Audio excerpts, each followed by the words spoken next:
All right, Mr. Stillwell and Mr. Sharp, good morning. Mr. Williams, Mr. Steele, Mr. Adams, and Ms. Renard, good morning. All right, Mr. Kendrick and Mr. Weinstein, good morning.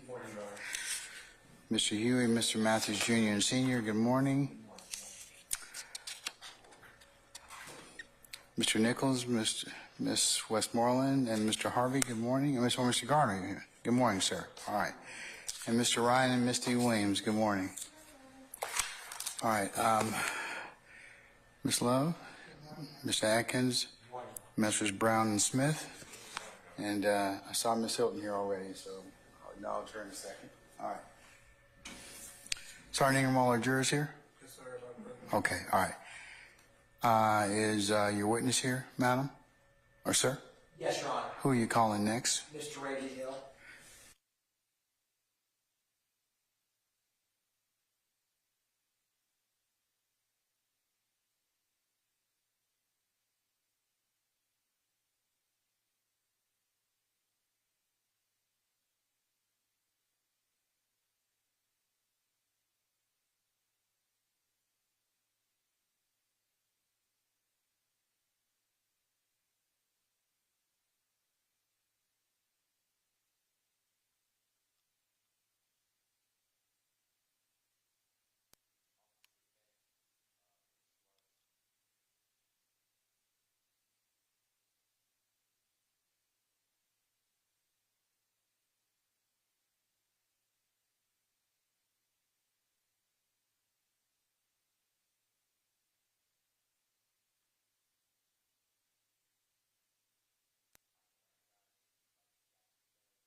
Other part of this courthouse. The fact that the state will take a break when they're going what they call phase 1 to phase 2, we appreciate that. And then also, Your Honor, once the state finishes over my objection, Jeffrey Williams tweets, then I would like to do what you ordered us to do and go through tweets that I would use when he's done outside the presence of the jury, so I don't take up. I don't want to go through 80 tweets. I'm not going to do it. That's when I asked you all to do that. So, how many do you have? I'm going to respond to each one. That's what I wanted you all to do. I mean, I'm not going to sit here and go through that and have our jurors here. At the end of the day. The reason I say this is because we spoke, and I told Ms. Hilton at the bench that I didn't want to do it at this time. I want to see what is coming in and then go through it. I've already given the state everything, and that's why I bring it up to you now. Okay, well, I may exercise the right to dismiss our jury and then us take it up, because I don't think it's fair to them. for them to sit here and for me to go through that. That's fine. And then continuing objection, if you don't mind, Mr. Eppinger, so the same objection. I don't see the connection to us, and it is hearsay, and we can't confront him, so confrontation clause. And then there are some tweets that have like slime kill or slimes kill, which comes from an unknown third party, so that would be inadmissible hearsay, and it's part of his tweet that he tweeted out. So I understand that, but I just want to make sure, if you don't mind, a continuing objection. All right. Your Honor. Anything, Ms. Lovin or Ms. Hilton or Mr. Atkins, in regards to that response by Mr. Steele? Yes, Your Honor. And by the way, good morning. You weren't here when I... Sorry, good morning, Your okay, Honor. all right. I believe we addressed this on Wednesday, or the last time we were in court, regarding the tweets, or the Facebook post as well as the tweets of both Mr. Williams and Mr. Eppinger, that those tweets show the nature of the enterprise, Your Honor, and I believe that you've heard those arguments previously, and so we would stand on our position that the Facebook post messages that we plan to introduce, which are the ones we went through, all show, we believe will show evidence of the nature of this enterprise such that they are a violent enterprise, Your Honor. And the fact that he posted it on social media was to show that intention of being violent, that that individuals are afraid of them, because he posted this interaction on. All right. Mr. Sharp. Thank you, Your Honor. Briefly, Ms. Hill, the next witness is outside. Just to jog Your Honor's memory, she was the victim in the Christian Eppinger case, where I was Mr. Eppinger's appointed attorney back in 2014. I went out and spoke to Ms. Hill, and she immediately recognized me, which is fine. And I would just ask, I didn't want to take it upon myself to give her a lot of instructions. I would just ask the state to instruct her that my representation of Mr. Eppinger shouldn't come up in her testimony. It's been ruled to be irrelevant in this case, just so we don't inadvertently disclose that to the jury. Your Honor, the state has no intention of eliciting or having Ms. Hill reference Mr. Sharp's representation. Out of an abundance of caution, I may go speak with Ms. Hill and just reiterate, I didn't know that she would recognize Mr. Sharp so quickly, so if the court would like, I'll tell her not making reference to that, but I've already, there's no design to get that out there. Okay. All right. Thank you. All right. Sir, as you do that, we'll go ahead and summon our jurors, okay? All right.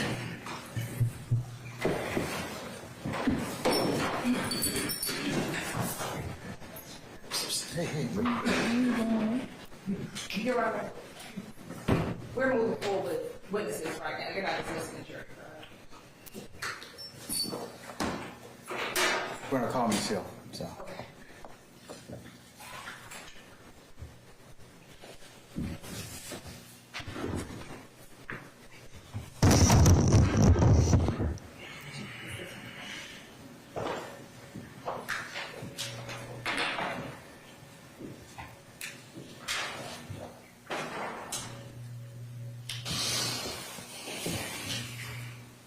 Might need that.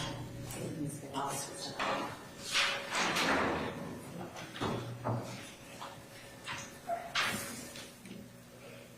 And our Zoom cameras on, Mr. I'm worried about that. She's the host. Thank you. Okay.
Ladies and gentlemen of the jury, good morning. Good morning. Hope your weekend was fine and you had a period of respite. So, ladies and gentlemen, without further delay, we're going to continue with the presentation of the state's case, okay? All right, call your next witness. Yes, Your Honor, the state calls Mr. Ravia Hill. All right, summon Ms. Hill, please.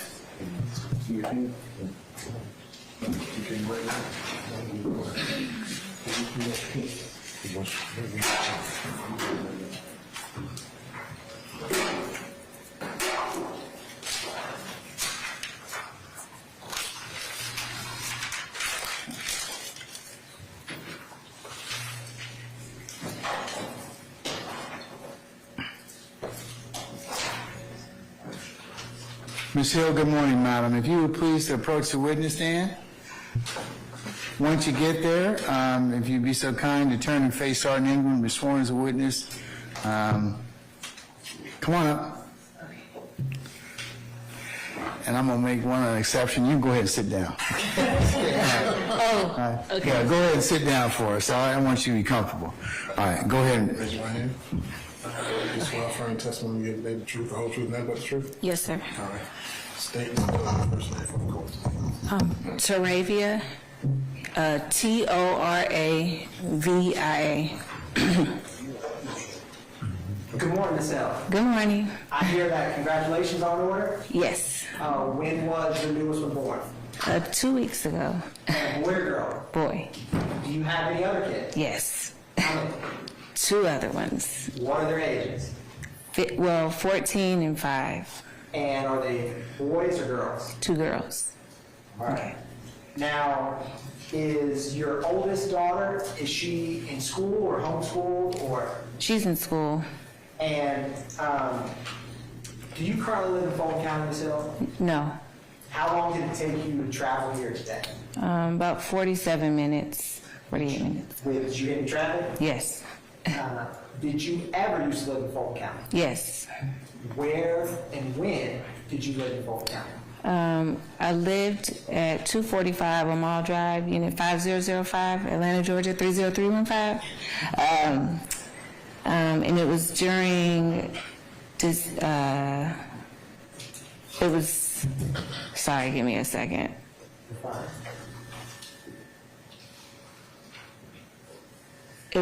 I moved there December 2014 until May 2016. What brought you to Fulton County?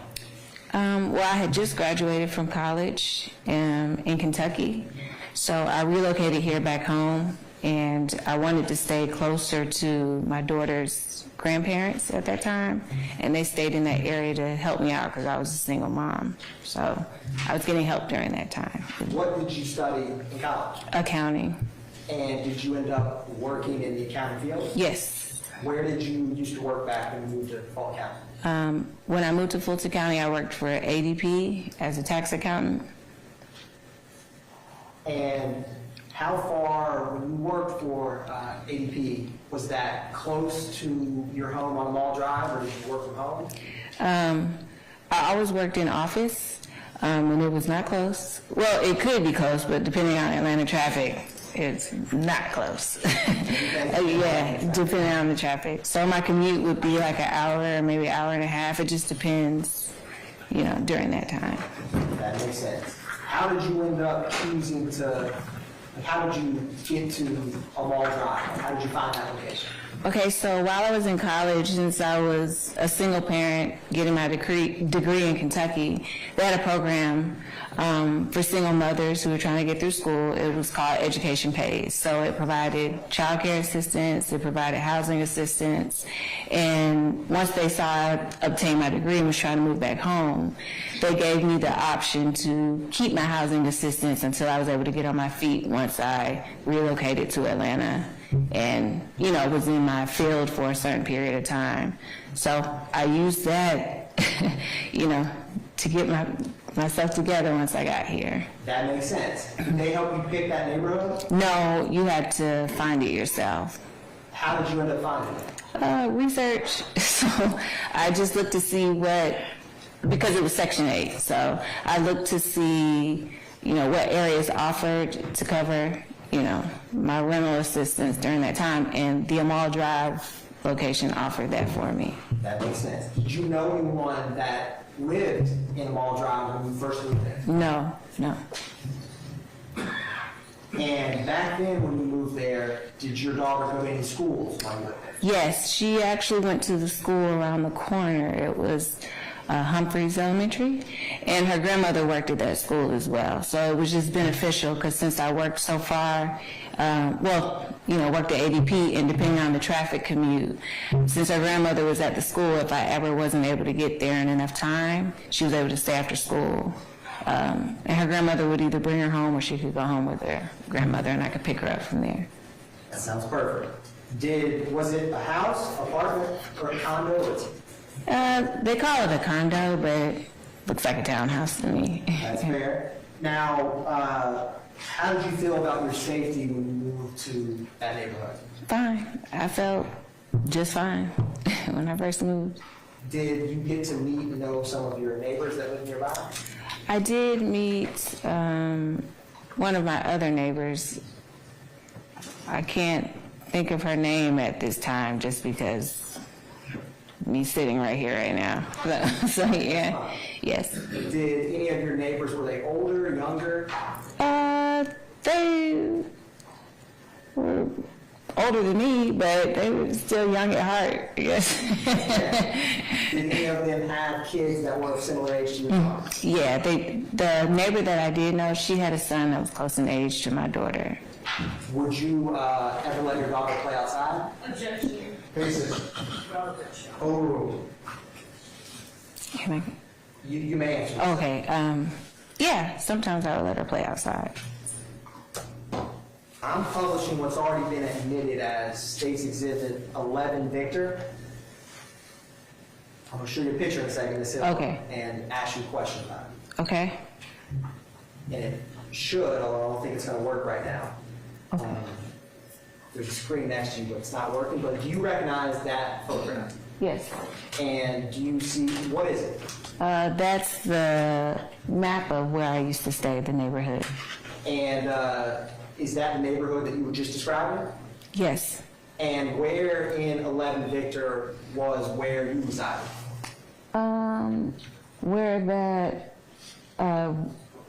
little red dot is, right there, that's where I used to live. That makes sense. Thank you, Ms. Hill. Now, I want to talk about a typical day in May of 2016 when you were living in Mall Drive.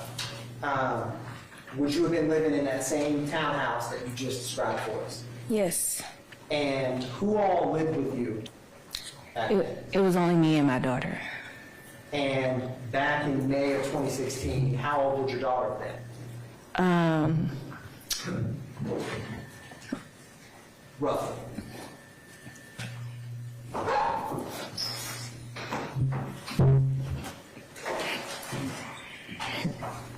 She would have been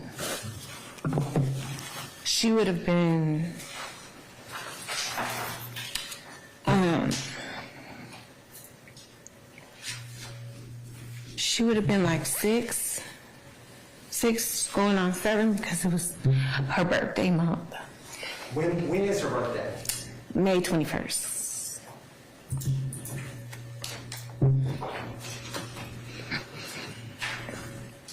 Giselle, why are you crying? Because I hate I have to talk about this.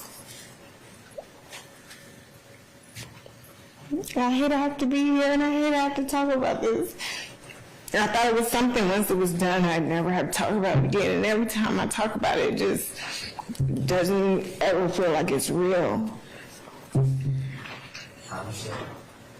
You need to take a break, Giselle? No.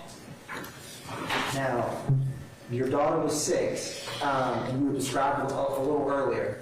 Would you ever get to pick her up from school any days? No, because like I said, I worked in the office, so the incident that occurred, it was just one day that I was able to actually get off work early and get the opportunity to pick her up from school and bring her home. Let's talk about that day, May 11, 2016. Can you tell me how that day started? It started with me going to work. I usually drop my daughter off at school every single morning. And then once I drop off at school, or if I have to be at work a little earlier, I drop off at her grandma's house. But this particular day, I was able to drop her off at school and then go directly to work. And what car did you have back then? I had a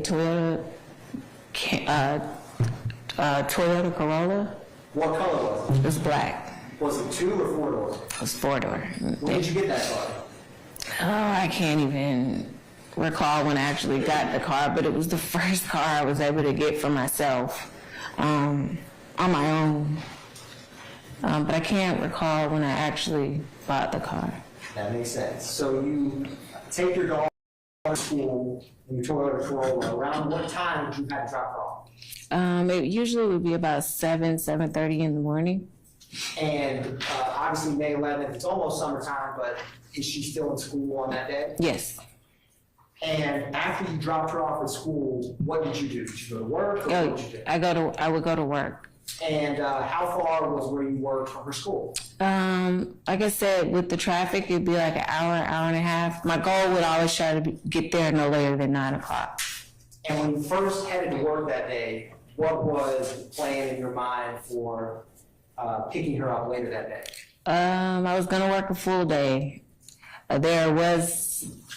The plan was just like how it normally was. I was just gonna pick her up either from her grandmother or her grandmother would drop off at the house depending on traffic. Now, you went into work working on the planning a full day. What day did you end up working that day? I actually was able to work a shorter day that day. So my job was like, hey, you can go ahead and go home and work your last few hours at the house. And I was like, okay, perfect. Was that a pleasant surprise? Yes. And when you got released early, did you go and pick up your daughter? Yes. Do you know roughly around what time you would have picked her up? It would have been about 2:30 around that time. And after you picked her up, would she have been sitting in the front seat, the back seat? Where would she sit? In the back seat. And did y'all go straight home, or where'd you go? Straight home. Do you know around what time you got home? It had to be about 2:30, 2:45, because the school is literally right around the corner from the house. So it's not far at all. Was it daylight?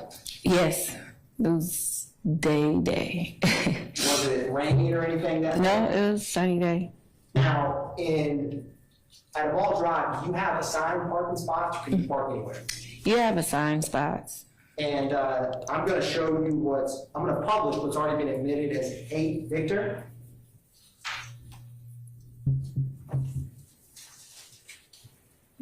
Ms. Hill, do you recognize or see your assigned parking spot in 8 Victor? Yes, it's spot 7. Spot 7? And what door was yours in this picture? It's the door straight ahead, not to the left, but on the right. Straight behind spot 7? Yes. And now, so Ms. Hill, I know it's a little different. Do you back in or do you pull in front? Like, did you back in your spot or pull in? I pulled in. You pulled in? Okay. So your headlights would have been facing the front of the apartment? And after you pulled in, would you have had to help your daughter get out of the car? No. She would have got out. She got out herself. She always got out herself. And she goes to the front door when she gets out the car and waits for me until I get out the car, get in my stuff. She gets out first and goes to the front door? Mm-hmm. And so you pull into your spot 7, park. What is the first thing that you noticed, or did you notice anything on? No, I was just grabbing my stuff out the car. I had my purse that I was getting out of the car. My laptop was in the back. So I hadn't got the opportunity to grab that yet, but I had grabbed my purse. And I was getting out of the car to get ready to go open the door because she was already standing at the door. Ms. Hill, what was that, your personal or work laptop? This is my work laptop. And what all did you have in your purse that day? What I shouldn't have had: my social security card, driver's license, my cell phone, of course my wallet that had all my debit cards and stuff in it. my insurance cards, everything that you normally would carry in your purse. And what kind of purse did you have back then? It was the first little name brand purse I ever had. It was a brown Michael Kors purse. All right. You get out, you have your purse, and then what did you notice first after you get out with your items? What did you see next? I just remember this kid walking up to me, and he had a gun to my head. And I did notice my daughter crouched down behind the bush that was in front of the house. I don't know if it's still there. And I just remember him saying, "Give me your keys." So I gave him my keys. And then after he took my keys, he got into my car from the passenger side and crawled over into the driver's side. And then another gentleman in the car, because the car that he pulled up in that was behind me, it had 4 individuals initially with the young man who got out. But then another older gentleman got out the car with a gun to my head, and he asked for my purse, because the kid didn't initially ask for my purse. He only had asked for the keys. So the second gentleman who got out the car with a gun asked for my purse because it was over my body. Now, Ms. L, I want to unpack some of that. What car did the suspect get out of? I just know it was a gold car. It was like I couldn't tell you the actual car. I just know it was a gold, older, like a old person car, if that makes sense. That makes sense. When you first saw him, was he already outside of the car, or was he inside? No, he was already outside of the car. He was walking up to me. And how quickly was he approaching you? I wasn't counting the seconds. It was so fast. I wasn't counting. When did you first see his gun? He was walking up to me with the gun.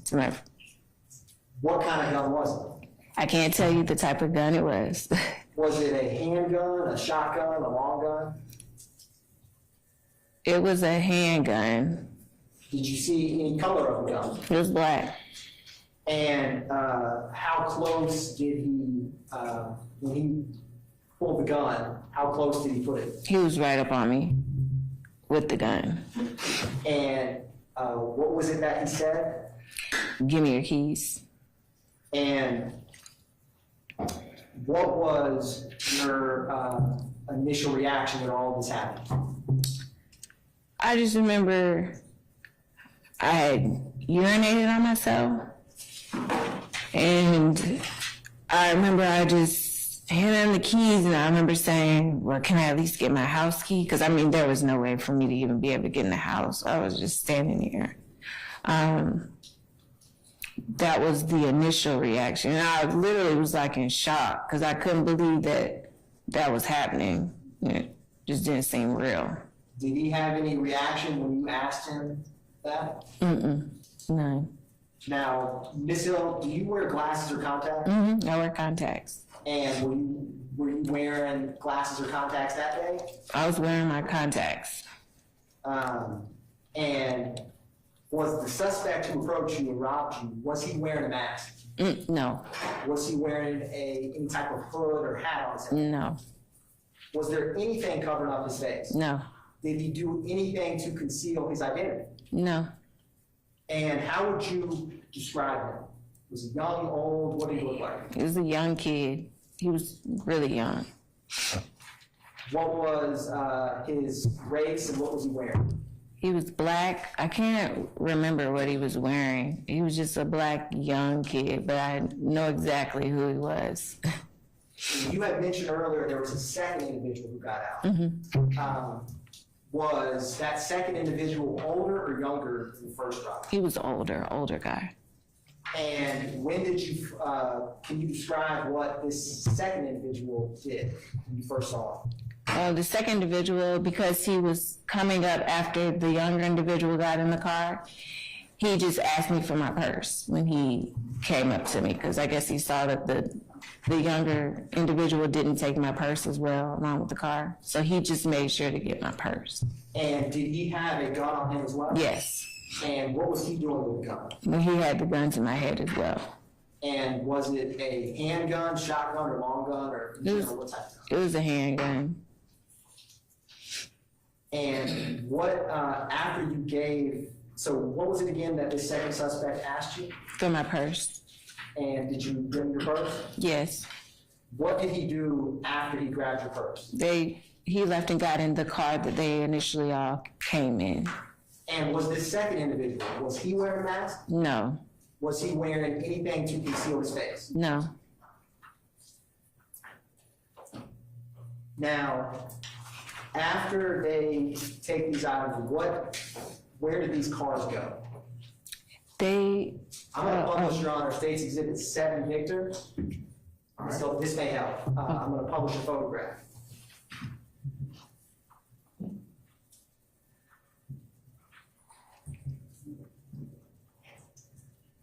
Okay. So in this, you can use the cars that are parked here. Where would your car have been in relation to these? My car would have been in spot 7 in front of the door I initially pointed out in the photo. And the cars were in this direction, so they were going this way. So they exited out to the left because you could curve around and go back out to the main road that way. That makes sense. So they were going from, you tell me, were they not going from blue Mercedes to white BMW to that gray car on the end? Yeah, they were going from the blue Mercedes to the BMW that's on the end, and they left out that way. I'm gonna publish also, publishing what's already been admitted is 8 Victor. Or excuse me, 6 Victor.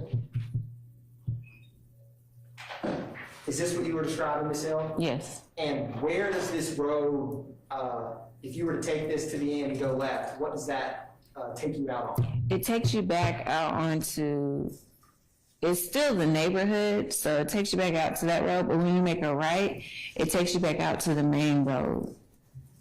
And do those two vehicles lead together? Yeah.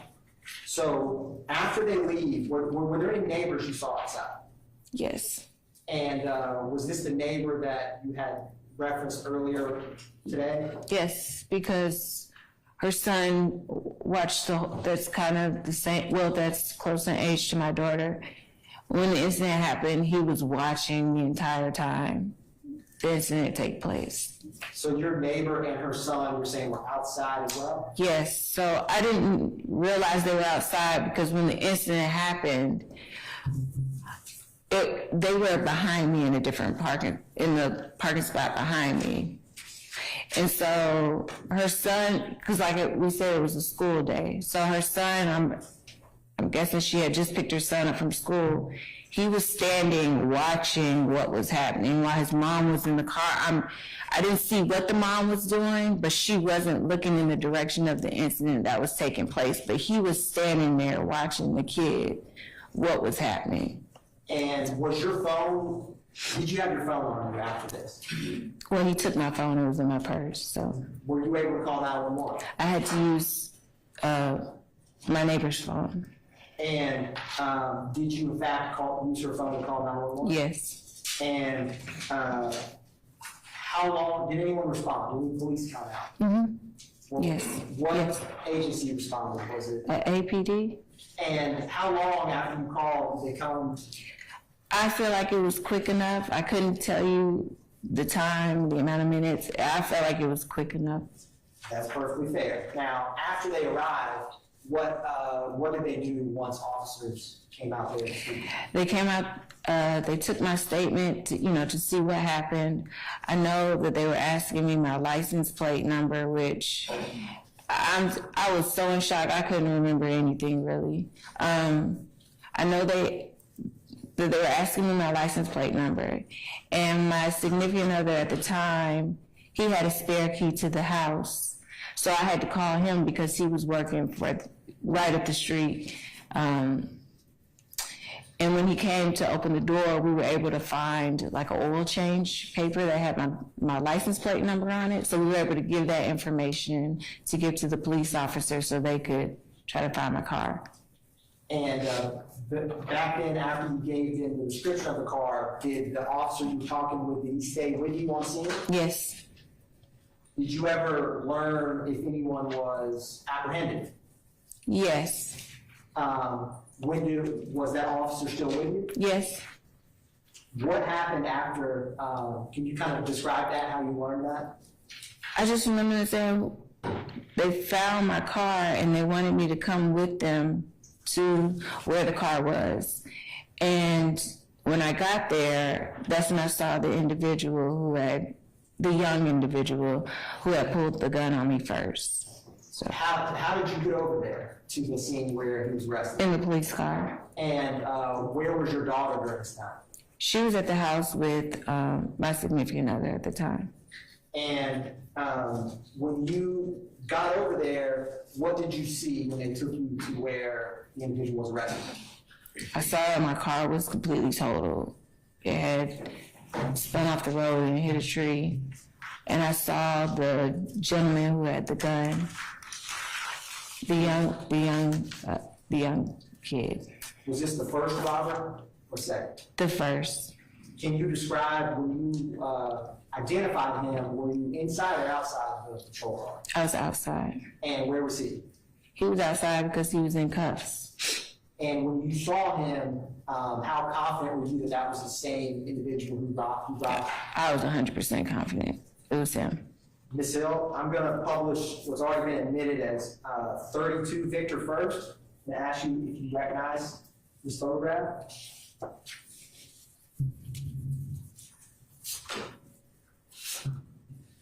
Who is that, Ms. Hill? That is Christian Eppinger. And is that the individual who robbed you this day? Yes. You had also mentioned, Ms. Hill, seeing your car. So I'm going to approach and hand you what's been marked as 12 through 17 Victor. If any defense counsels want to see these, it's 12 through 17 Victor.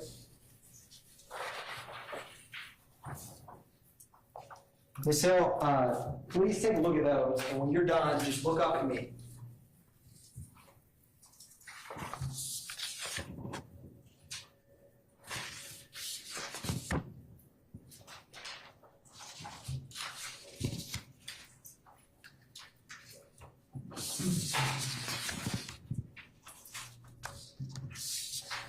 Okay. What are those, Ms. Hill? Those are pictures of my car. And how do you recognize them? How do I recognize the car? Yes. I know it's a silly question, but I have to ask. Because it's my car. I mean, Is it a fair and accurate depiction of your car that was on scene that day after it was wrecked? yes. Your Honor, the state moves to tender and evidence, states exhibits 12 through 17 Victor. Any objection to states 12 through 17 Victor? Objection. All right, they're admitted, may be published as you see fit. Thank you, Your Honor. Publishing 12 Victor. So, Ms. Hill, is that your Toyota Corolla? Yes. And the way that that bumper is on the front, was it in that condition before you were robbed? No, not at all. And even the contents in the car weren't even like that. I'm gonna publish 13 Victor. Is that your vehicle back then, Ms. Hill? Mm-hmm. What are all, I see a lot of pink items, what are all those? Some of those items we would give to like Goodwill, but they were in bags, so it just looks like they went through the bags and stuff that were in my trunk. Because normally, once a month we go to Goodwill and just drop off any items that we just didn't want anymore. So that's what those items were in the bag. And I'm gonna publish also 14 Victor. When they took your car at gunpoint, did the passenger seat look like this as depicted in 14 Victor? No, not at all. I'm also gonna publish 15 Victor. Is that your backseat, Ms. Hill? Yes. And I'm gonna publish 16 Victor. Did your car have that damage before it was taken from you? No. I'm also gonna publish 17 pictures. Is that the way that your car looked when you got out there on scene? Yes. Now, Ms. Hill, did you ever get to drive that car again? No. What happened to that car? It was taken away. The insurance company probably kept it, or I'm not sure what happened after that, but I couldn't drive it anymore. And the items that were, did you ever get your laptop back? Yes, I was able to retrieve the laptop, but the company had to, because they weren't able to get into it since it was a company laptop. But the company definitely had to disregard the laptop overall just because of, they didn't know, if they were able to get into it or whatnot. So, And did you ever get back your purse and the items inside of it? no. Now, after all this took place, Ms. Hill, did you ever have any contact with the district attorney's office? Yes, they kept me informed with what was going on with the case. Did you ever provide input on what you would like to see happen with the case? Yes. And did you ever, were you present when the suspect pled guilty to that offense? Did you? Yes. What did you say when you went to court that day? Objection, relevance, Your Honor. I'm sorry, who was that? Mr. Adams? Sir, I'm gonna sustain the objection. Yes, Your Honor. Was it the end of the photograph you had, I showed you earlier, 18 Victor, with Christian Eppinger, was that the individual that was in court that day when you were there? Yes. And after that day in court, did you ever see or hear about him again? Yes. How did you hear about him again? I'm going to object to the hearsay, Your Honor. Can we approach for a Yes, second, Your Honor. please?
You said that you knew exactly who it was. How did you know that exactly the individual that they had arrested was the person who robbed you at gunpoint?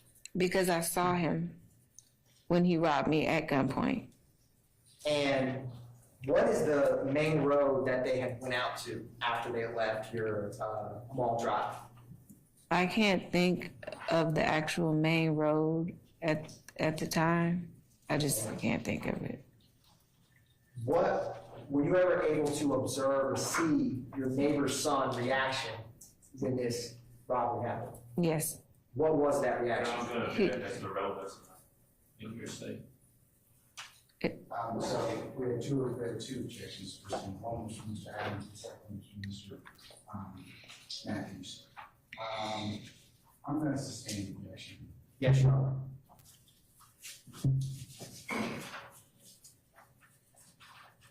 Ms. Hill, you kept referring to the first gunman as a kid. Why did you refer to him like that? He was young. I mean, you could tell he was a kid. And did the second individual, did he seem a little bit, a lot, or how much older did he appear to be from your personal observation? From my observation, he was in his late 20s, early 30s, the second individual.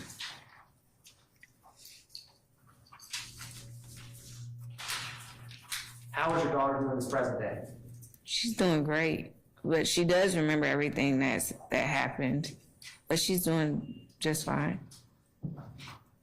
Ms. Hill, after this happened on May 11, 2016, how much longer did you live at 245 Mall Drive? I left that day.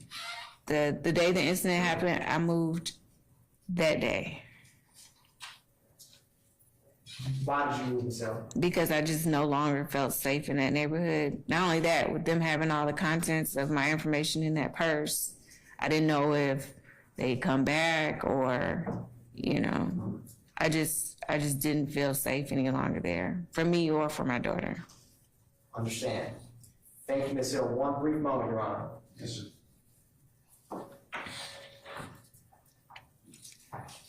Thank you, Ms. Hill. No further questions about the state. Defense counsel may have some questions. Thank you.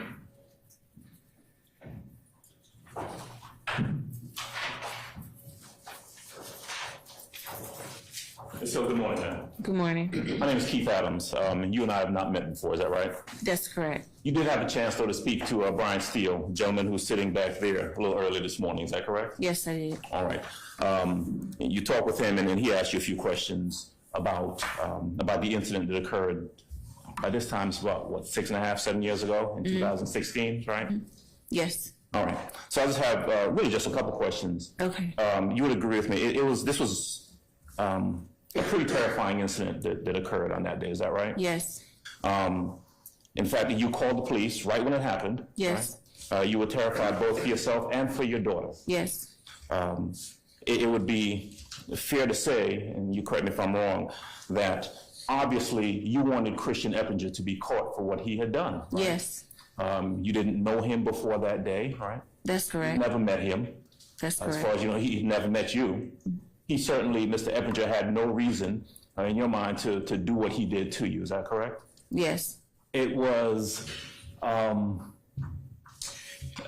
about 10 to 15, maybe 20 minutes or so after the incident that he was caught in your vehicle. Am I right about that? Like I said, I wasn't sure the time. I wasn't calculating the time frame of. It wasn't long. Yeah, it didn't take too long. And the police actually responded pretty quickly when 911 was called, right? Yes. They came, and you were in fact able to give them a description of this individual. Look, the person you keep referring to as a kid, right? At the time, yes. Right, and also somewhat of a description of the other guy who got out of the car as well. Yes. Now, Christian Eppinger, or the person you would later come to know as Christian Eppinger, walks up to you. He's got a gun, and he puts the gun to you, correct? Yes. The other guy did the same thing as well. Yes. Your car pulls off, and it's sometime after that, after you've spoken to the police, that you are taken to the location where your car, as you see, has been crashed or is off-road against a tree somewhere. Correct. in the pictures that we've seen. Yes. Christian Eppinger is outside of the car, right? Yes. He has obviously been arrested and caught by the police. Yes. And you recognize him right away. Right away. You recognize him because his face was, I mean, he was a kid, you recognize his size, you recognize what he looked like. Yes. All right. The other person who had gotten out of the car early with the gun, you didn't see that person. He wasn't caught. That person wasn't caught. Okay. But if I'm correct, you actually saw that person. You would have actually recognized that person again. I would. Okay. All right. You are, I'm going to presume, someone who is attentive to detail and Yeah. Okay. Yes. All right. Now, Mr. Eppinger ultimately came to court on that case. Yes, he did. You came to court as well. Yes. You were present when he was convicted of that crime that he committed, right? Yes. Okay. Now, that was back in, the incident happened in 2016, and it was sometime after that after he was caught, after he came to court, and he was in fact held accountable for what he did to you. That's correct. All right.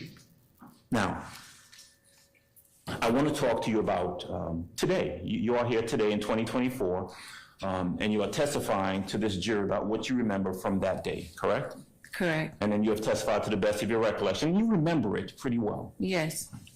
Now, I've asked you already whether you spoke to Mr. Steele. Yeah. Ms. Steele and I work together, and we represent Jeffrey Williams. You know that. Okay. Okay. And then do you know Jeffrey Williams?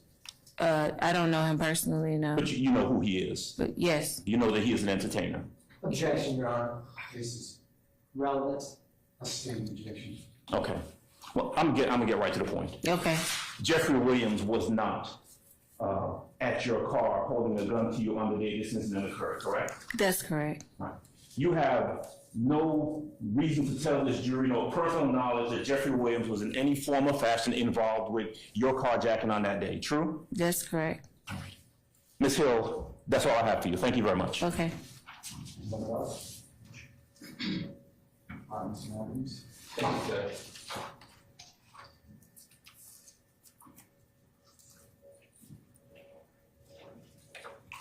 Ms. Hill, good morning. Good morning. Carterton Matthews here. I represent Mr. Huey sitting right over here. You've had an opportunity to look about the courtroom over here, all the people that are sitting in this courtroom. In fact, Mr. Eppinger, you don't see him in this courtroom, right? No. Yes. And you don't see that older gentleman that you described as the second person that put this gun to you, correct? Correct. And in fact, none of these individuals that are seated in this courtroom, to the best of your knowledge, had anything to do with what happened to you back in 2016. Is that right? That's correct. Okay. And at the time that you went through that particular ordeal, I think you indicated that when you became emotional and you began to cry, you didn't think that you would have to go back through having to rethink or relive this, correct? That's correct. That's all I have. Thank you. You're welcome. Anyone else? Any redirect? Yes, Your Honor. Ms. Hill, on cross-examination, we're asked about the other guys that were involved. How many people did you see in total that were involved when you were robbed? In total, including Christian Eppinger, it was 4 individuals. And did any of those other 2 that didn't get out of the car, did they do anything to conceal their identity that you saw? They didn't do anything. And you were asked on cross-examination about Christian Eppinger being held accountable. Do you remember that? I do. Did you advocate for a lesser sentence in reference to that? I did. I'm going to ask you to approach, please. I'm the same objection. Move to approach.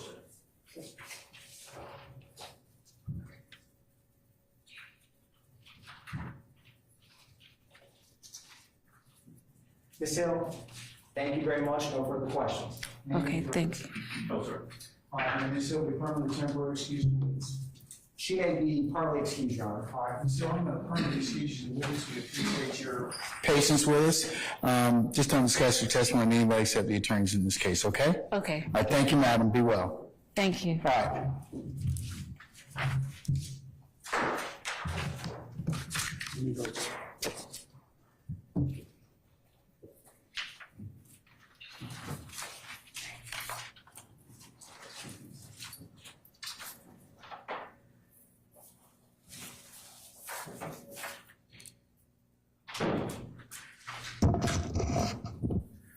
All right, ladies and gentlemen, we'll take 5 minutes and we'll go ahead and continue on at that point in time, okay? So we'll be in recess for about 5 minutes.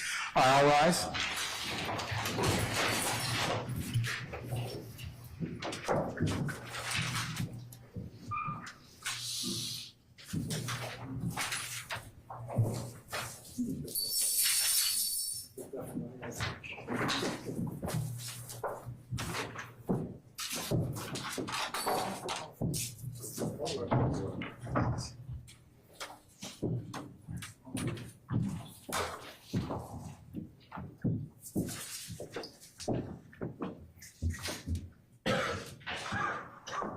Ladies and gentlemen, please be seated. Our jury has left us. Okay. State, who's our next witness? Investigator Marco. I'm sorry?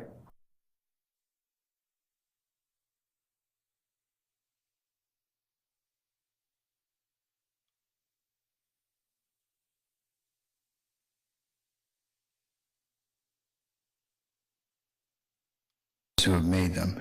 Is there anything else I need to?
You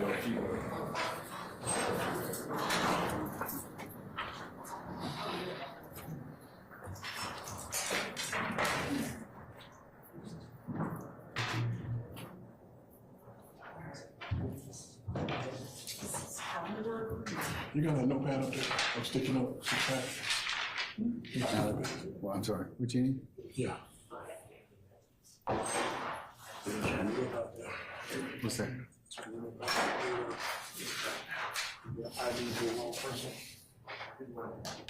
Okay. All right, we fix that. I just need some for JCZ on social media. You just one sheet or? Yeah, just one sheet. One sheet. One of our jurors had an incident. Yeah, Godfather. Yeah. Just tell her, keep us posted. Same person. What's happening in threes, they really do. Same person. Just tell her to keep us posted on that. Okay. All right, let me know when they're ready. We can go ahead and come back.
The rain contact you got on 20 seconds.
I don't know.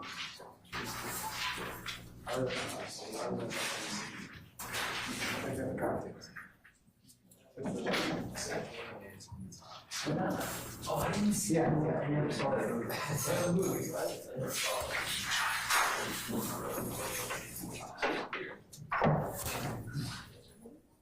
All right, so Dirk. No. Go ahead. Go ahead. Your Honor, Hold on, okay. All right. Your Honor, may I address the court before the juries? Can I wait for all the people to get in, please? Okay, all right.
All right, Judge, everybody back. All right, Ms. Westmoreland, what's on your mind? Thank you, Your Honor. Two brief things. One is that after our last witness, Ms. Hill, testified, while on break, it was brought to our attention, our meaning defense counsel, that the media was instructed by the state to not show the identity of the witness, to not show the witness while she was testifying. The state did not make that request, or should I say instruction. They did not tell defense counsel.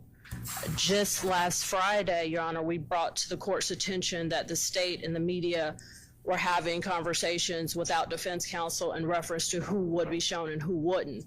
And you instructed us to confer with the state on that Friday, which we did.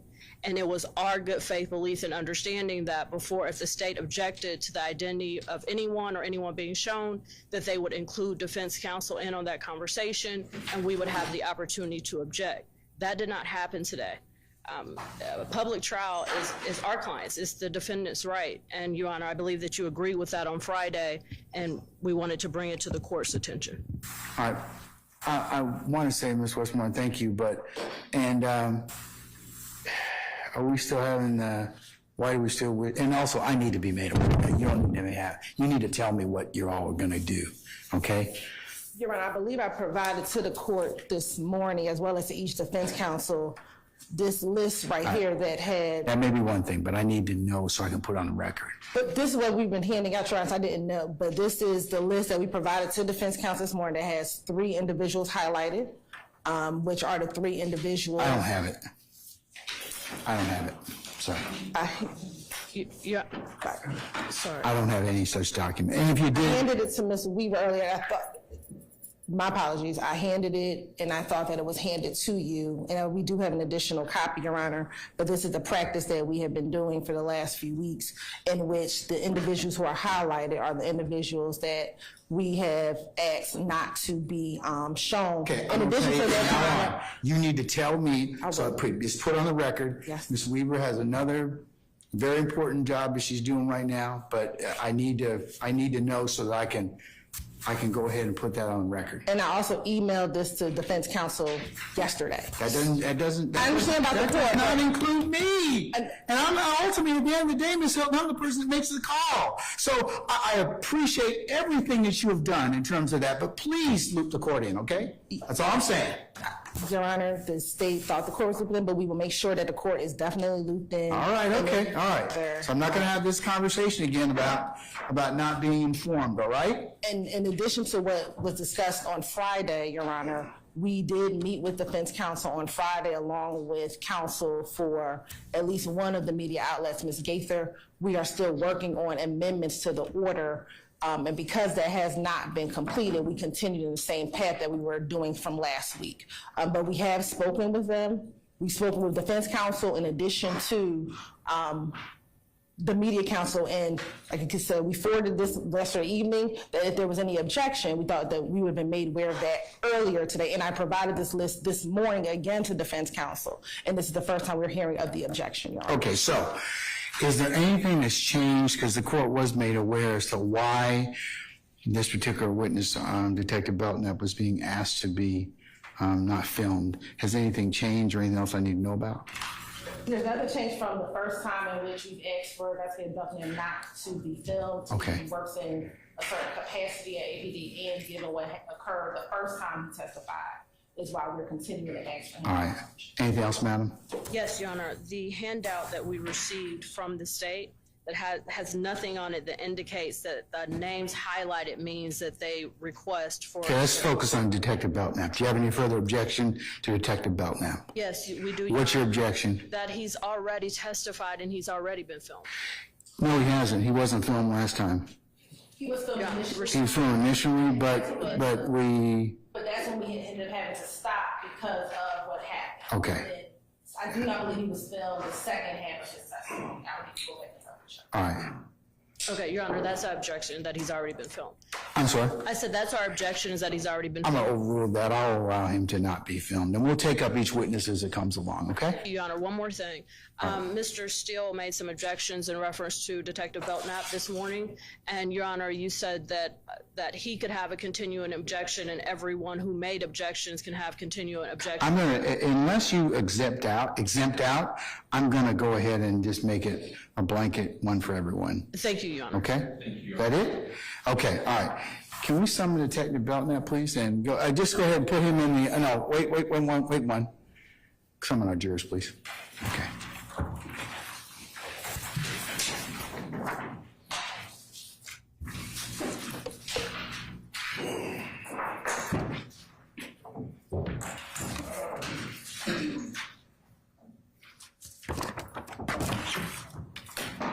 Don't worry about it. Don't even worry about it.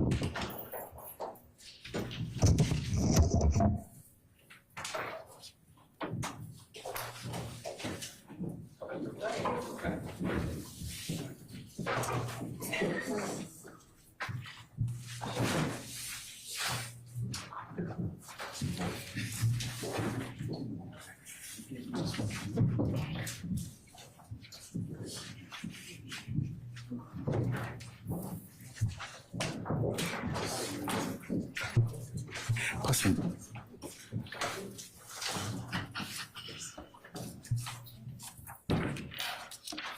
All right, ladies and gentlemen, please be seated. All right, thank you, Simon. Ladies and gentlemen, of the jury, before we call our next witness, for your consideration, I need to read you an admonition, okay? So then we'll call the witness. You are about to hear testimony from Investigator Mark Belknap, who will testify both to facts and two types of opinions and the reasons for those opinions. I will describe all three types of testimony. The first is fact testimony.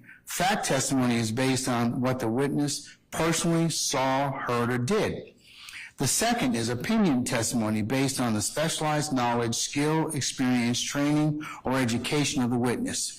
The third is what is called lay opinion testimony.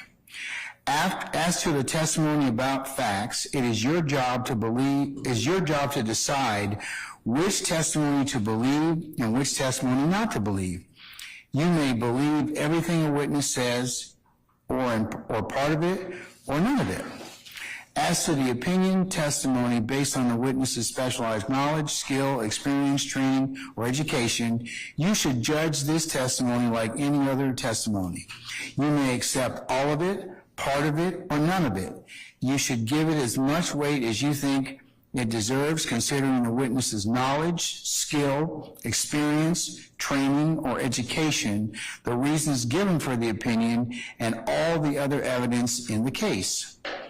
As to lay opinion testimony, this testimony is based on inferences drawn from the witness's direct perceptions and must be rationally based on those perceptions and not on any speculation or what someone else has said. You should judge this testimony like any other testimony. You may accept all of it, part of it, or none of it. You should give it as much weight as it deserves. When considering lay opinion testimony, however, you should not give it any extra credence based on the specialized knowledge, skill, experience, training, or education of this witness. You may also consider to personal observations or involvement as a fact witness testifying about a lay opinion based on the witness's perceptions or testimony based on specialized knowledge, skill, experience, training, or education.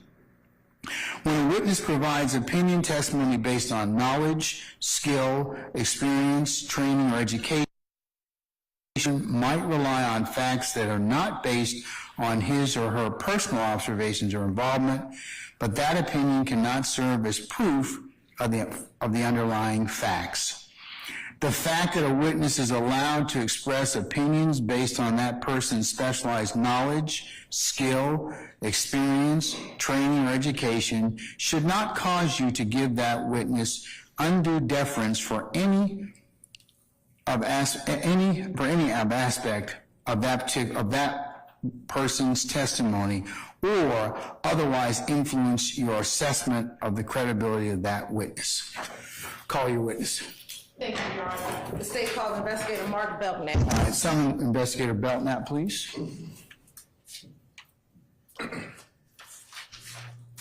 Yes. You swear me again. Yeah. Investigator Belknap, good morning, sir. Sir, if you would please approach your witness stand. Once you get there, if you would turn and face Sergeant Ingram and be sworn as a witness before you sit down, sir. Raise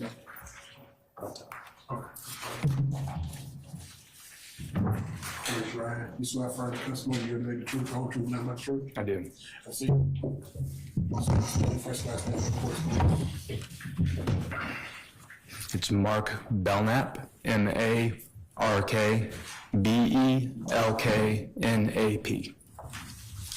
And welcome back, Investigator Belknap.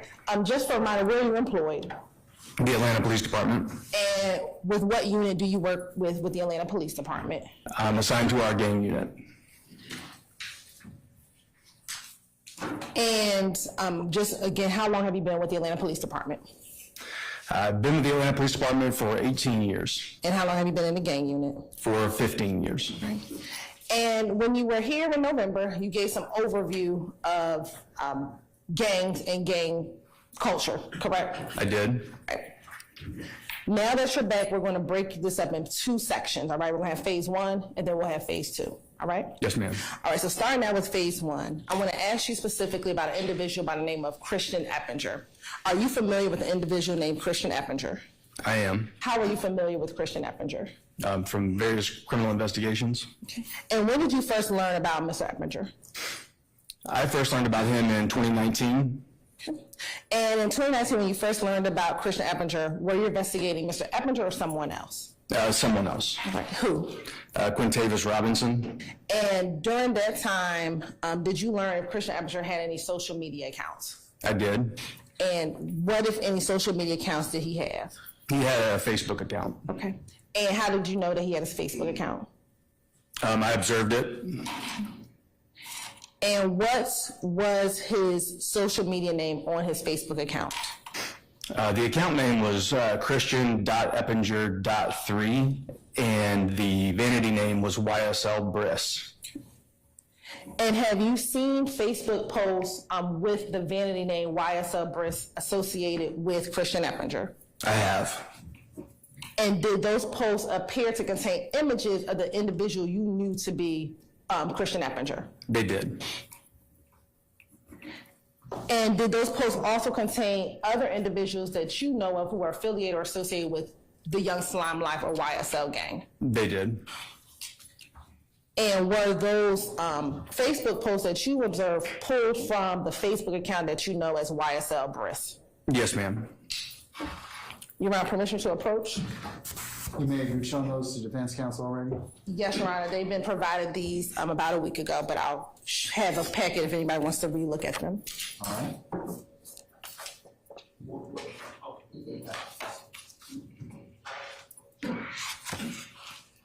I'm going to show you what's been marked as State's Exhibit 1W through 18W and 59W.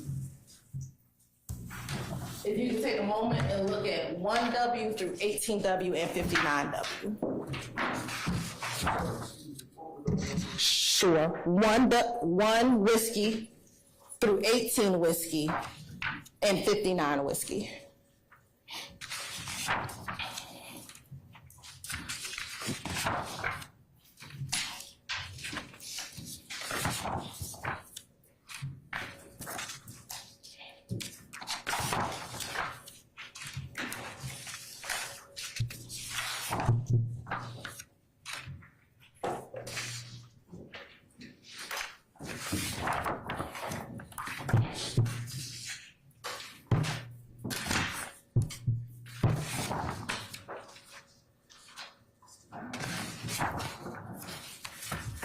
$50 is when I passed out single-handedly last week.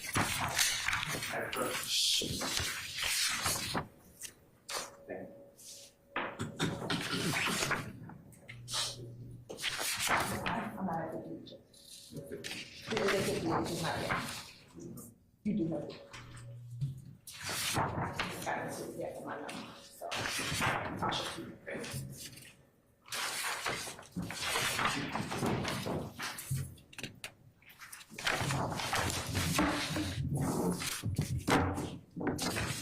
Have you had an opportunity to look at those? I have. And do you recognize them? I do. How?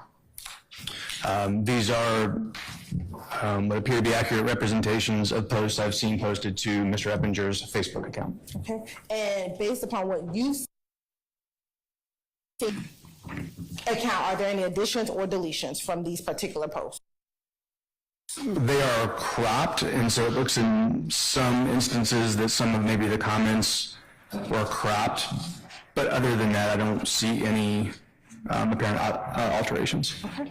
Your Honor, this time the state would like to turn the State's Exhibit 1W through 18W and 59W into evidence. Any objection to states 1 whiskey through 18 whiskey and 59 whiskey?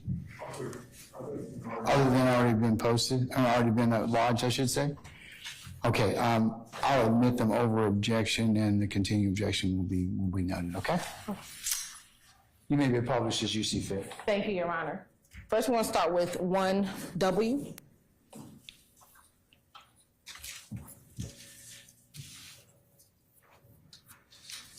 And looking at State's Exhibit 1W, if you can tell the jurors, what are we looking at State's Exhibit 1W? So this would be the top of the Facebook account, the profile picture, and the account name. Okay. And is that the same account name that you just referenced, YSL Briss? It is. All right. Now, looking at State's Exhibit 2W, what is the date of State's Exhibit 2W? What's the date of the post of State's Exhibit 2W? December 21st, 2014. And what does it appear that we're looking at, State's Exhibit 2W? There's a photograph of Christian Eppinger. And is he doing anything with his hand? He is. And what is that? He's making a hand sign. Okay, and we'll talk about that in a moment. Looking at State's Exhibit 3W. What's the date of State's Exhibit 3W? December 21st, 2014. And what, if anything, is posted in State's Exhibit 3W? It's also a picture of Mr. Eppinger. And what is he doing? He's posing with his feet and making a hand sign. Okay, and we'll talk about that. And is there a comment on that page?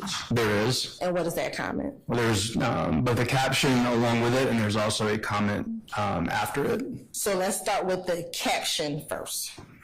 It reads, Peterville, my lifestyle, and I'm going to omit any racial epithets. We ends like 44, true peace of mind, hashtag long live 44 Billy. Okay, and we'll talk about that, but you said truly peace of mind. Is there a C or an X there? There is an X. Okay. Now looking at State's Exhibit 4W. What's the date of State's Exhibit 4W? It's December 30th, 2014. All right, and is there a post? There is. Okay, first let me ask you, what's the caption?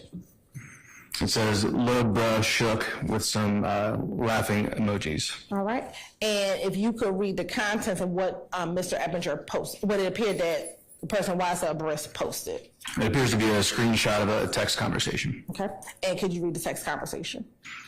The first comment at the top says, hey, little bruh. A reply says, huh? The next comment says, what you mean you ain't finna get killed? The reply is, slime kill people, and I don't want to fight nobody.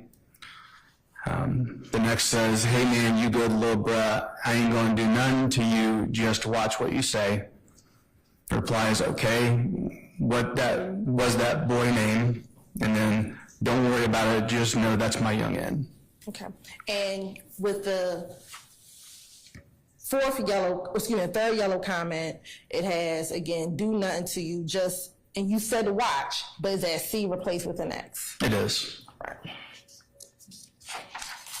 Now looking at State's Exhibit 5W, what's the date of this post? This is January 6th, 2015. And is there a caption? There is. And what does the caption say? Keep it on me, waiting on a fuck in to try me. All right. And is there an image? There is. Okay. And if you could describe for the jury the image. It's a photograph of Mr. Eppinger, and it appears that there's a handgun in his waistband. Now looking at State's Exhibit 6W. What is the date of this post? January 10th of 2015. And is there an image? There is. Okay. And what is posted in the image? It's a picture of Mr. Eppinger, and with his left hand, he's forming what appears to be the letter C, and with his right hand, he's forming his hand in the shape of a pistol. Okay, and we'll talk more about that in a moment. Now looking at State's Exhibit 7W. Is there a date for this post? There is. And what's the date, I'm sorry? It's April 22nd, 2015. And is there a caption? There is. What's the caption? It says, good morning, slimes, hashtag RIP Buki. Okay, and in your investigation, do you know who Buki is at all? I don't recall. Okay, and is there an image or posting of Mr. Eppinger as well? There is. And what is he doing with his hand? Mr. Eppinger is posing with his feet and also making a hand sign. All right. Looking at State's Exhibit 8W. What is the date of that post? It's April 22nd, 2015. And is there a caption? There is. And what is the caption? It says, who said they want smoke? And is there an image as well? There is. And what appears to be in the image? It's a person sitting in a car with, appears to be at least five handguns on his lap and within the waistband. Okay. Looking at State's Exhibit 9W. What's the date of this post? April 25th, 2015. And is there a caption? There is. What is the caption? It says, living life, bro, I'm happy, hashtag ESPN. And do you know, have you seen that hashtag ESPN before? I have. And have you seen that associated with individuals or members of YSL? Yes, ma'am. And to your knowledge, when it's been associated with YSL, what does ESPN stand for? It stands for Every Slime Play Nasty. All right. Looking at State's Exhibit 10W. What's the date of State's Exhibit 10W? It's April 29th, 2015. And is there a caption? There is. And what's the caption? It says, I'm done talking, anybody want smoke? And is there an image? There is. And what is in the image? It's Mr. Eppinger pointing a handgun at the camera. All right. Next, State's Exhibit 11W. What's the date of this post? May 15th, 2015. All right. And is there a caption? There is. And what's the caption? It says, Rising Slime, hashtag ESPN. And is there an image? There is. And what is in that image? It appears to be Mr. Eppinger sitting, and there's a red bandana tied to the belt loops on his pants. Looking at State's Exhibit 12W. What's the date of 12W? May 31st, 2015. And is there a caption? There is. And what is that caption? It says, even on my worst day, I live like someone on their greatest, hashtag ESPN. And is there an image? There is. And what is contained in that image? That's Mr. Eppinger, and he's wearing a red bandana on his head. All right. Now looking at State's Exhibit 13W. What is the date of this exhibit? It's June 27th, 2015. And is there a caption? There is. And what is the caption? It says new ink. All right. And in looking at this caption, can you, looking at the picture, are you able to see what that new ink is? I am. Okay, and what is it? He has a tattoo that says YSL, although similar to what we discussed before, looks like the S is replaced with a 5. And in looking at the caption of new ink, are there some emojis? There are. And what are the two emojis? There's a snake emoji and a red heart emoji. All right. And June 27, 2015, is that date before May of 2016? It is. Looking at State's Exhibit 14W, is there a caption? There is. And is there a date of this post? There is. What is the date of the post? March 21st, 2016. And is there an image of who appears to be Christian Eppinger? There is. All right. Looking at State's Exhibit 15W, what is the date of State's Exhibit 15W? April 13th, 2016. And is there a caption? There is. And what is the caption? It says, free homophobe bitch. All right. And is there some emojis next to that? There are. And what are those emojis? It's a police officer emoji, a gun emoji, and a 100 emoji. And is there an image? There is. And do you know who that person is? I do. Who is that? It's Quantavious Greer. And do you know a nickname for that individual? Umfunk. All right. And do you know any relation of Mr. Greer? Is he related to anyone in this courtroom? I believe he is. Okay. And who is that? Mr. Williams. All right. Looking at State's Exhibit 16W, what's the date of 16W?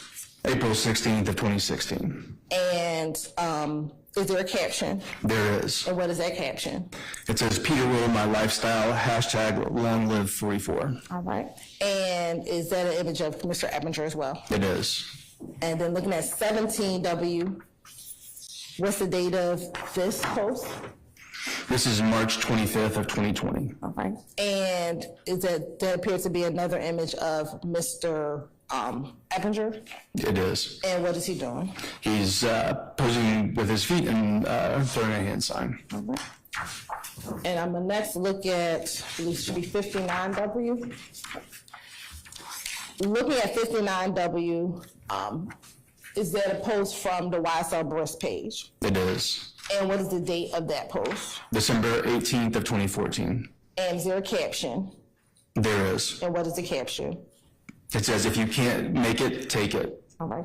And again, you said if you can't make it, take it. Is that X replacing a C? It is. All right.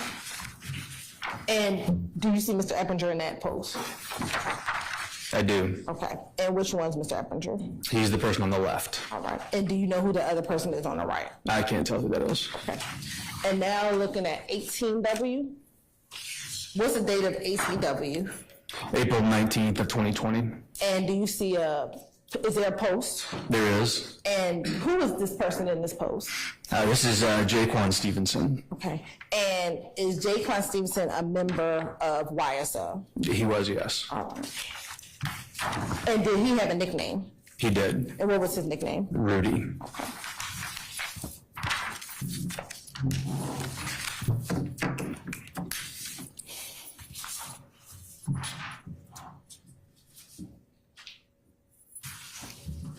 Now, are you familiar with an individual by the name of Trontavious Stevens? I am. And how are you familiar with Trontavious Stevens? Through police work over many years. Okay. And was it over many years? How many years? 14 maybe. Okay. And are you familiar with any nicknames of Mr. Stevens? I am. What are those nicknames? He's gone by Tick and Slug.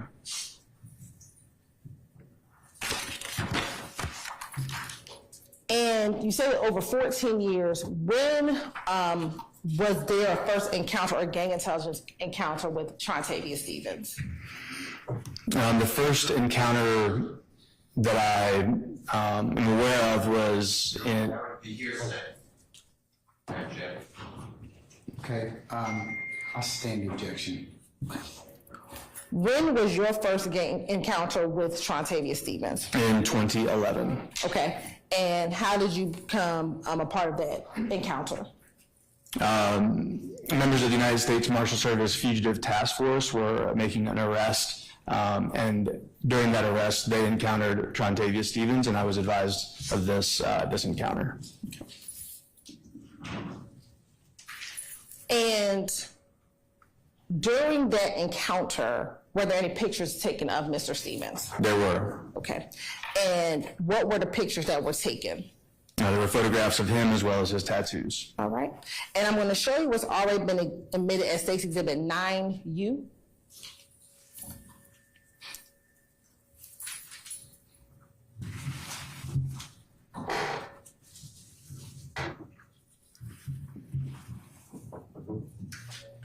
Looking at what's been admitted as State's Exhibit 9U, do you recognize State's Exhibit 9U? I do. How do you recognize State's Exhibit 9U? It appears to be the same photograph that was taken in 2011. Okay. And was that the tattoo that was there in 2011? Yes, ma'am. And actually, I'm not sure that's the same photograph, but it is the same tattoo. Okay.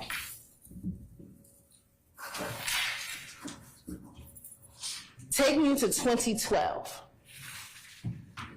Was there another gang intelligence encounter with Trontavious Stevens? Yes, ma'am. And do you recall what date that was in 2012? That was June 22nd of 2012. And were you involved in that encounter with Mr. Stevens? I was. How did you encounter him? He had been arrested after a traffic stop in Zone 3, and myself and another detective were called to the scene to interview Mr. Stevens. Okay. And did he speak with you when you went to go interview him? He did. And what type of questions did you ask of him? Primarily asked him about his suspected gang affiliation. Okay. And was he forthcoming with his affiliation with any gangs? He was not. Okay. And at that time, did you notice any tattoos on him? I did. What tattoos did you notice? I noticed several. The first one I noticed was a tattoo on his throat that said BFL. And did you ask him about that tattoo? I did. And what was the response that he gave you about the BFL tattoo? We object. This is cases. You're saying confrontation. This is a 2012 interview with. I'll sustain the objection. Your Honor, may I respond? Yes. Your Honor, Mr. Stevens has testified. He was specifically asked about this encounter within his I'm going to proper. reverse myself, Mr. Harvey. I'm going to overrule the objection, okay? Go ahead. I'm sorry, could you ask the question again? Sure. What response did he give you about the BFL tattoo? He told me that it stood for loyalty, bend first. Loyalty. Loyalty, bend first. Now, when he told you that it meant loyalty, bend first, were you able to find anything from Trontavious Stevens that contradicted that particular meaning that he gave you? I did. What did you find? I saw a post to his Twitter account. Okay. And when in conjunction with having this interview, did you find this post on his Twitter account? I believe it was shortly after the encounter. Okay, so back in 2012. Correct. All right. And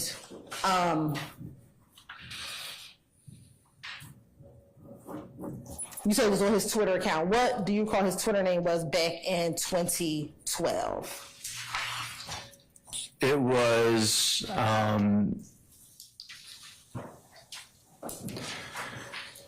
believe the account name was Bloody Slug Slat. He had a vanity name of Slug 5 Much, I believe at that time also. And you're on permission to approach? I'm showing you what I've already given to defense counsel is 19W.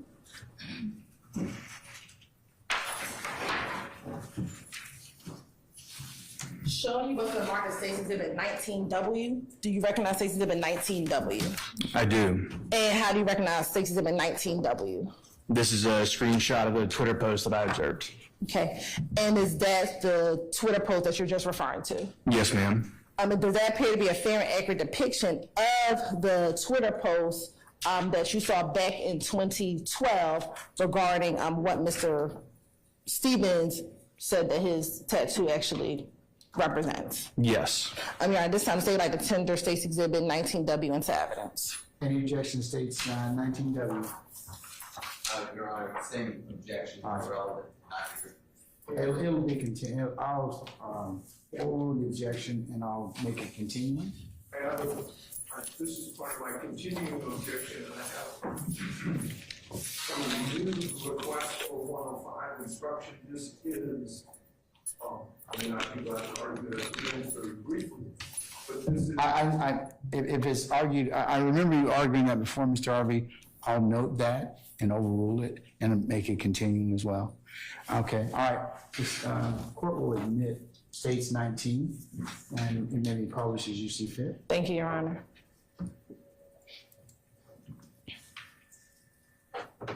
Now, is this the post that you were referencing? It is. And if you can, is your screen on to the right of you?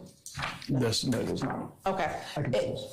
If you can see, and if you need that stick, you can also use that stick. Just indicate where that BFL tattoo is. So the BFL tattoo is across his throat.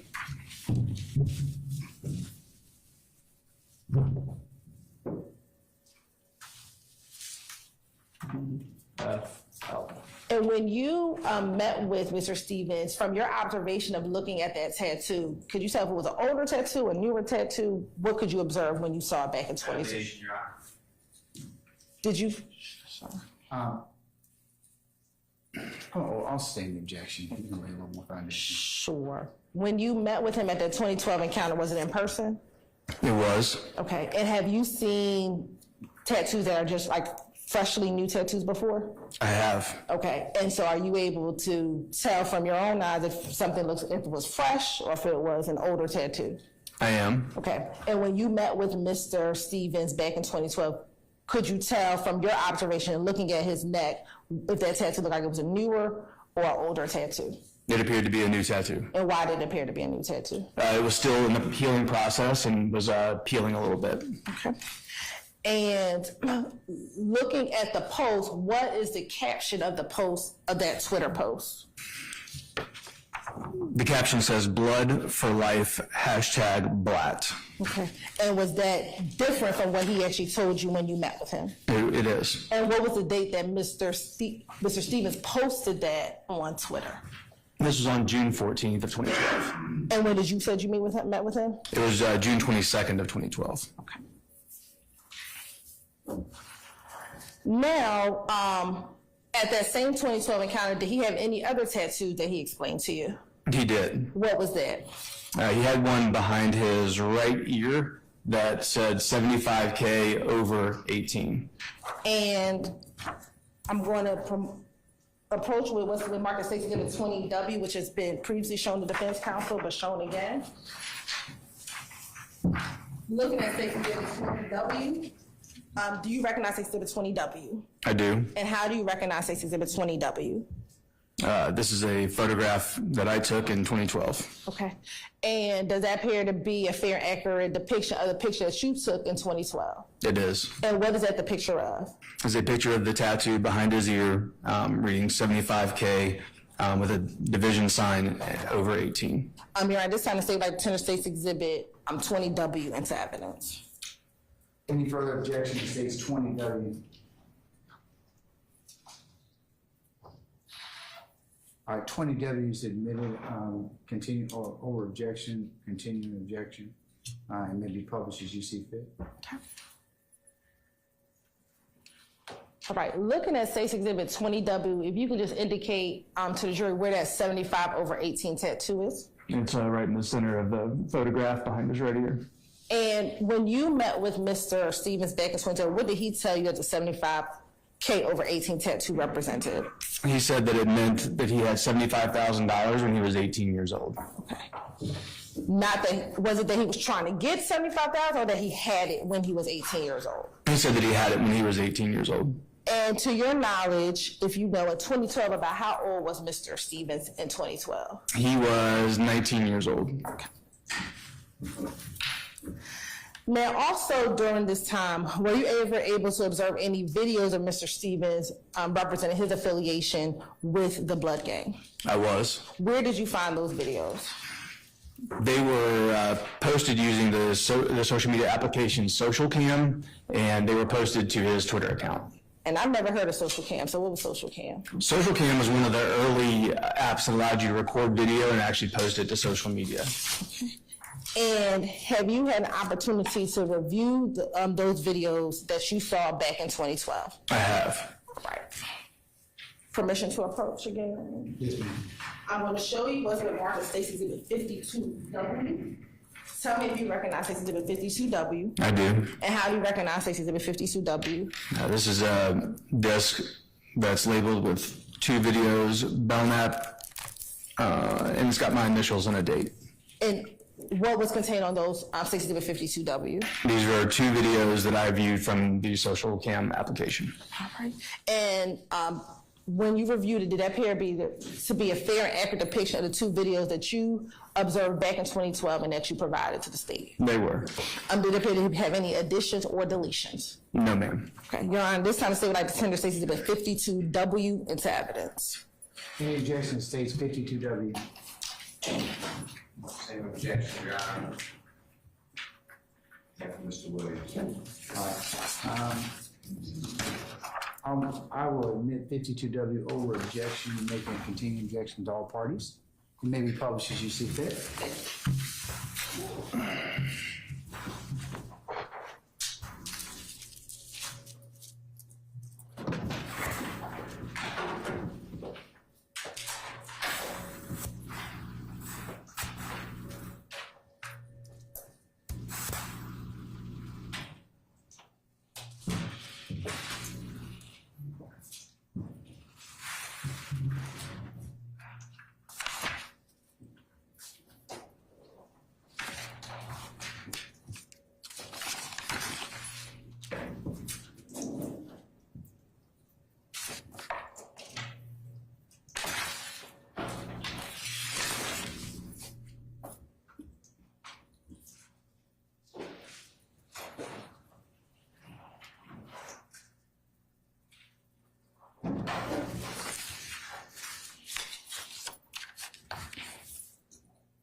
Your person dollars.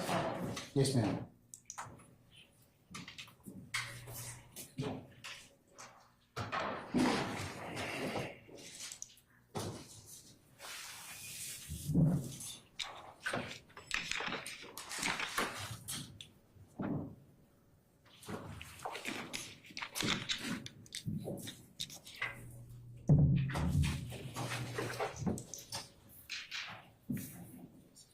we're gonna publish that one later, Pierce.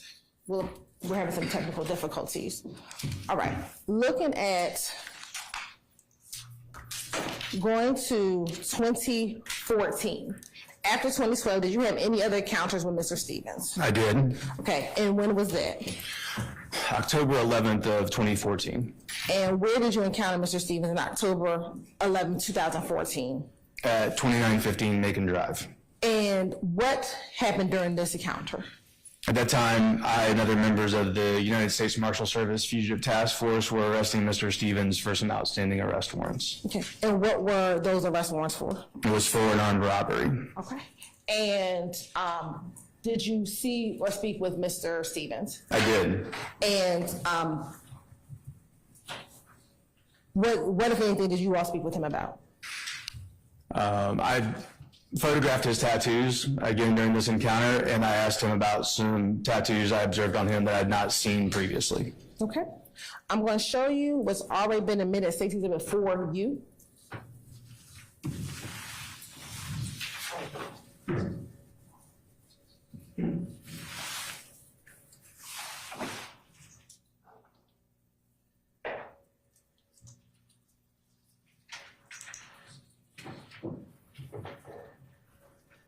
Looking at what's already been admitted as Safety Exhibit 4U, do you recognize Safety Exhibit 4U? I do. How do you recognize Safety Exhibit 4U? This is a hat that Mr. Stevens was wearing at the time of his arrest. Okay.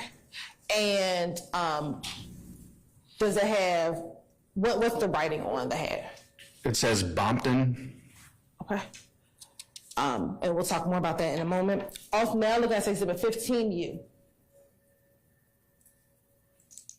Do you recognize Exhibit 15U? I do. And how do you recognize Exhibit 15U? It's a red bandana that Mr. Stevens had on his person during his arrest. Okay. Now, looking at this bandana, to your knowledge, do you remember, was there any other writing on that bandana besides the normal general pattern that's on a red bandana? There was not. Your Honor.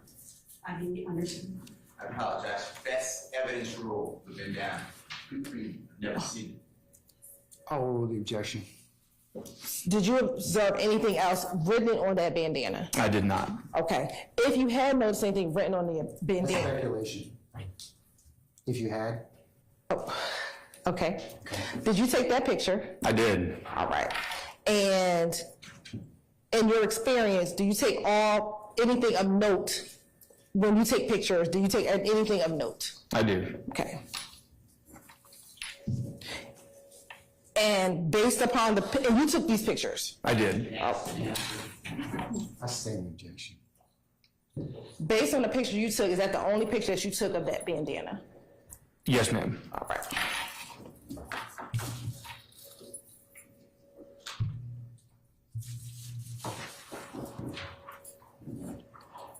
Was there anything in your encounter with Mr. Stevens on that day, October 11, 2014, that you observed that would indicate that either the bandana or that hat was merch or merchandise from a concert?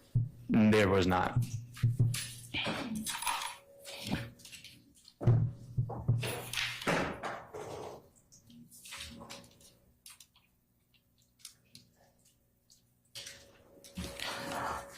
Now, you talked earlier about wanting to notate any additional tattoos. Did he have any additional tattoos on his body that he did not have when you met with him in 2012? He did. Okay. And what were those additional tattoos that you saw? There were quite a few new tattoos, but two that I took note of. One was on his hands, or across the back of both hands, and one was on his left side, on his rib cage. Okay. And I'm going to show you what's already been admitted. First, it says Exhibit 2U. Looking at Stacey Exhibit 2U, do you recognize Exhibit 2U? I do. And how do you recognize Exhibit 2U? This is a photograph that I took. Okay. And was that one of the newer tattoos that you had saw on his body? It is. Okay. Now looking at Stacey Exhibit 3U. Looking at Exhibit 3U, do you recognize Exhibit 3U? I do. How do you recognize Exhibit 3U? That's another photograph that I took. And what's contained on that tattoo? It says, "Can't fight fate." Okay. And again, looking at that, you said can't fight fate, is the C replaced with a K? It is. All right. And looking at State's Exhibit 7U, do you recognize State's Exhibit 7U? I do. How do you recognize State's Exhibit 7U? These are photographs of Mr. Stevens' tattoos. Okay. And are those two separate photos? They are. Combined into one? Yes, ma'am. Okay. And are those the additional photos that you took back in 2014? These are not the photos that I took, but they are the tattoos that I observed. Excuse me, thank you. And what are from this 7U picture, what are the two pictures, what are the tattoos that you observed back in 2014? They read across the hands from right to left, Cleveland Ave, and Rock Crew across the fingers.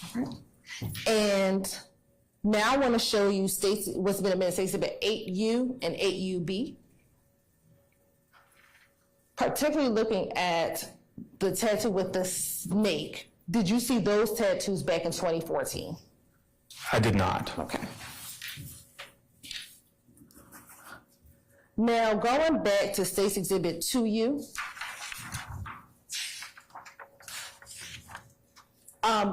does it appear that Mr. Stevens has on any beads around his neck? He does. During your encounter with him, did he make any notice or mention of those beads? Yeah, the only thing he said about them was that when I asked him if I could take pictures of his tattoos, he said that was fine. He just did not want me to touch his beads. And he was very emphatic about that. Now, during your interaction with Mr. Stevens back in 2012 or in 2014, did he admit any gang membership to you? He did. And what gang did he admit that he was a member of?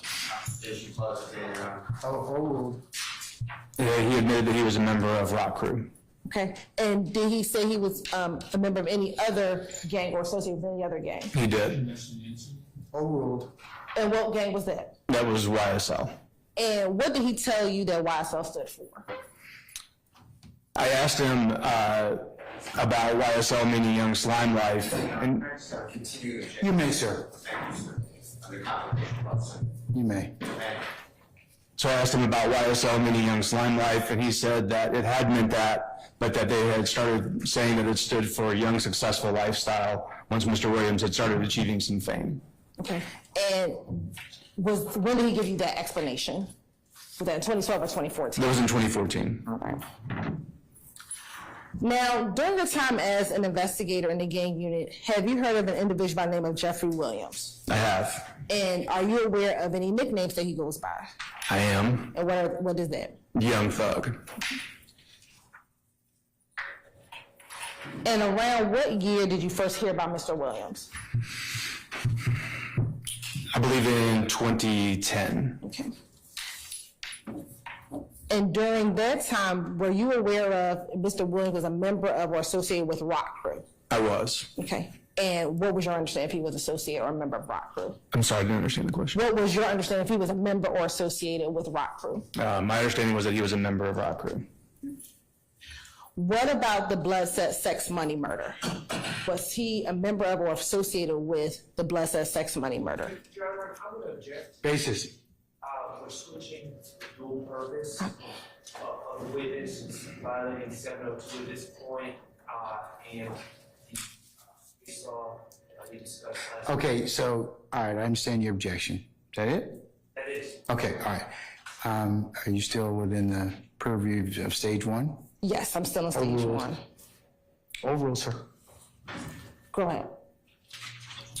In 2010, no, I was not aware of him. I don't believe at the time being associated with sex, money, murder. Okay. What about later on? About 2012, 2014? Yes, ma'am. All right. And what about Young Slime Life?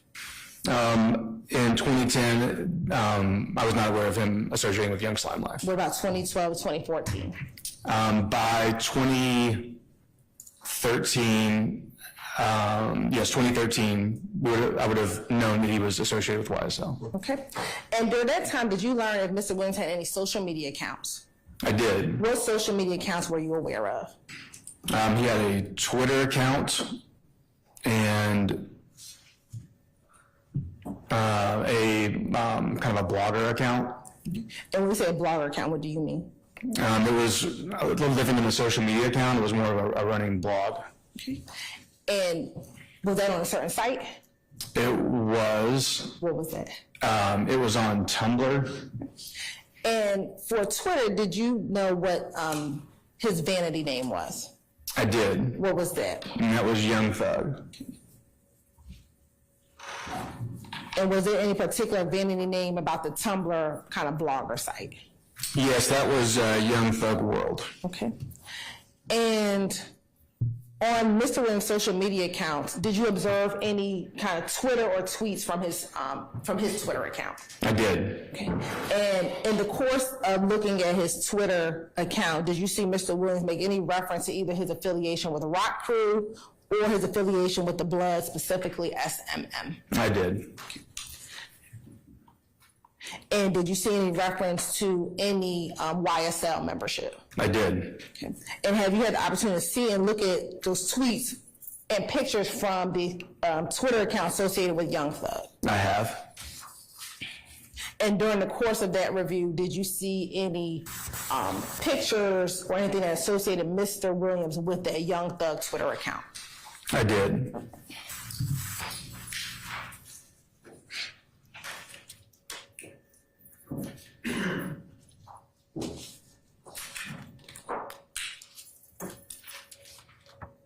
I'm going to first show you what's been marked as Exhibit 21W through 41W.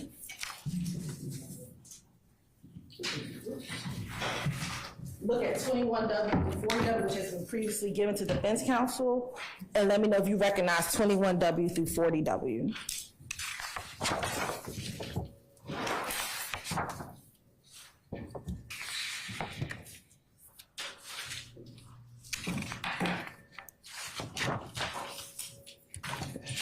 And I'm sorry, it should be 42W, I apologize.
Before we get started, or continue, I should say, might be best to break in for lunch at this point in time. Sure. Okay, all right. Ladies and gentlemen, you okay with that? Yes. Okay, all right. All right, so, ladies and gentlemen, go ahead and recess for lunch. The time is almost, say, 12:35. If you all could come back at 1:45, and then once all of you are assembled, we'll go ahead and we'll resume with our examination of our witness, okay? All right, so 1:45, remember my admonitions I've given you, okay? Enjoy your lunch. All rise.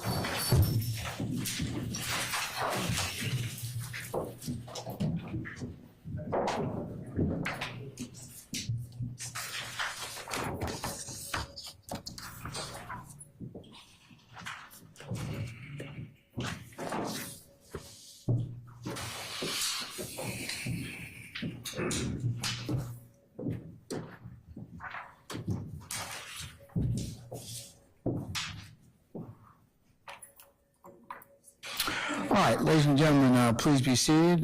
Detective Belknap will go ahead and excuse you for lunch as well, sir. You come back at 1:45, please. Thank you, sir. I'll discuss testimony and anybody accept returns in this case. All right.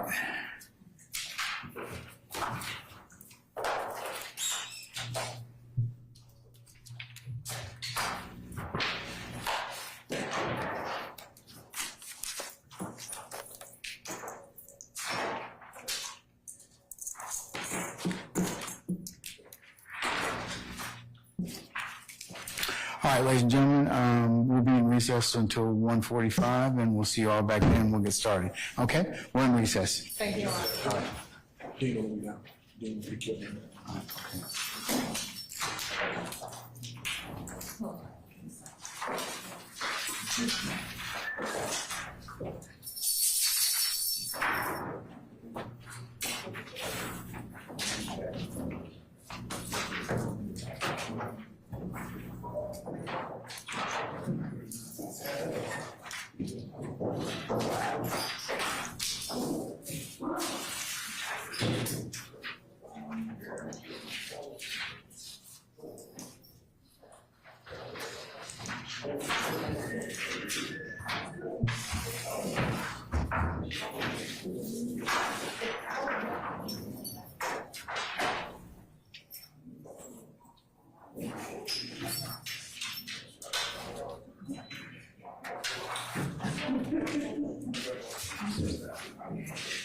All right, Wes, I'm coming up with you. Just give me, I think Dean's on his way out. Or where to get me, so.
Jurors back, sign in.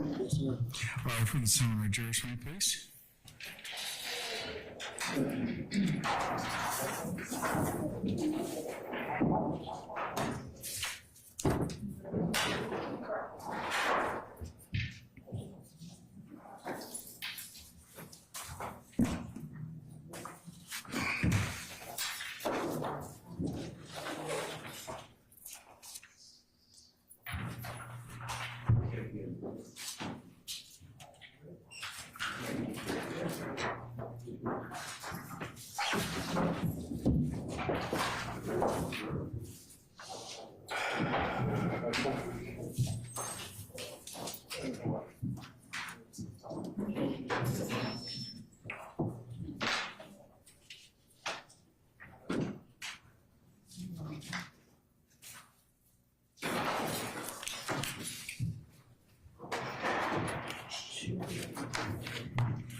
All right, ladies and gentlemen, please be seated. All right, thank you, Sergeant Ingram. All right, Ms. Hilton, you may continue with the examination now. Thank you, Your Honor. Now, before we left off, we had some technical difficulties with 52W. So now, before we finish with where we ended, we'll go and publish now 52W.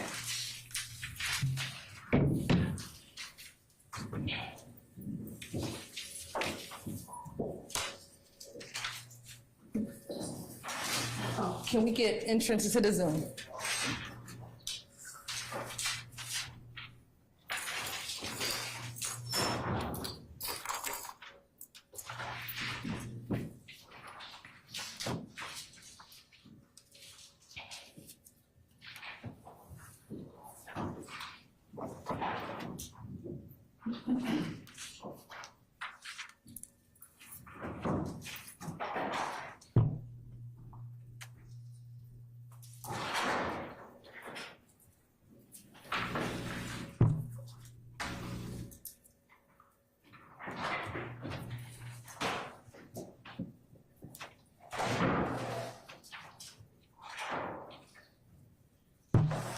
Okay, first looking at the first video on 52W. Again, investigator Buckner, do you recognize that the entry part of 52W?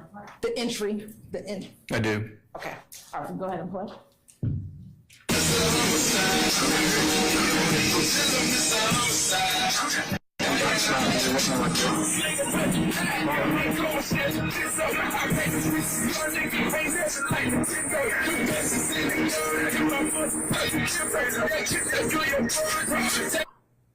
I'm going to pause right here, and that's at 18 seconds in the video.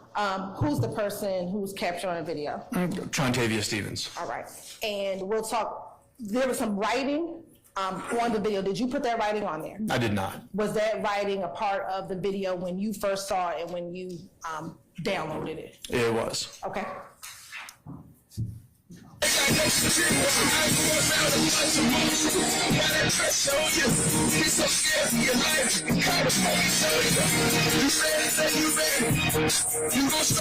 The driver in the car, do you know who that individual is? I do. Who is that? It's Taquantis Grant. Okay. And is he associated with any gang?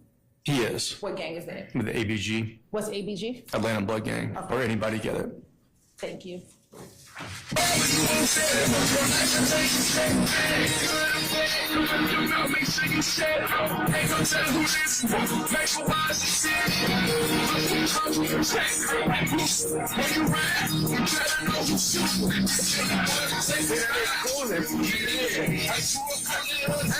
That was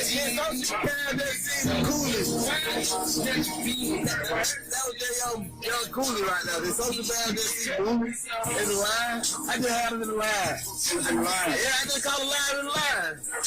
He look like, who the fuck is those guys? Those guys are balling. Aren't you young Cooley? I fuck Cooley, boo. You better get out of that damn line. I bet that homie ain't in that line standing. I bet he would never be standing in no damn line. Yeah.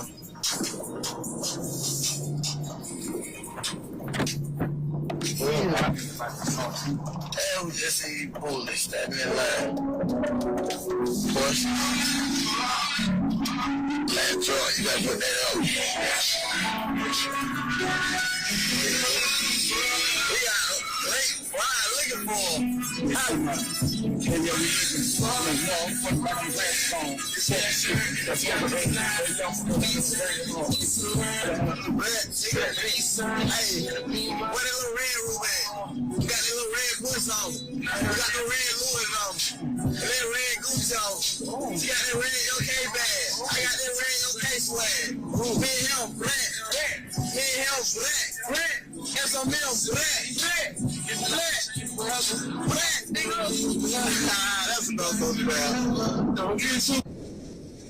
Okay, so within that, do they make a mention of SMM? They do. And what about black? They do. All right, we'll talk about that in a moment. The next video. Which is? 52W video 2.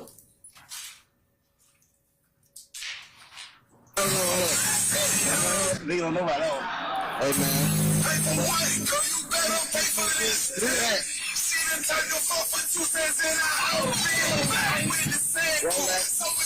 Homies on homies.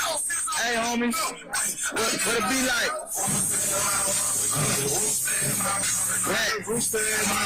Hey. Hey, go ahead. Okay.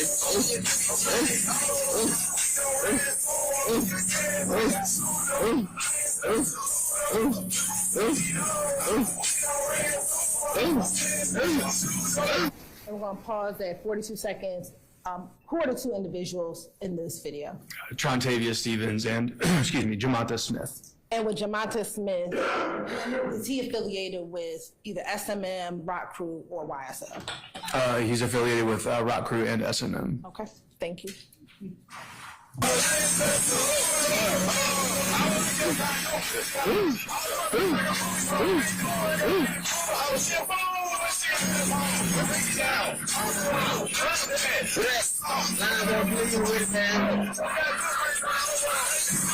First take my motherfucking blood, homie. Black. Maybe, if it's black, they niggas say black. Real niggas say black, blood niggas say black. I'm trying to catch up a little bro. Hold on. Yeah, he's y'all up when you get through. Who said it? When they get through.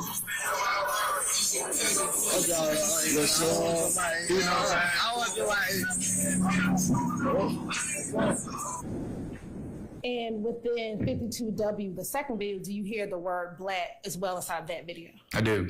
And again, for sure, when did you pull these two videos? These were from June 16th and June 24th of 2012. Now, thank you. Now, going back to State's exhibits 21W through 42W, did you have the opportunity to review those before the break? I did. And did those appear to be fair and accurate representation of tweets from the account of Young Thug? They do. All right. And have you seen those tweets before? I have. Okay. Your Honor, this time say like Tennessee exhibit 21W through 42W into evidence. Objection on relevance, also 43 character. Okay, all bases are overruled. No continuing objection, and then the publishers use admit them over objection, and then the publishers use fit. Thank you, Your Honor. Next, I'm going to present you with 3 different groups. First, 43 and 44W, 45W and 45WA, and 46W through 50W. Once you review, let me know. Let me know when you're finished. And these have also been previously shown to the defense counsel.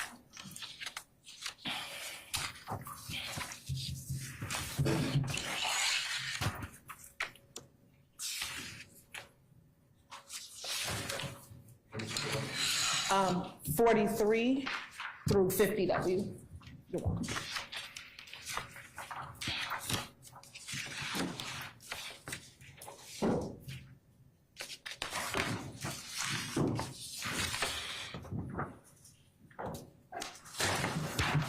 I've reviewed them. Okay. And do you recognize, first I'll start with 43W and 44W. I do. And how do you recognize 43W to 44W? I've previously seen these. Okay. And are those from the same at Young Thug Twitter account that we just referenced? Yes, ma'am. All right. Now looking at 45W and 45WA. How do you recognize 45W and 45WA? I've previously seen these. Okay, and are those from the same Twitter account that we've referenced before belong to Young Thug? They are. And then last, 46W through 50W, do you recognize those exhibits? I do. And how do you recognize those exhibits? I've also previously seen these. And again, are those also tweets from that same Young Thug Twitter account? They are. Your Honor, at this time, the state would like to tender State's Exhibit 43 through 44W, or whiskey, 45 whiskey through 45 whiskey A, and 46 whiskey through 50 whiskey into evidence. I said the same continuing objection to this. You may, sir. Thank you, sir. Okay. Now, next, are you, oh, sorry.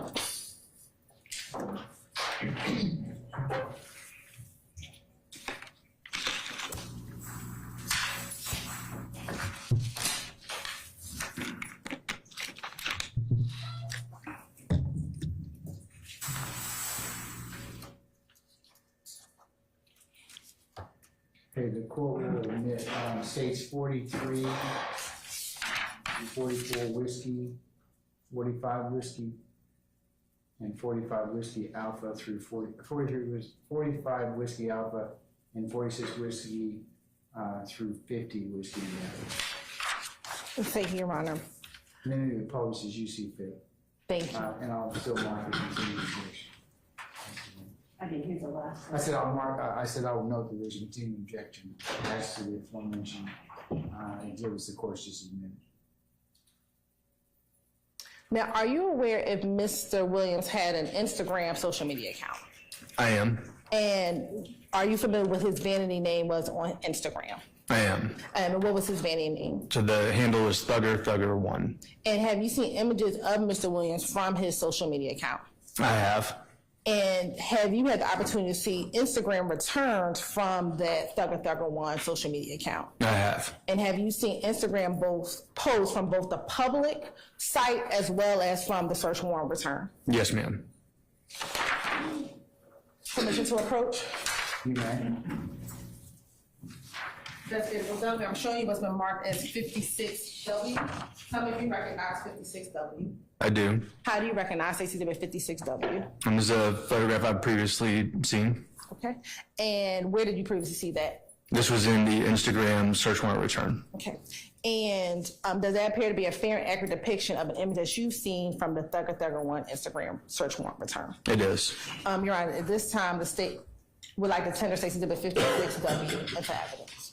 All right, any further objections to this 56 whiskey? Same objection, sir. All right, so I'll admit over objection, continuing objection. You may be published as you see fit. Thank you, Your Honor.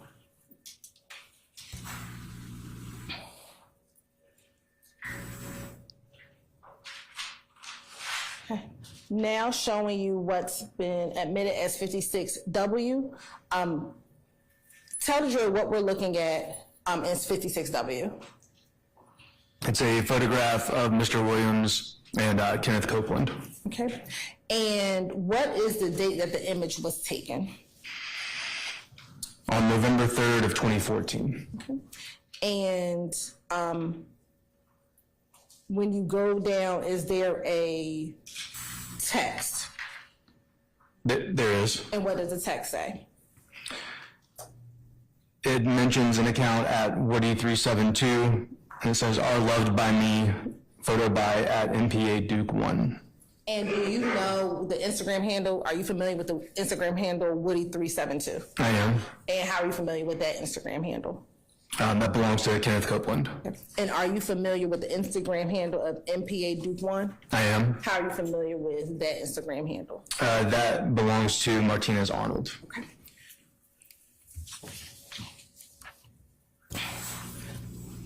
Now, have you had the occasion to view any videos with Mr. Williams in which he either himself self-identifies or associates himself either as a member of Rock Crew, the Bloods, and or a member of YSL? I have. How many videos have you seen? I don't know the exact number, but a few. Okay, for the purposes of this testimony today, have you seen 3 specific videos as it relates to this testimony today? I have. All right, and the 3 videos that you've seen, if you tell the jury a little bit about each of the videos. So the 3 videos that were reviewed for today, one was published or posted in 2009, another that was posted in 2012, and another from 2014. The first one was posted to YouTube. Actually, the first 2 were posted to YouTube. The third was from an account called Mixtape Kitchen, and that was viewed on a website called World Star Hip Hop. And have you had the opportunity to view those videos yourself in preparation for your testimony today? I have. And in viewing those videos, did you see images of Jeffrey Williams in those videos? I did. And based upon the videos that you've seen, did it appear to be any additions or deletions from either the YouTube account or from the World Star video account that you viewed? No. You have permission to approach again. You may. I'm going to show you first what's been marked as 53W and 53WA, 54W, and 55W, and tell me if you recognize those exhibits. And these exhibits have been previously shown to defense counsel.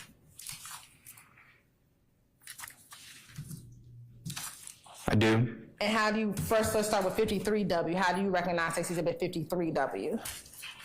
I've previously initialed this disc after reviewing the video that's on it. And then what about 54W? Same thing. I previously viewed the video that's on this and initialed the disc. And what about 55W? Same thing. I've previously viewed the video that's on the disc and initialed it. And again, from your viewing of the video, did there appear to be any additions or deletions? No, ma'am. You're right. This time, say like 10 or 6 exhibit 53W, 53W alpha, 54W, and 55W into evidence. You said 53W, 53W alpha. Yes. What else? 54W and 55W.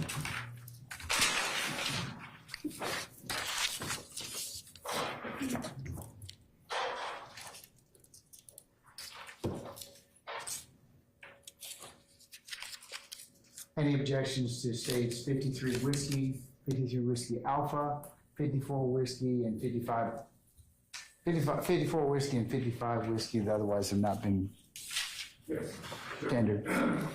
They were not, What's your objection, sir? they were not a part of the original objections that we made. The objections are exactly the same. They just weren't available Would you like me to adopt them? Or? to exact. Okay, I'll adopt those, and it'll be a continuing objection. Any further objection? 403, 404A count. Okay, overruled. I'll note. I'll make it a continuing objection. I'll admit them over to objection. They may be published as you see fit. States 53 whiskey, 53 whiskey alpha, 54 whiskey, and 55 whiskey. Thank you, Your Honor. And at this time, phase 1 is concluded. All right. Ladies and gentlemen, we're going to take just maybe 5-10 minutes, and then we'll come back and we'll continue at this point in time, okay? All right, so with that, ladies and gentlemen, we're going to recess about 10 minutes, all right? All rise.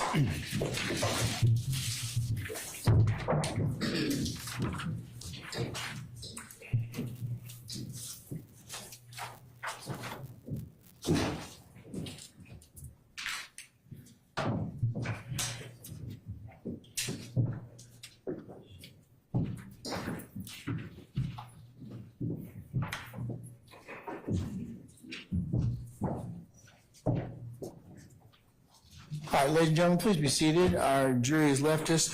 Detective Gunna will see you in 10 minutes, okay? Sir. Thank you, sir. We're in recess.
be called. Detective Belknap, please.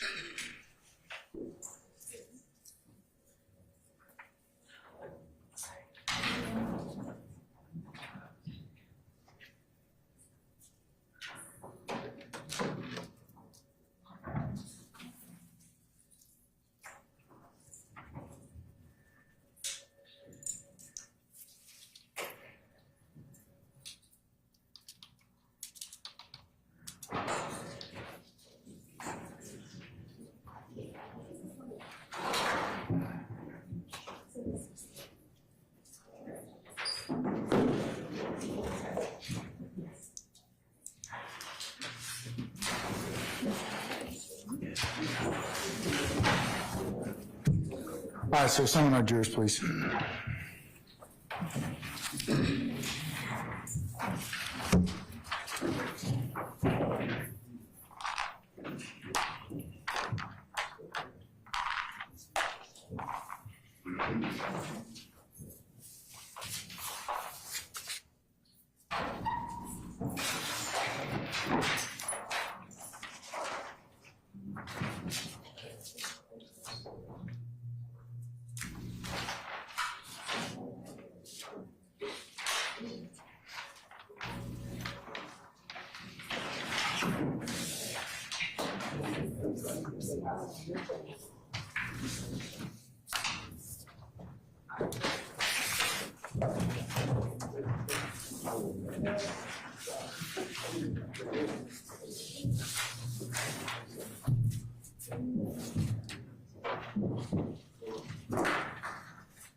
All right, ladies and gentlemen, please be seated.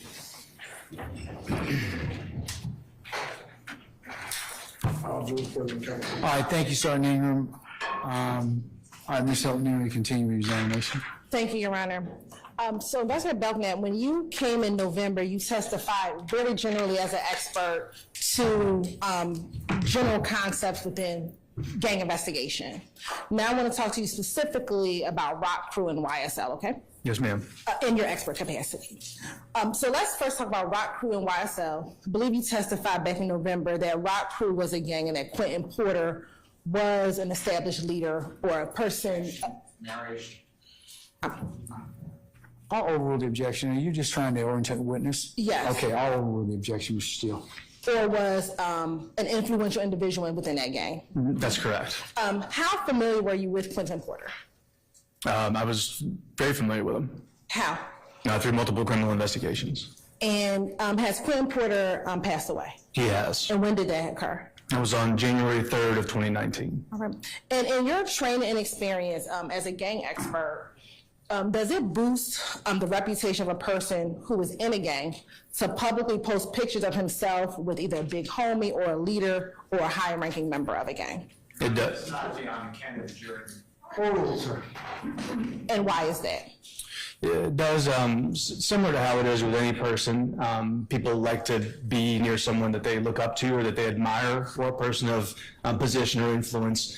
In gangs, it's actually even more so than that, because in gang culture, a lot of what they're seeking is money, power, and respect, and being close to those things can bolster or strengthen the amount of protection that the gang provides you against outsiders who see you as a person of high rank or influence within the gang.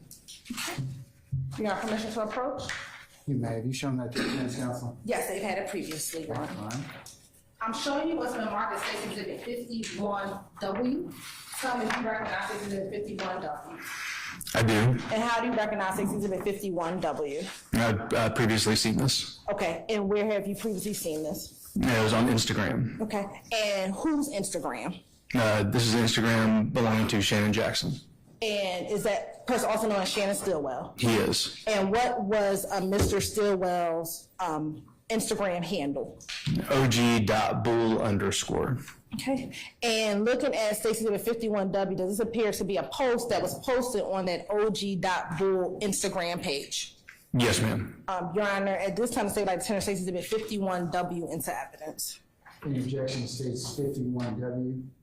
51 whiskey, otherwise has no argument. All right, there will be noted for the record. Continuing objection, sir? Yes, Your Okay, all right. It's admitted over objection and may be published as you see fit. Thank you, Your Honor.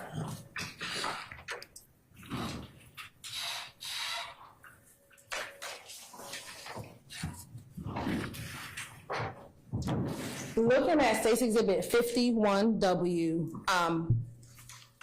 is that the Instagram post or Instagram page of OG.Bull?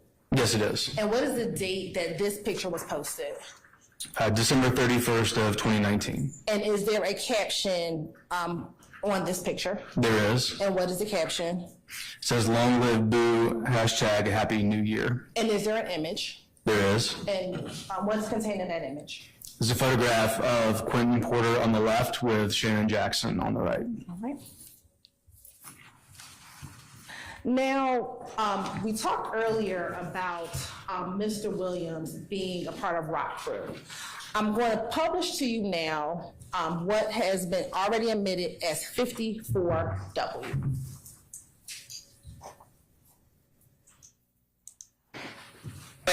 Checking out here.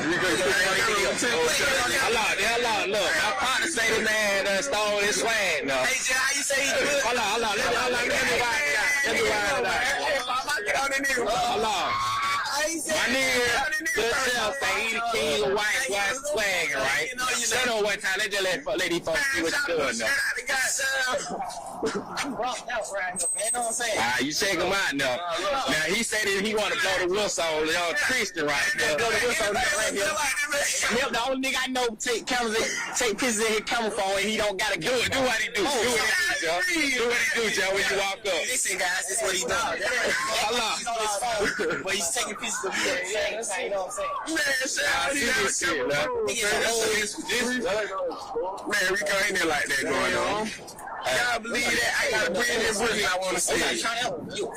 Man, we down here this hard kicking it, man, every day. Little Monte right here, man. Man. We all let it know, man. So good with us. Hey, Joe. I mean, big money, man, all the way. On swag. You doing this shit. Get my swag. Gotta do it, man. He really cool. You see, he got an arm in his shirt, man. You feel me? Really cool.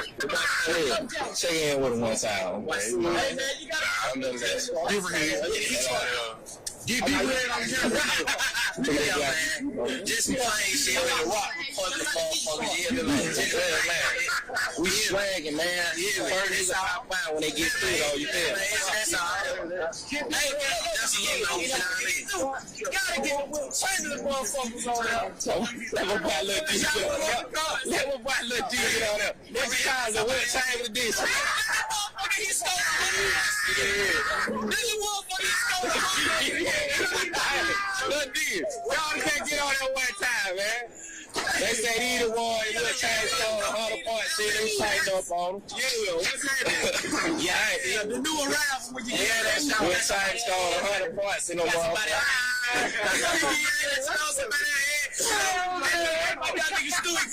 Went ball with his, so he stole it. I was gonna fuck that little kid right quick. All right, so we're going to go back and we're going to talk about this video. So in the video, what year was this video, based upon what you viewed on YouTube, what year was this video taken? In 2009. All right, and where are they at in this video? This is the Cleveland Avenue Park. I believe the address is 27 Cleveland Avenue. Does 47 Cleveland Avenue sound familiar? That's it, 47 Cleveland Avenue. Okay, and is this in Zone 3? It is. All right. And in your experience as a gang investigator, is this an area where YSL members or Rock Crew members generally are congregated? Yes, ma'am. Now, let's go back to the beginning. Checking out here. Hold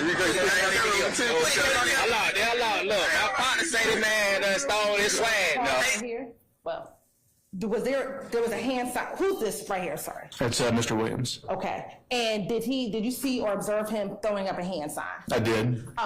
In your knowledge, transparency, what Do you know what that hand sign is or what that hand sign represents? I do. And what is that? It's a hand sign used by blood sets, generally specifically East Side Bloods. Okay. And continue. Hey, Jay, how you say he do it? Hold on. Let me ride it out. Hold on. My nigga, good self say he the king of white swagger, right? Shut up one time. Let these folks see what you're doing now. Alright, you check him back, checking out him. Hold on, look. My partner say the man stole his swag, no. Hey, Jay, how you say he do it? Let me ride it out. My nigga, good self say he the king of white swagger, right? Shut up one time. Let these folks see what you're doing now. Alright, you check him out. And is that him pulling up that same symbol again? It is. All right. I know. Now he said that he want to blow the whistle on Christian right there. Blow the whistle right here. Do you know who that is? I do. Who is that? That is Christian McMiller. And to your knowledge, is Christian McMiller associated with Rock Crew and or YSL? Yes, both. Both. And is Mr. McMiller still living with us today? He is not. When did he? Do you know when he passed away? I do, and it was last year, although I don't remember the exact date off the top of my head. 2022 or 2023? I'm sorry, 2022. All right. And as relates to Mr. McMiller, do you know how he passed? I do. How? He was shot and killed. Okay. Was he with anyone? He was. Who? Darius Ford. All right. We can continue. The only nigga I know take pictures in his camera phone and he don't gotta do it. Do what he do. Do what he do, Joe. Do what he do, Joe, when you walk up. Listen, guys, this is what he does. Hold on. But he's taking pictures of me at the same time, you know what I'm saying? Man, man, we go in there like that going on. I gotta believe that. I gotta bring this with me. I want to see it. Yeah, we down here this hard keeping, man, every day. Little Monte right here, man. Do you know who that is? I do. Who is that? That's Jamonta Smith. Right. Is that the same individual that was in the other video? Yes, ma'am. Okay. And do you see any gang identifiers on Mr. Smith within this video? I do. What is that? There's a red bandana tied to the right side of his pants. What's the significance of the red bandana being tied to the right side of his pants? If you remember, as we did. I'll sustain the objection. Your Honor, we haven't asked any specific questions as to this individual previously. I'll allow it then. I'll overrule the objection. You can go explain. Mr. Smith's wearing this red bandana tied to the right side of his pants, which is consistent with his claims of being a blood gang member. Okay. Oh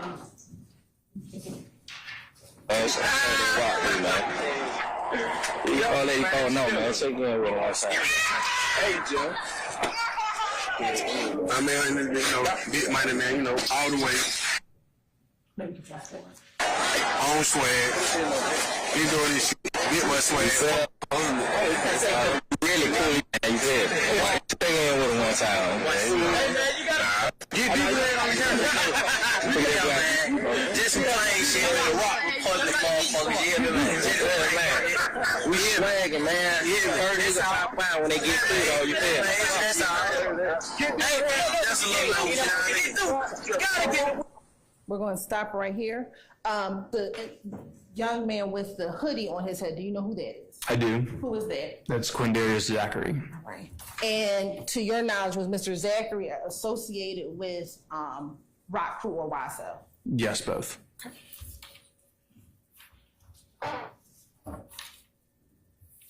And there's some other individuals in this video. Are you familiar with any of those other individuals in the video? I am. Okay, how? From previous investigations. Do you know all of their names of the individuals that are in that? I don't. Okay. But so how do you know that they are part of other investigations? Several of them look familiar. One of them, I believe, sitting in the car. Also speculation. I stand as the form. Could you just stand when you object? That's Mr. Matthews. Objection. Thank you. He's in his expert capacity, can talk about his investigations. You just need to rephrase the question, though. In viewing these videos, have you had encounters within your gang investigation with any investigation involving any of these individuals? I have. Your Honor, relevance, I'll rule the objection. character, or. I will rule the objection, sir. Thank you, Your Honor. I have. Okay, and you were specifically talking about someone on the car. Yeah, I believe that's Red Codio, who was a rock crew associate.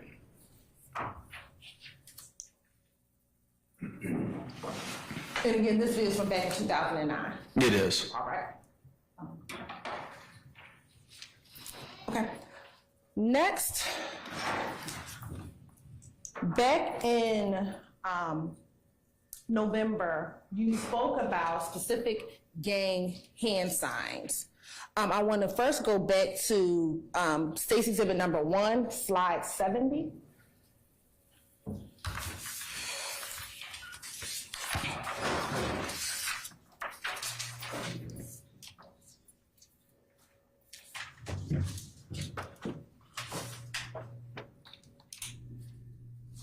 Now, when you came in November, was this a part of your PowerPoint presentation? It was. And did you talk specifically about certain hand signs in which both sex, money, murder, as well as YSL individuals do?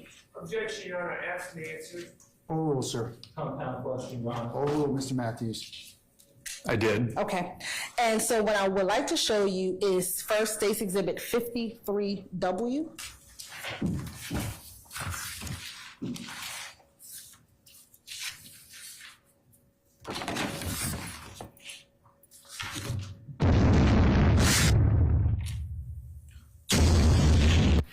So pause right here.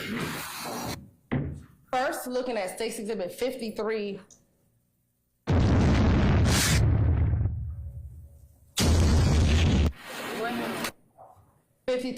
What is this? What video are the jurors about to look at? 653W. This is a video from YouTube. It's behind the scenes from a video shoot. Okay. And who was the individual whose song was it? This is Justin Ushery, who performs under the name Bloody J. Okay. And to your knowledge, training experience, was Bloody J or Justin Ushery a member of ABG? Yes. And is that Atlanta Blood Gang? It is. All right. And is this him on the cover of the initial cover of the video? Yes, it is. Okay. I want to direct your attention to the tattoo on his face. As a gang investigator, is there any significance of that particular type of tattoo on his face? He has a Boston Red Sox logo tattooed below his right eye. And as we've previously discussed, blood gang members will often tattoo this logo, and they associate their gang identifiers with the right side of their body, so it may be tattooed in a prominent place on the right side of the body. Okay. So I want to go to some key portions of the video. So first I want to go to 1 minute and 12 seconds within the video.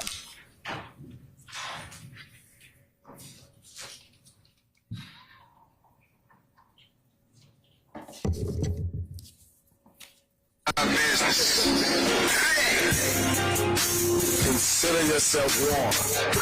Consider yourself warned. Warning! Consider yourself warned. Consider yourself warned. Arrest! Are you telling me that nigga come already, man? Pause right here first. Your Honor, I'm going to object. I'm sorry? This is hearsay, it's relevant, and I propose without prejudice. I'm gonna overrule those two objections. If you have something else, you can come up here and tell me, but I'm gonna overrule the objection.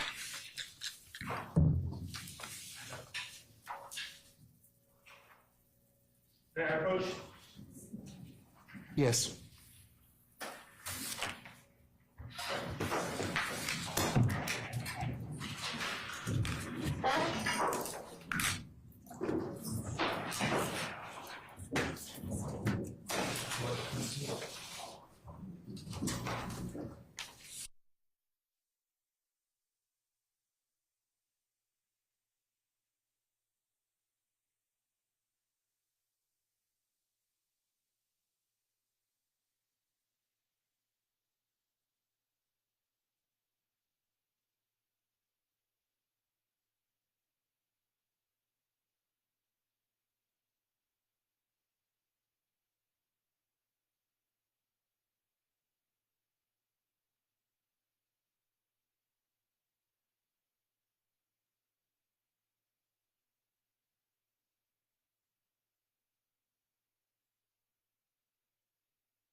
United States 53 whiskey. Thank you.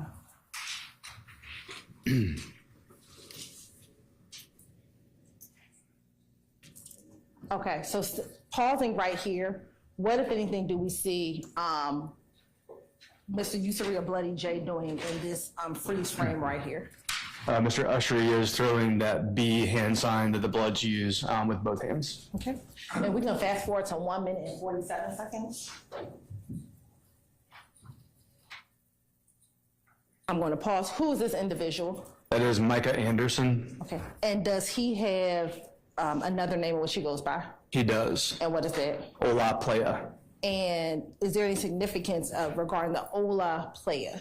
That's a term for rank or position within sex, money, murder. All right. And is he holding up any gang signs? He is. And what are the gang signs that he's holding up right here? This is the 2 guns hand sign for sex, money, murder. All right. I'm going to go to 2 minutes and 1 second.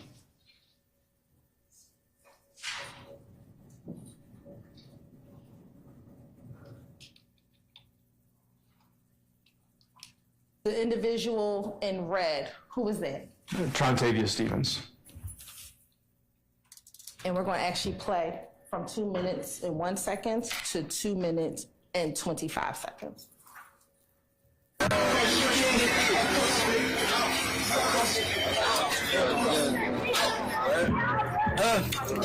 don't be sipping, bro. You gotta beat me quick though.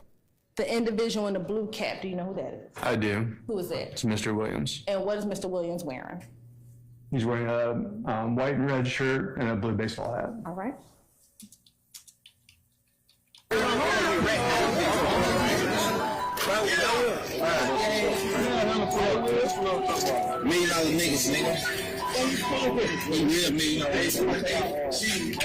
$1 million bloods, $1 million goons and shit. 5 times. Okay. And the individual says we're $1 million niggas, $1 million bloods, black 5 times. Who was that? That's Mr. Williams. Okay. And what is black? What does black mean? It stands for blood love all the time. And is that the same black that we heard in that video with Trontavia Stevens a little bit earlier today? It's the same identifier, yes. Okay.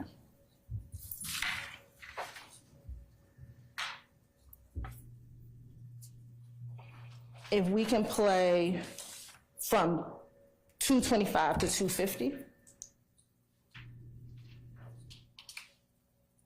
$1 million niggas, nigga. We real $1 million. $1 million bloods, $1 million goons and shit. 5 times.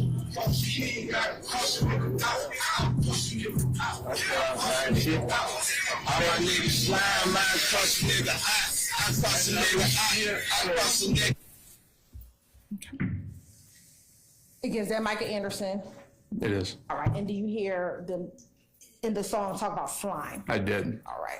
And based on your experience with YSL and Rock Crew, what is your understanding of slime and what that means? Slime is a term meaning to do something reprehensible or wrong, being untrustworthy, or someone who would do crime or harm to anyone. And in there it says cross a nigga out. Does that have any relation to do with that term slime? It can, yes. Okay, and why you say it can, what do you mean? That term generally means to kill someone, to take somebody out. That could certainly happen in the context of being a slimy person or being slime. Okay. Now we're going to go to about 3 minutes and 40 seconds.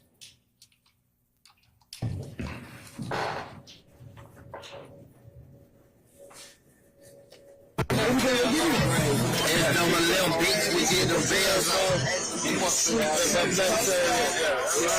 Count money till I pass out.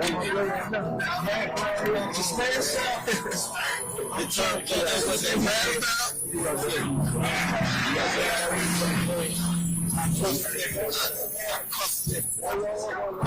Slam, man, cross a nigga eye.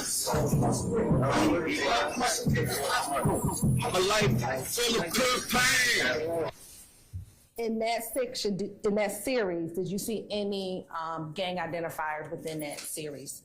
I did. And what did you see? The very beginning of it, Mr. Williams throws a hand sign. It's a C and a K for Crip Killer.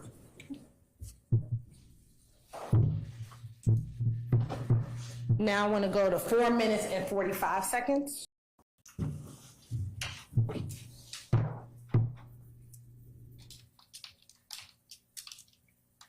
Where you come up? I cross a nigga. Nigga slam, man. I cross a nigga. I cross a nigga. I cross a nigga. Don't nothing beat a double for the truth. Cross a nigga. Cross a nigga. Hey, I cross a nigga. I cross a nigga. No tic-tac-toe, no love for these niggas, no S's and O's, yes for the O's. Anybody get it? So you know how that goes. For the cashes to go. And we're stopping at 5 minutes and 20 seconds. Within that gap from 4:45 to 5:20, did you see either on the front end or in the back any gang symbols within that portion of the video? I did. Mr. Anderson, I believe, again, was throwing two B hand signs as well as the two guns. Now we're gonna go all the way to 8 minutes and 24 seconds.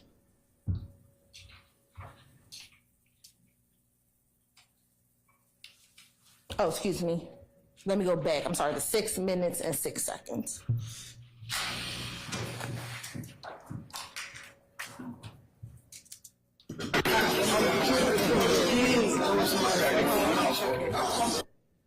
In the background, do you see Mr. Williams? I do. And do you see him putting up any gang signs? I do. What do you see him putting up? He's throwing that CK hand sign with both hands, and then he throws that B hand sign with each hand. Okay. Now let's go to 8 minutes and 24 seconds.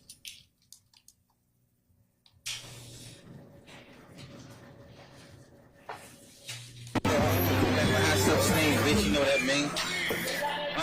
Turn up, though. Ain't no that much song like big beautiful, tell them what it is. A1 ABG, A1 FBG, A1 ROB, bitch, you know it, right? So let's okay, so he said A1 ABF, A1 AFB, and ROB. Does that have any significance to you as a gang investigator? So I believe he actually says A1 ABG, A1 FBG, and A1 ROB. Okay. So ABG would be Anybody Get It or Atlanta Blood Gang. FBG is for Free Band Gang, and ROB is for Raised On in Cleveland. But again, as they started associating with the Bloods, they stopped using the letter C in their initials and replaced it with a B. Now going to, if we're not there, 8 minutes and 52 seconds.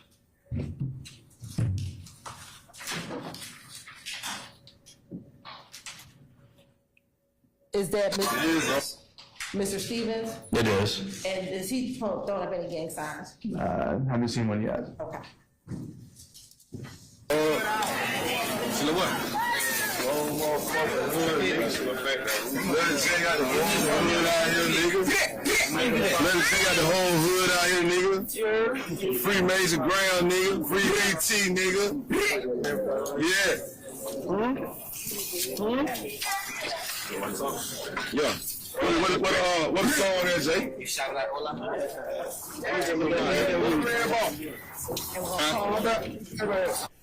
Do you see within this clip any gang identifiers being thrown up by any of the individuals in this video, this portion of the video?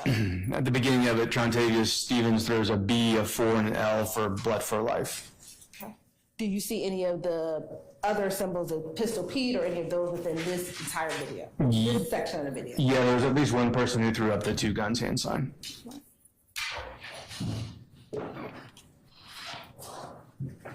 Now I want to go to 11 minutes and about 11 minutes and 14 seconds.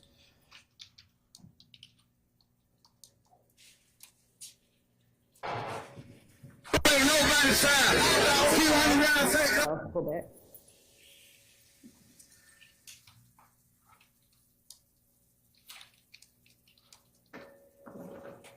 I'm playing nobody's side. The individual in the red hat, can you see him or do we need to play it again? I can see him. Do you know who that is? I do. Who is that? That is Donovan Thomas. Okay. And what year again was this video? This was, I believe, posted October 30th of 2012. Right. And are you familiar with Donovan Thomas? I am, How are you familiar with Donovan Thomas? through multiple investigations. Okay. And to your knowledge, was Donovan Thomas a member of ABG? He was not a member of ABG. What was he? Was he a member of a gang? He was. What gang was that? He was a member of Bird Gang.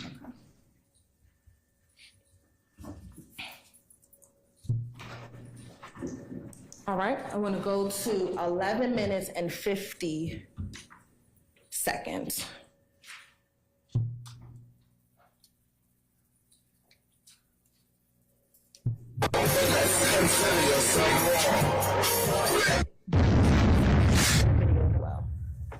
Yes.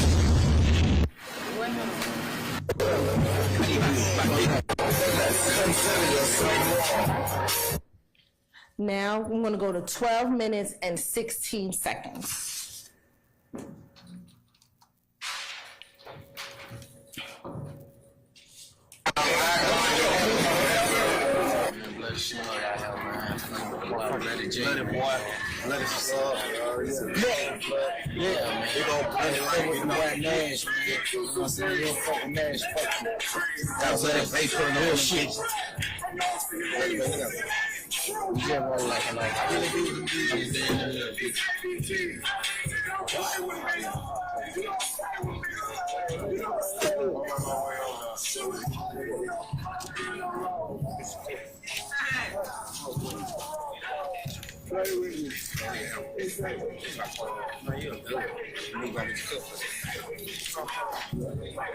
We'll pause.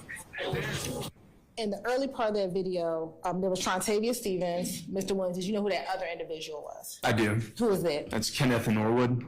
Okay.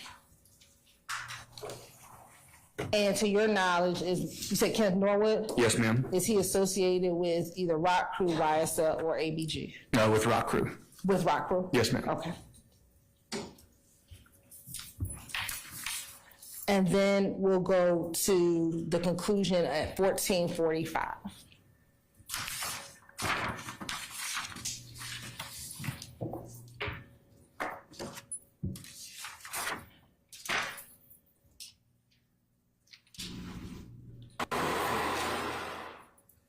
Now, is this usually just the end of the video? BIP, does that have any significance? It does. What is that? Blood gang members will often memorialize deceased gang members by saying BIP instead of RIP, which means blood in peace. And did you see both BIPs and RIPs on the bottom half of that, those credits? I did. All right. And was there, at the top of that, did something say Free Pistol Pete? It did. And who's Pistol Pete again? That's Peter Rollick. All right. Now I'm going to show you 53WA.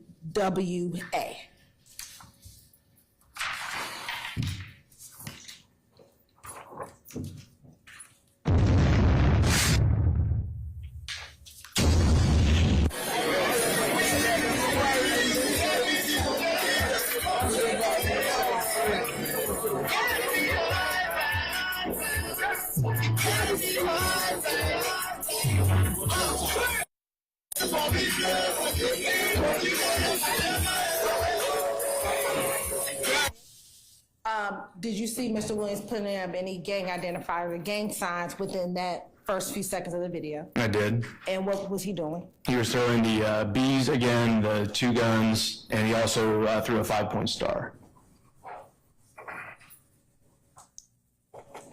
Now, I want to fast forward to 1 minute and 30 seconds.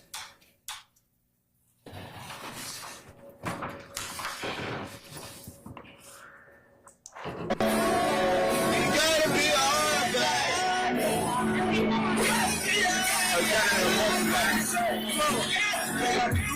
King Slide. You don't know that nigga. Can't trust that nigga.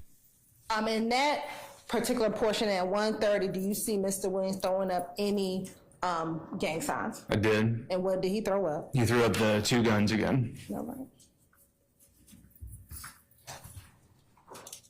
And now we're gonna go to 2 minutes and 9 seconds.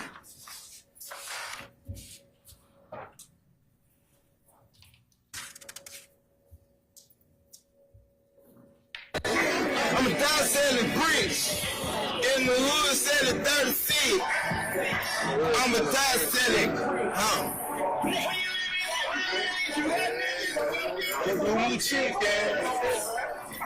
Gotta be hard, bro. You gotta be hard, bro. These niggas on their blood, but they can't, cause they got it out of their blood. Hey, yo, come up, Within that portion of it, do you see Mr. Williams putting up any gang signs? I did. And what did he put up? It looked like he threw the CK again at first, then the B, and then the 2 guns again.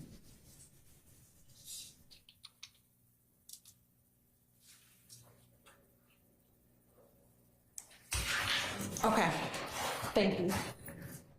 Now, in looking at this video, in your expert opinion, did you see a number of individuals who associated themselves with the Bloods in this video? I did. Okay.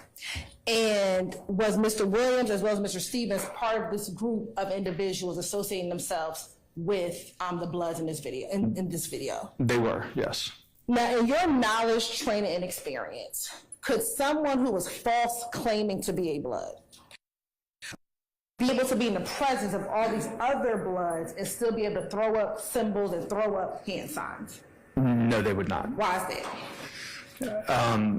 Gang membership, like membership in many organizations, is an important thing. It's very valuable to the members themselves, and so they certainly enforce who's allowed to claim membership or association with that gang, ensuring that they've actually met the criteria and have gained admittance through the members.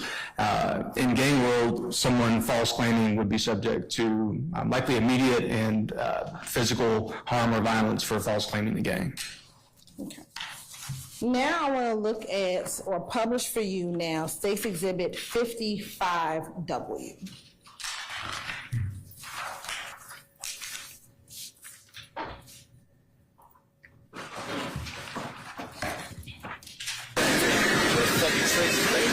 YSL, man. What you doing?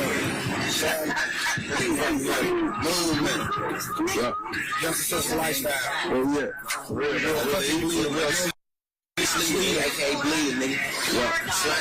Man, but do this every day. You trip. Make sure you get that kitchen. I ain't gonna put on the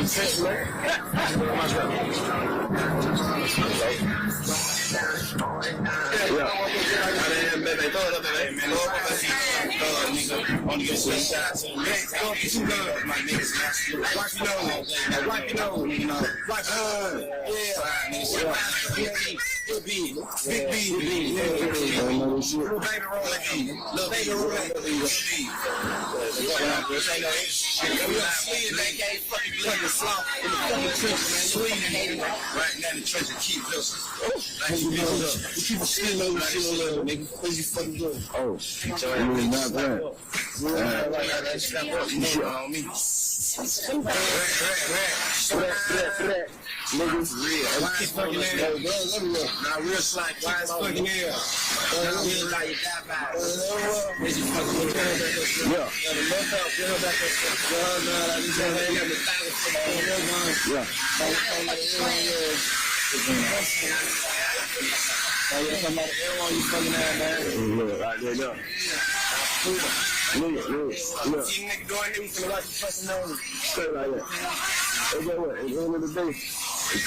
Nigga with the camera, got the pussy too. Let me grab it. Yeah, niggas the kid though. Hold on. So y'all we go like, yeah, real nigga, yeah. Yeah, straight like that. We bullying, nigga. Don't do it. I ain't slime, you not my fucking kind, nigga. Yeah. They slime love all the fucking time. Yeah, it's just fucking good. Young successful lifestyle, bitch. Yeah. What you doing? Straight like that, bro.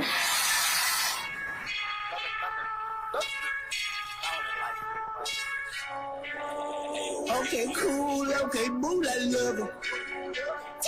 I'm a saver, yes, I damn it, love her. I'ma call my private for her fucking mother. That shit, I guess.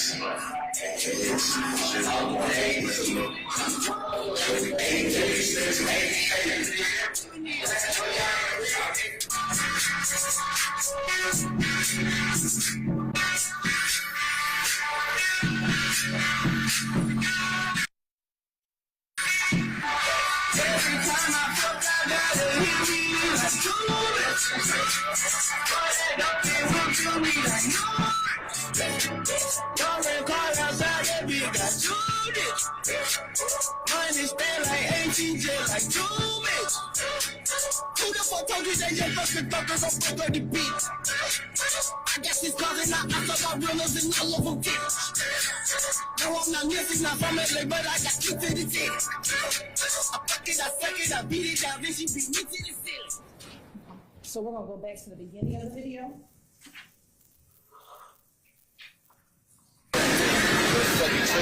Right here.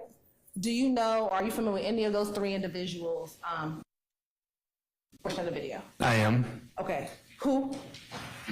On the left is John Young. In the middle, I believe that's Marcel Mayfield, and on the right is Fremando Crenshaw. Okay.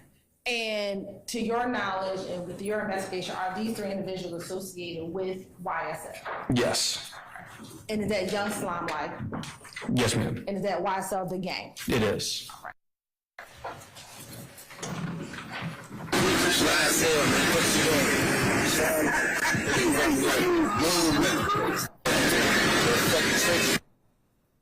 Did you see when is that who you said, John Young with the hat on? Yes. Okay. Let me ask you, do any of these individuals have nicknames? They do. Okay, John Young, what was his nickname? Buck or Buck. Okay, and what about the young man in the middle?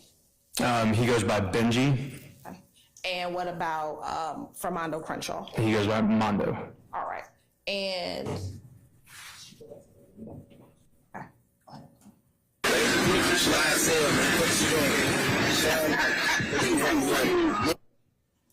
do you see what John Young?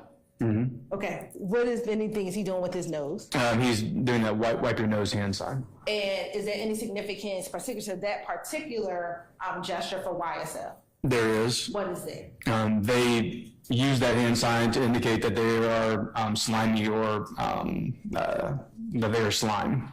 Okay. Young successful lifestyle. Oh yeah. Real. I guess the question is, where are we at? It said it was Cleveland. Is there any significance to that? Yes, Cleveland is what these gang members call Cleveland Avenue or the Cleveland Avenue area. Okay. And was it significant to change that C to a B? So that's commonly done, as we discussed, for blood gangs to avoid the use of the letter C.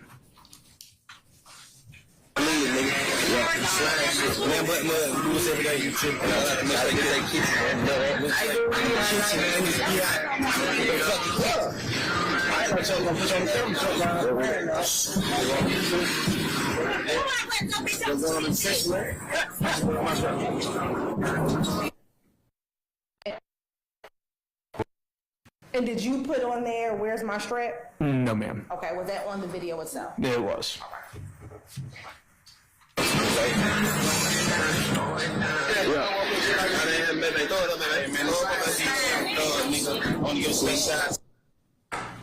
Now, is that a baby in that video? It is. What is that baby doing? It begins throwing blood gang hand signs. Okay. And is that like big B, little b? Yes. All right. And tell us, what's big B? What's that look like? It's this. And how is that a big B, not a little b? This is a capital B, so it has the two loops here for the B. And then what was the other sign that the baby was throwing up? It's like this for the lowercase b. All right. Two guns, my niggas. Watch your nose. Watch your nose. Watch your nose. Yeah. Big B. Big B. Little baby rolling. Little baby rolling. When it says baby Rolac, what is the significance of Rolac? I believe they actually said little baby Rolac, and so Rolac obviously refers to Peter Rolac, the founder of Sex, Money, Murder.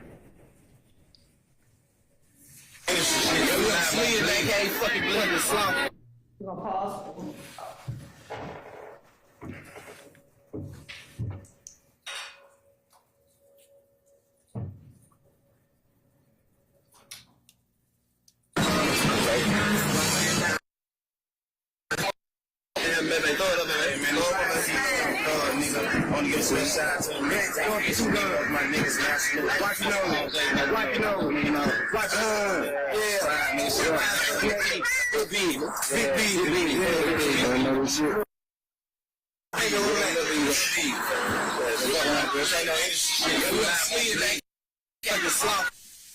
Did you hear Mr. Williams say this is not no industry shit? I did. Okay. Keep playing. Right now the church will keep this. Like you keep stealing over shit, nigga. What you fucking doing? Oh, sorry, nigga, not playing. Step up, you shit on me.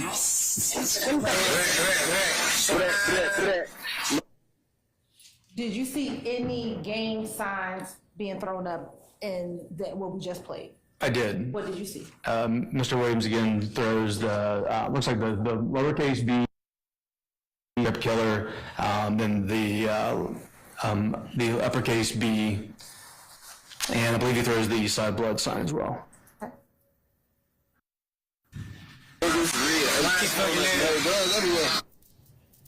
And is that Mr. Williams throwing up gang hand signs? Yes. Is that a terminology called when they throw up multiple gang hand signs at one time? It's called stacking. All right. Now real slang, why is fucking here?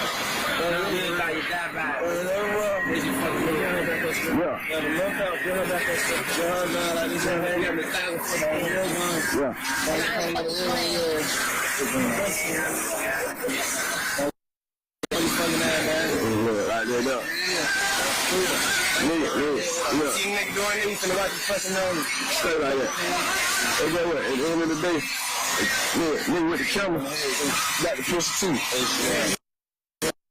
Niggas the kid though, hold on. Yeah, so y'all we go like, yeah. When Mr. Williams takes the camera, he said, "I'll show you what rolacking. What, if any, significance does that have to you?" Under Sex, Money, Murder. All right. Ain't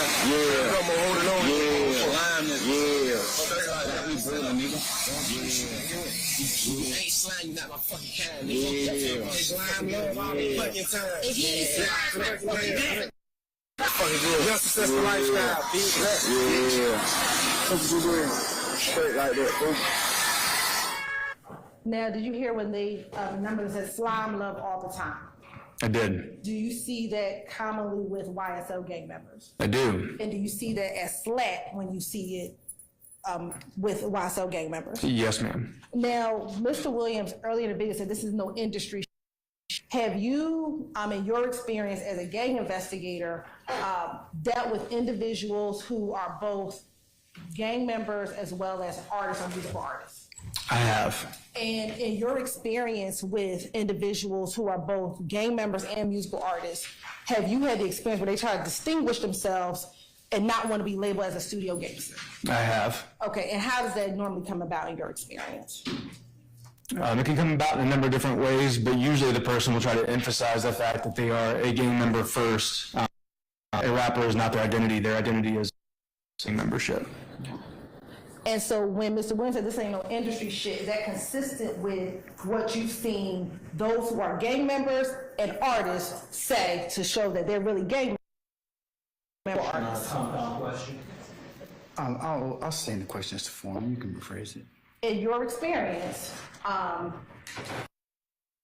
that those individuals who are gang members and also artists try to distinguish themselves. Yes, ma'am. With Mr. Williams saying this ain't no industry, is that a way that individuals try to distinguish themselves between being really a gang member first and an artist second. It is. I overrule the objection. That was Ms. Westmoreland.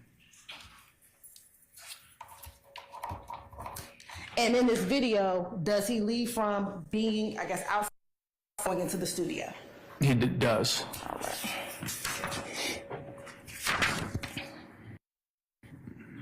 Now, when you were here in November, I want to go back to one of your other slides. This might have been slide 32, and Stacey's exhibit number 1.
All right. And again, what was the hand sign for again? The YSL hand sign. What's the basis of the objection? Cumulative asked and answered. I'll overrule the objection. The hand sign is made like this. Okay. I want to go show you now what's already been admitted, Exhibit 56W. Do you see that YSL gang sign 56W? I do. Well, now I'm going to show you what's been admitted as Exhibit 2W.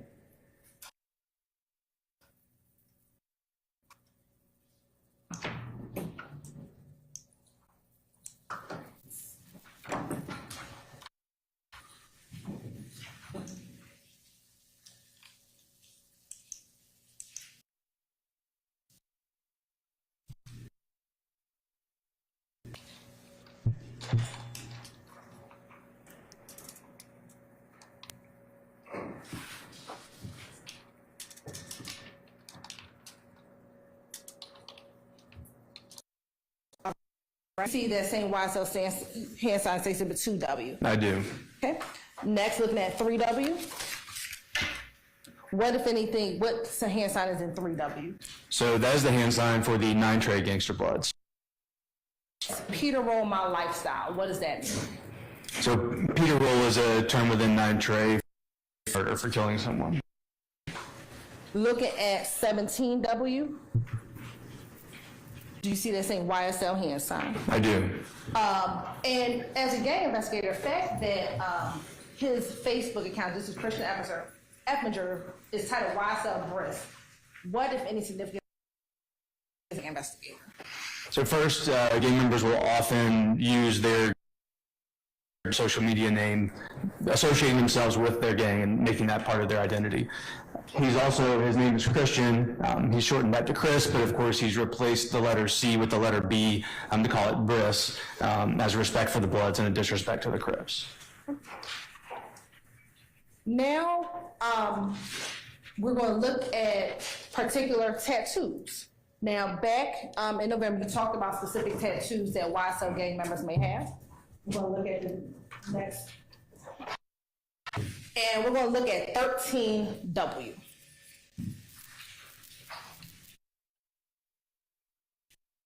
It's Exhibit 13W. I do. And where is that on his body? It's on his right cheek. Okay. And I'm going to show you what's already been admitted as Exhibit 18V.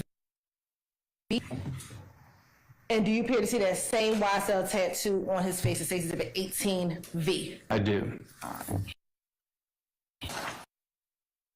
Now looking at State's exhibit, what's already been admitted It's shown to you again, State Exhibit 9U.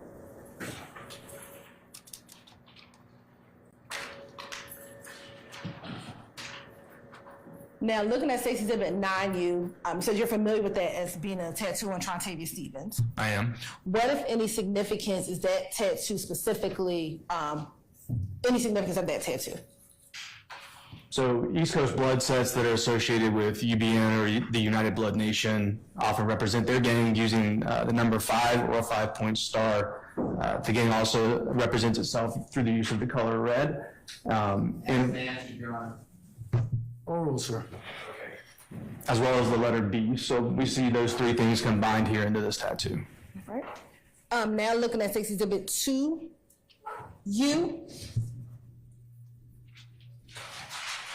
Looking at State Exhibit 2U, do you see the YSL tattoo? I do. And for you as a gang member, any significance about that YSL lifestyle tattoo?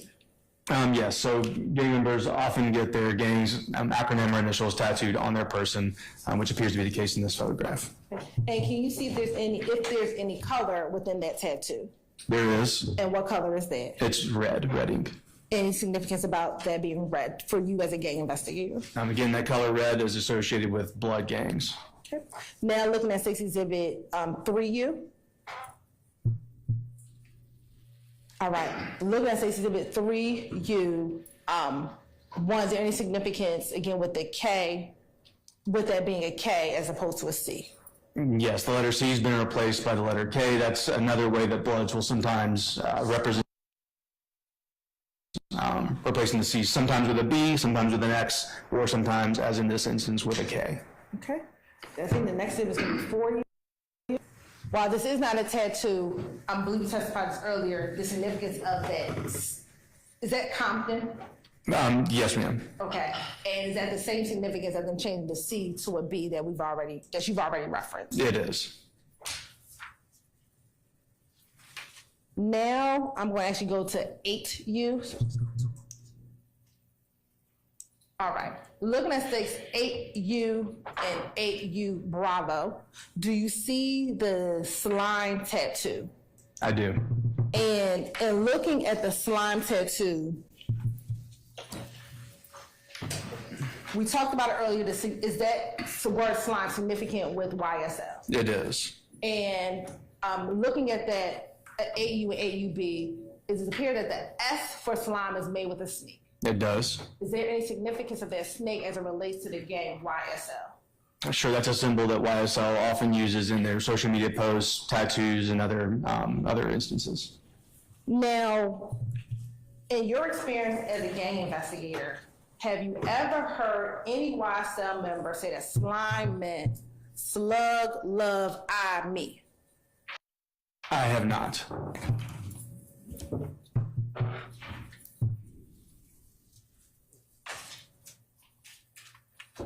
And at this point, in your experience, about how many YSL members have you spoken with, interviewed over the course of investigating YSL?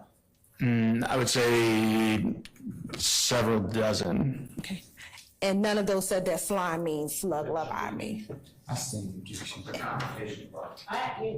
You can stand up when you object, I don't know. That was Mr. Matthews first, and that's the confrontation.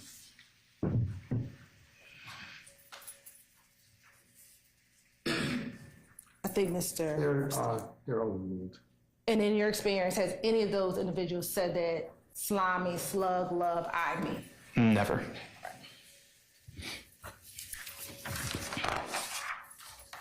Now I'm going to show you what's already been admitted as Defense Exhibit 35.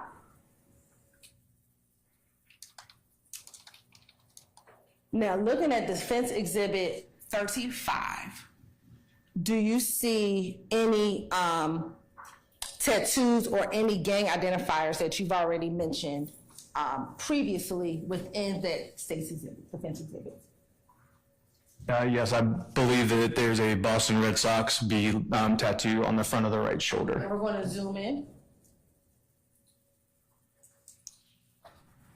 Do you see that Boston Red B? I do. Okay. And if you want to stand up, or there's a stick at the top of the whiteboard.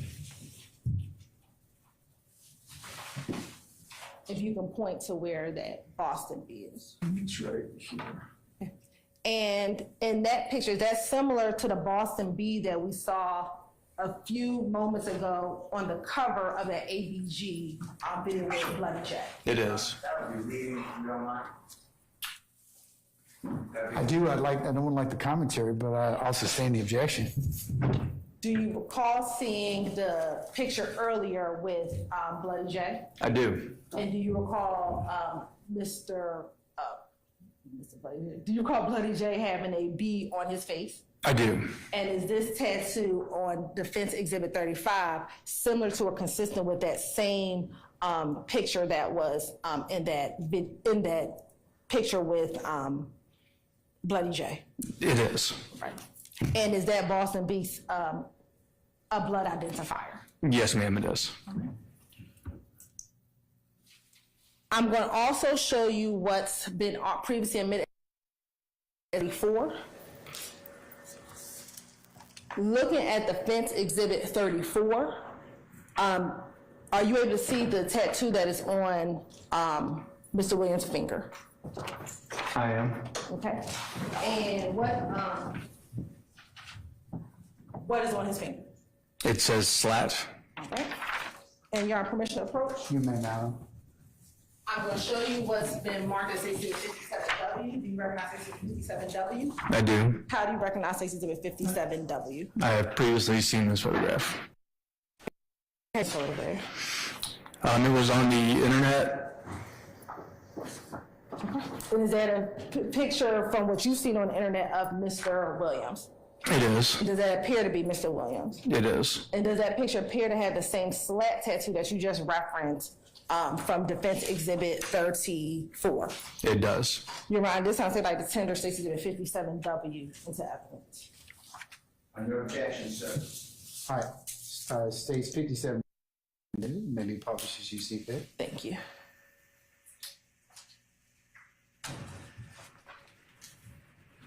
And looking at Exhibit 57W, is that the same slat that you just referenced in Defense Exhibit 34? Yes, it is. And as a gang investigator, for you, is there any significance about where that slat is placed on that particular finger? There is. It's tattooed on the outside of the index finger so that when he's making the YSL wipe your nose hand sign, that tattoo is visible. All right. Now I'm going to show you what's already been admitted as Defense Exhibit Williams 31. Can I pause for just a second? I've been asked to take a comfort break. Okay. All right. So, ladies and gentlemen, we're going to take a comfort break for 10 minutes, please. Detective Belknap will go ahead and excuse you as well. 10 minutes, sir, okay? All rise.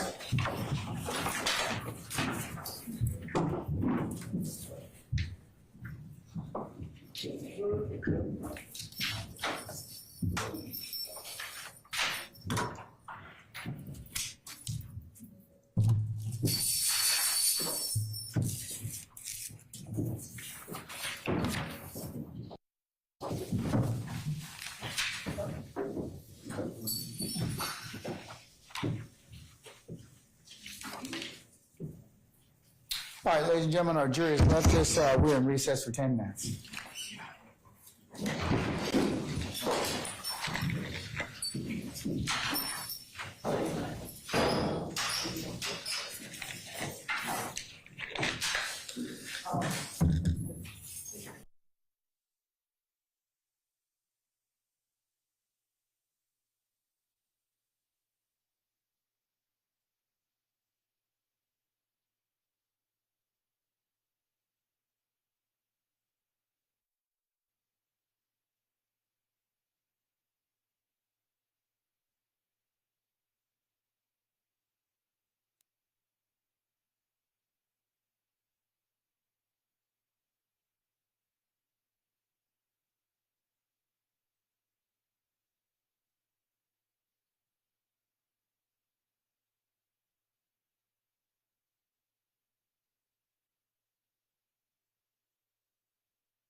They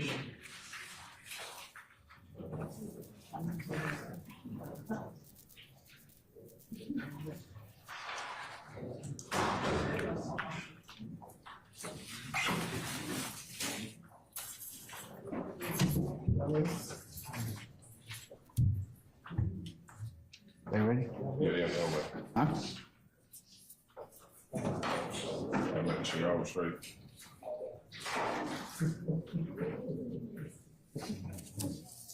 All rise for the jury.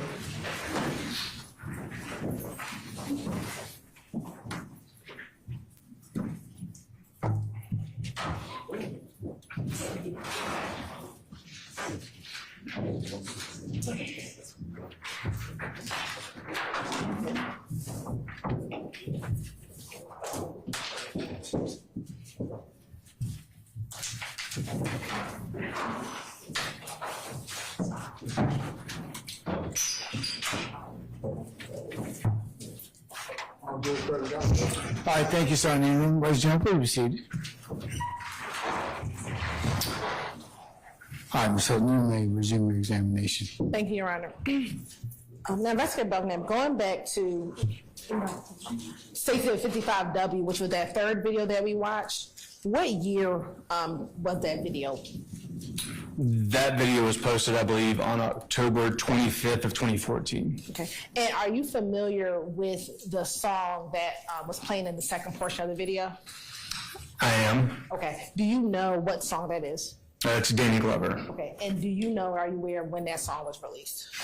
I don't know the release date. I do believe that it was in 2014. Okay, thank you. All right, now I want to show you what's been admitted as Defense Exhibit Williams 31.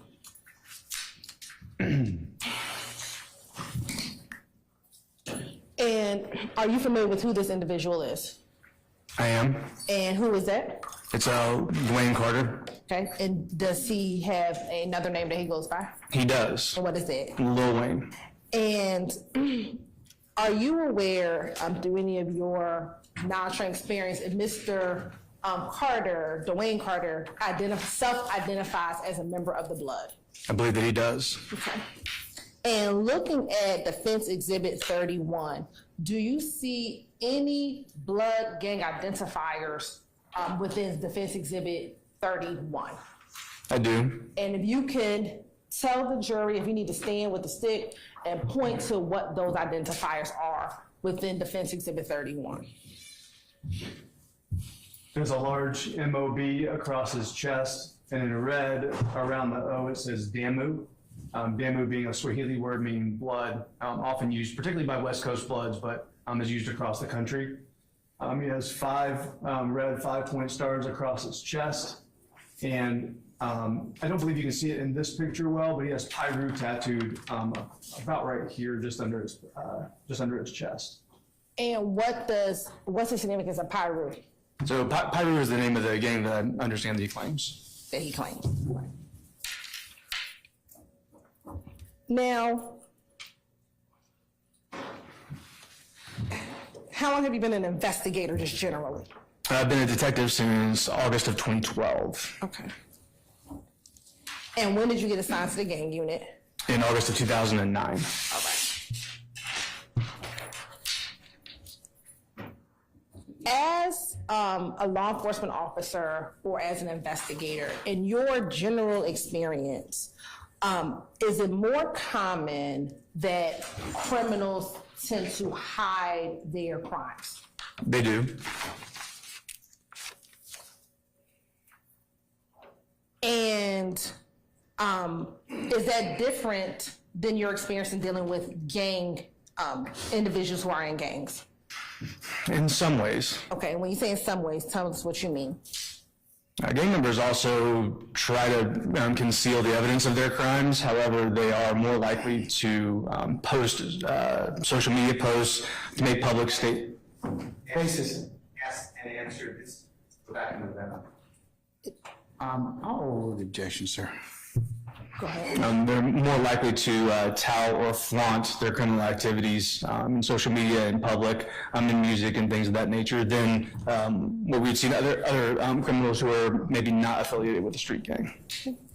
And do gang members typically use social media to boost their notoriety or reputation in the community? Absolutely.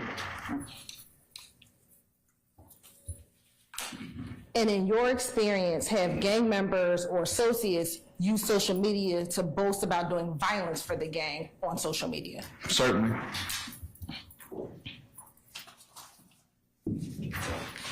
And based on your knowledge, training, experience as an expert in criminal street gangs, what, if any, benefit can that behavior, boasting on social media, provide for the gang itself? Not beyond the ken of the jury, Your Honor. Overruled, sir. The boasting on social media has the possibility or the prospect of reaching a broad audience, and that boasting by the individual who is claiming affiliation with the gang is representing the gang, and if they're representing the gang well in the eyes of the gang, that also bolsters and strengthens the image or the reputation of the gang as a whole.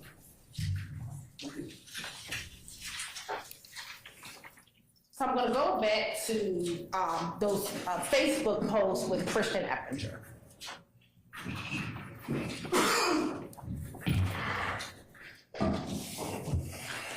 And I want to specifically look at, God bless you, 4W.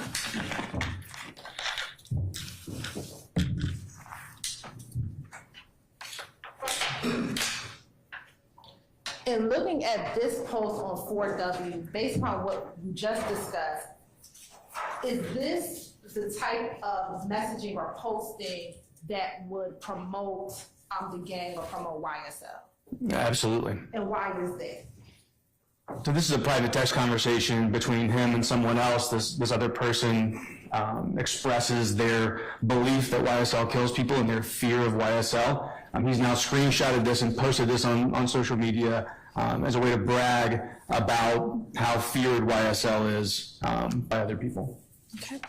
And when you also look back at State's Exhibit 6W, and we saw this earlier. First, is there any gang identifiers within this video, this Facebook post? There are. And what is it? The hand sign he's showing with his left hand is the C, which is the hand sign for the Crips. He's made his hand into the shape of a gun and pointing at the C as a way to disrespect the Crips, as a way to show disrespect to them. And then he's used these emojis in the caption for this post. He's used the wheelchair emoji, which is a common Crip identifier, one of their symbols. And he's got the gun pointed at the Crip identifier, and then he's got the snake, again, a common YSL identifier with a heart behind that. And now looking at 8W. Now here, talking about boasting of violence for the gang, is this similar in nature to that kind of boasting about the gang, with his name being YSL Brisk and having a picture with either himself or someone else with a whole bunch of guns and the caption saying, "Who said they want smoke?" Absolutely. And why is that? Clearly it's a show of strength. It's a show of being heavily armed with firearms. And the term smoke essentially means who wants war, who wants battle, who wants to do violence. And showing off the number of guns you have, of course, is an attempt to intimidate someone else, to say, you don't want to mess with us because we're ready to do violence. That's the purpose of this and other many types of posts that we see from our criminal street gangs. And again, what was the date of that post? This was April 22nd of 2015. Okay. Now, we're going to go to what has already been admitted as State's Exhibit 21W.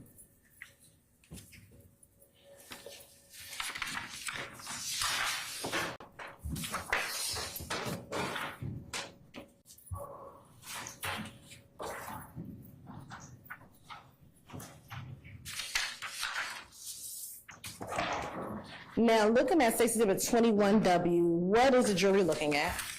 These are some of the captured tweets from Mr. Williams' account. All right. And if you could read for us the first two tweets on 21W.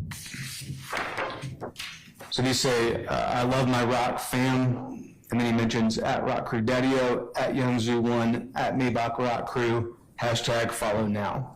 Okay. And then the second one? The second one is a repost of a comment by @MonMDC, who said, @Young Thug World, I seen it in with a Crip flag today, talking about he with the rock.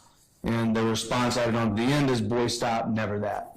Okay, and with Twitter, is the response, boy, stop, either comma, or period, never that. Would that be Young Thug responding to that initial tweet? That's speculation. Oh, yeah. I should also say just in form. You can rephrase it. Do you know how Twitter works? I do. And with Twitter, when the individual who is responding, where generally would the response be? Would that be before or after the quotation mark? The post that's being replied to or reposted would be in quotations at the beginning of the post, and then the response would follow the end quotation.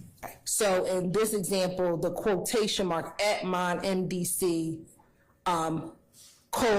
@Young Thug World, I seen a nigga with a Crip flag today talking about he with the rock, quote, end quote, that would be what MonMDC posted? That's correct. And then after that quotation would be the response. That's correct. Okay. All right. Now looking at, 1 second. 22W. What does it say in this tweet? It says, if you want to know what Cleveland is, it's where the bloods be. Okay, and as a gang investigator, is there any significance regarding any identifiers about bloods within this tweet here? Yes, ma'am. And what is that? Using the term Cleveland instead of Cleveland, and then saying explicitly that it's where the bloods be. Okay. And based on your experience, were there bloods off of Cleveland Avenue? Yes, ma'am. All right. We're going to go now to 24W. What does 24W say? 24W says, I think I might join duct tape because they with the hashtag BS and the hashtag rock with the hashtag BS2, straight, and then 2 up arrows. Okay. And what was the date of this tweet? December 14th of 2011. And again, any blood identifiers, any significance with any gang identifiers in 24W? When he says duct tape, he actually, instead of spelling it D-U-C-K, he spells it with a double K, not using the C in duct. Okay. And what about cause? And also in cause, and then he's got his hashtag ROC within this post as well. All right. Next, we're going to look at 25W. What's the date of 25W? January 15th of 2012. And what does it say? Excuse the language, it says, ain't giving me shit, so I'm not coming nowhere. Yo shit, gonna get shoot up. FR, exclamation point. And based on your knowledge transfer, do you know what FR is? I do. And what is FR? Means for real, for real. All right. And that's on January 15, 2012? Yes, ma'am. All right. I want us to go to 26W. Okay. What's the date of the first tweet on 26W? January 24th of 2012. And what does that tweet say? It says, hey, thugger, baby, got my whole R05, MD5 behind me, yeah. And based on your knowledge and experience, any significance of the R05/MD5? So this is during a time when we knew that Raise on Cleveland had a partnership or alliance with MDC, which is Most Dangerous Clique. They came from the Bowen Homes area, northwest Atlanta. Both of them were claiming association with a blood gang, so they were replacing the C in their gang acronym with the number 5. So that's where we get the RO5 and MD5. Okay. And then is there a tweet beneath that? There is. And what is the date of that tweet? January 2nd of 2012. And what does that tweet say? It says, we literally up, baby, RO5 and MD5, the richest young families out right now. Okay. And is that R05 and MD5 the same explanation that you just gave? Yes, ma'am. And then do you see that C changed to a K in the word riches? I do. All right. And is that consistent with what you testified to, something that you note blood to do? Is that? Outstanding questions. Is that consistent with what we've already testified? Yes, ma'am. But you've already testified about it. That's correct. Now looking at State's Exhibit 27W. What's the date of this tweet? This is April 24th of 2012. And what is this? What is the tweet? It has two gun emojis and then it says Pistol Pete. And what, if any, significance is the two gun emojis and Pistol Pete? So Pistol Pete is the nickname for Peter Rollick, the founder of Sex, Money, Murder, and the two guns are the hand sign or the symbol for Sex, Money, Murder. All right. Looking at 28W.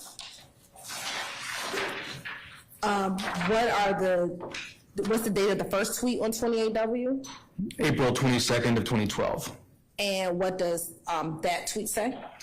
This says SMM R05 MD5 30D Holmes hashtag Chico Talk. And in your experience, what, if any, significance does this have? He's strung together this alliance that we were observing at the time between Sex, Money, Murder, Raised on Cleveland, Most Dangerous Click, and 30D. And he's also, when he says Chico Talk, he's replaced both of the C's in Chico with K's. And then looking at the tweet from August 27th, 2012. And this one says R05 crew / SMM, they riding for thugga, hashtag Blatt. All right. And R05, is that rock, and would that be crew? Yes, ma'am. All right. Now looking at 29W. What's 29W? What's the date of that tweet? I'm sorry. June 21st, 2012. And what does that tweet say? It says, everybody go follow Bloody Bro at cartel_DK on Twitter and Instagram, Blatt RT. All right. And do you know, are you familiar with the at cartel_DK? I am. And how are you familiar with that vanity name? That account was used by Walter Murphy, and that's his nickname. And was there any significance about cartel? Yes, ma'am. What is that? So cartel refers to Red Cartel. They're a clique from the same sort of area as Raised on Cleveland. We talked about them back in November, but they were a separate gang with a very close relationship with Raised on Cleveland. All right. And looking at State's Exhibit number 30W.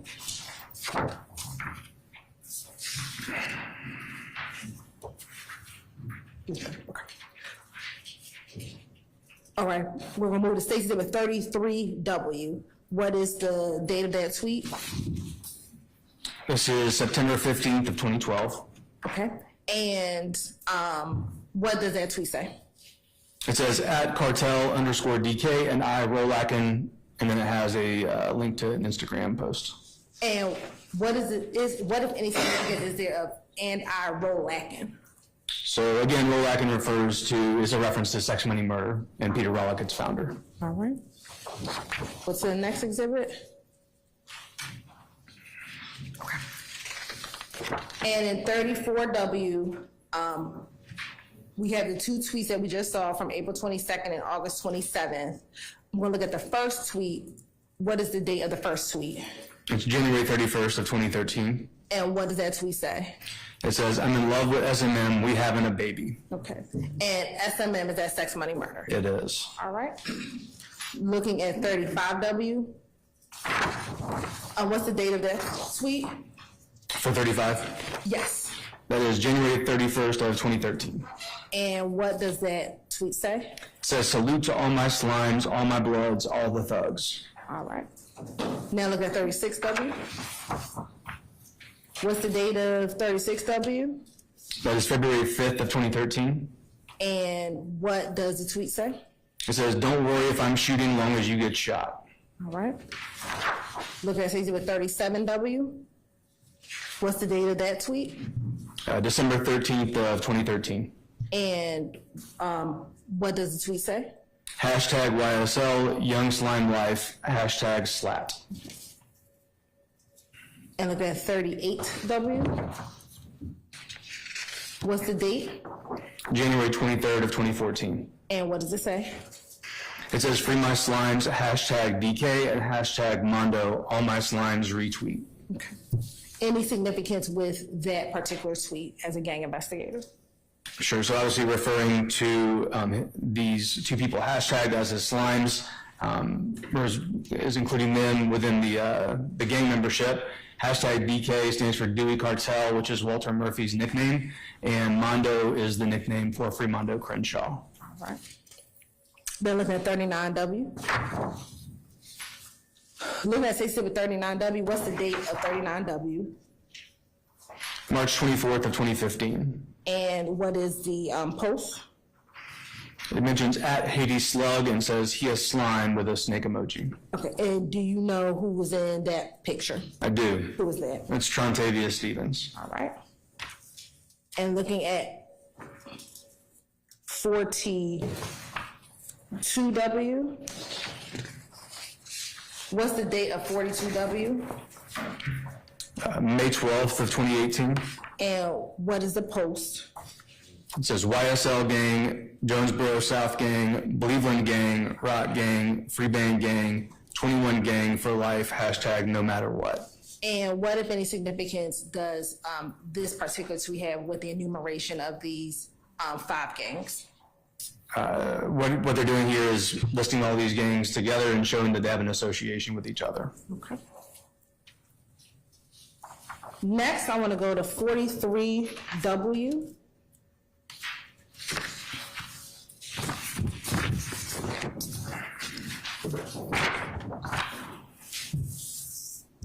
And I want to particularly go to the last tweet, which is on May 20, 2012. The bottom. Okay, what does that tweet say? It says, every real white blood wear beads, so don't start no fuck shit, my end. Okay. And the beads, do you know what beads they're referencing at all? So oftentimes gang members at the time, and sometimes even now, will wear beads with certain color configurations on them as a way to represent their gang. Okay. And do those beads consist of the beads that Trontavia Stevens had on in an earlier exhibit? They do, yes. All right. Now looking at 44W.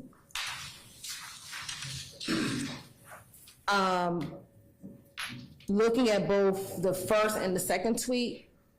We'll start with the second tweet first. What date is that second tweet? It's July 11th of 2012. And what's the post? It says hashtag Blatt, hashtag Blatt. And then looking at the third tweet, July 16, 2012. What is that post? It says hashtag Blatt, hashtag Blatt, hashtag Blatt, hashtag Blatt, hashtag Blatt. And then September 4th, 2012. That says Blatt, Blatt. Okay. And again, what is Blatt? Blood love all the time. All right. Now we'll look at 45W. Now looking at State's Exhibit 45W, want to focus specifically on the tweet that's December 29th, 2011. Do you see that tweet? Yes, ma'am. What's tweeted? It says photo on the Ave with the rock crew. SO to at John Woe Visions. And what is underneath that? It has a link. Okay. Now I'm going to show you 45WA. Is that the link that it went to? It is. All right. And looking at State's Exhibit 45WA, one, is this, what if any significance is 45WA, the picture? The picture is a group of people, some of whom are throwing gang hand signs and displaying other gang identifiers in the picture. And do you recognize any individuals within 45WA? I do. And who do you recognize? I see Mr. Williams. I see Walter Murphy. I see Jason Body, Jamonta Smith, DeMontanez Stevens.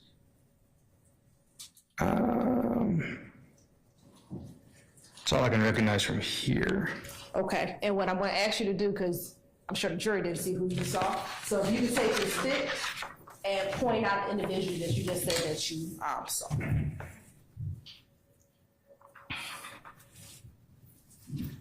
So this is Mr. Williams. That's Jason Body, Walter Murphy.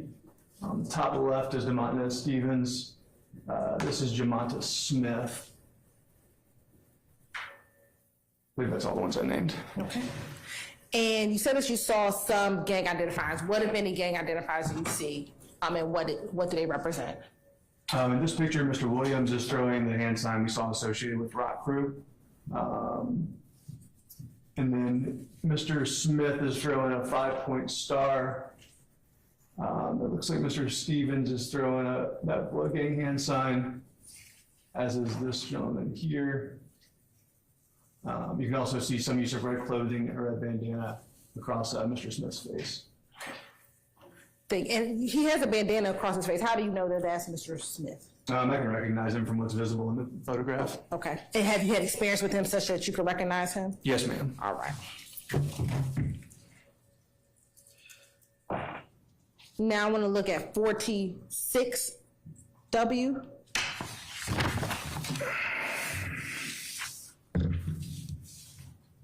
I want to direct your attention to the tweet that's on April 14th, 2012.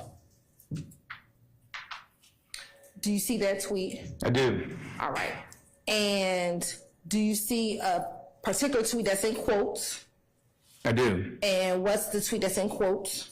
It says, it's that girl Aspen to Young Thug World, where you been, and then a B emoji. And then is there a response to that tweet? There is. And what's the response? It says, Believeland where the bees be. And based on your experience, is there a significance between the two B's that are where the bees be?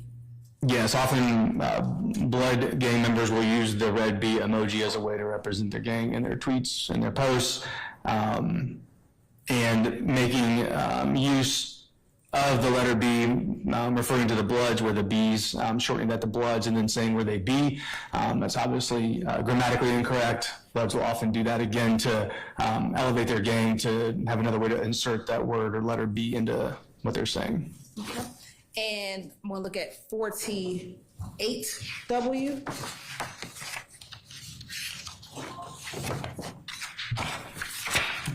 And specifically looking at the post that's on August 10th, 2012 at the bottom of the page.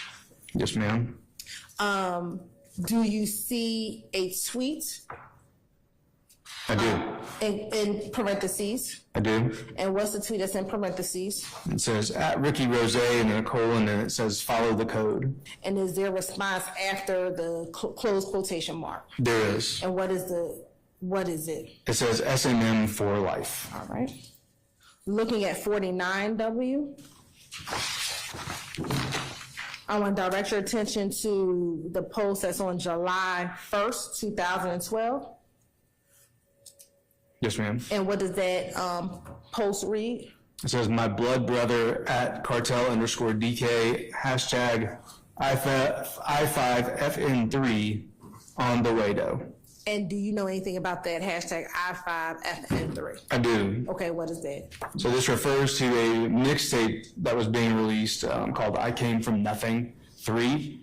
They, at the time, were using this hashtag ICFN3 as an abbreviation for I Came From Nothing 3. But in this case, they changed the C to a 5 as a way to disrespect Crip gangs and elevate blood gangs. Okay. And the individual in the picture, do you know who that is? I do. And who was that? And that's Walter Murphy. All right. And what is Walter Murphy doing in that picture? He's holding up looks like a flyer for the mixtape. Is he doing anything with his other hand? He is. What is he doing with his other hand? He's making that B hand sign with his right hand. And do you see any of those beads on his hand as well? I do. His wrist? And where are those beads at on his wrist? They're on his right wrist. All right. Now I want to look at Stacey's Exhibit 50W. And we're going to look at February 16th, 2014. Yes, ma'am. What does that tweet say? It says, happy B-Day at Birdman 5-star, love you blood. Okay. And do you know who at Birdman 5-star, whose vanity name is that? I do. And who is that? Brian Williams. All right. And does Brian Williams have another name that he goes by? He does. And what is that? That's Birdman. All right. And is there any significance with that 5 within 5 stars specifically within his vanity name? Often within blood gangs, a person of rank or stature may have the rank of 5-star or 5th floor, a high rank, and they may refer themselves as 5-star. Okay. Now looking at State's Exhibit, on that same State's Exhibit of 50W, I want to direct your attention to May 5th of 2012. Put that on here. Sorry, May 15th, 2012. Yes, ma'am. What does that tweet say? It says, "Where my blood bro at on Cleveland." All right. And then also looking at January 11th, 2013, what does that tweet say? It says, "On my bloods, #twisted, we cross it in out, #blat." Okay. And then on this exhibit, January 31st, 2013. Yes, ma'am. What does that tweet say? "Salute to all my slimes, all my bloods, all the thugs." All right.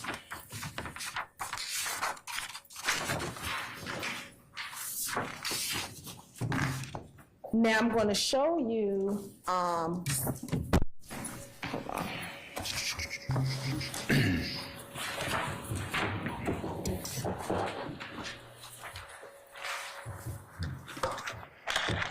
What I've sent to the Defense Council as exhibit 52W Alpha and 52W Bravo.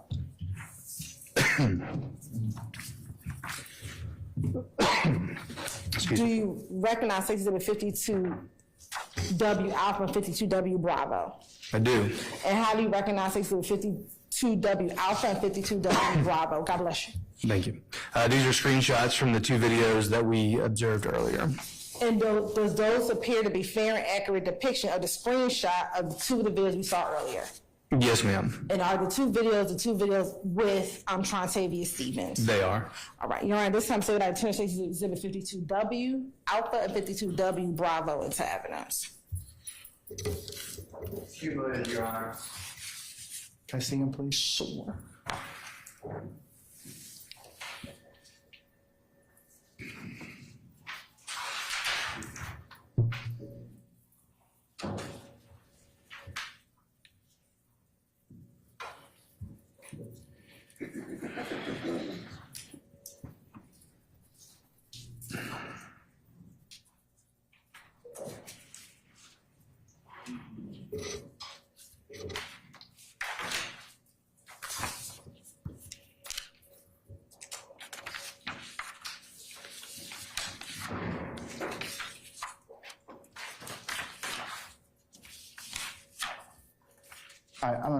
I'm gonna overrule the objection and admit, or objection. States 52 Whiskey Alpha and states 52 Whiskey Bravo. Okay, thank you. Permission to publish. You may publish as you see fit.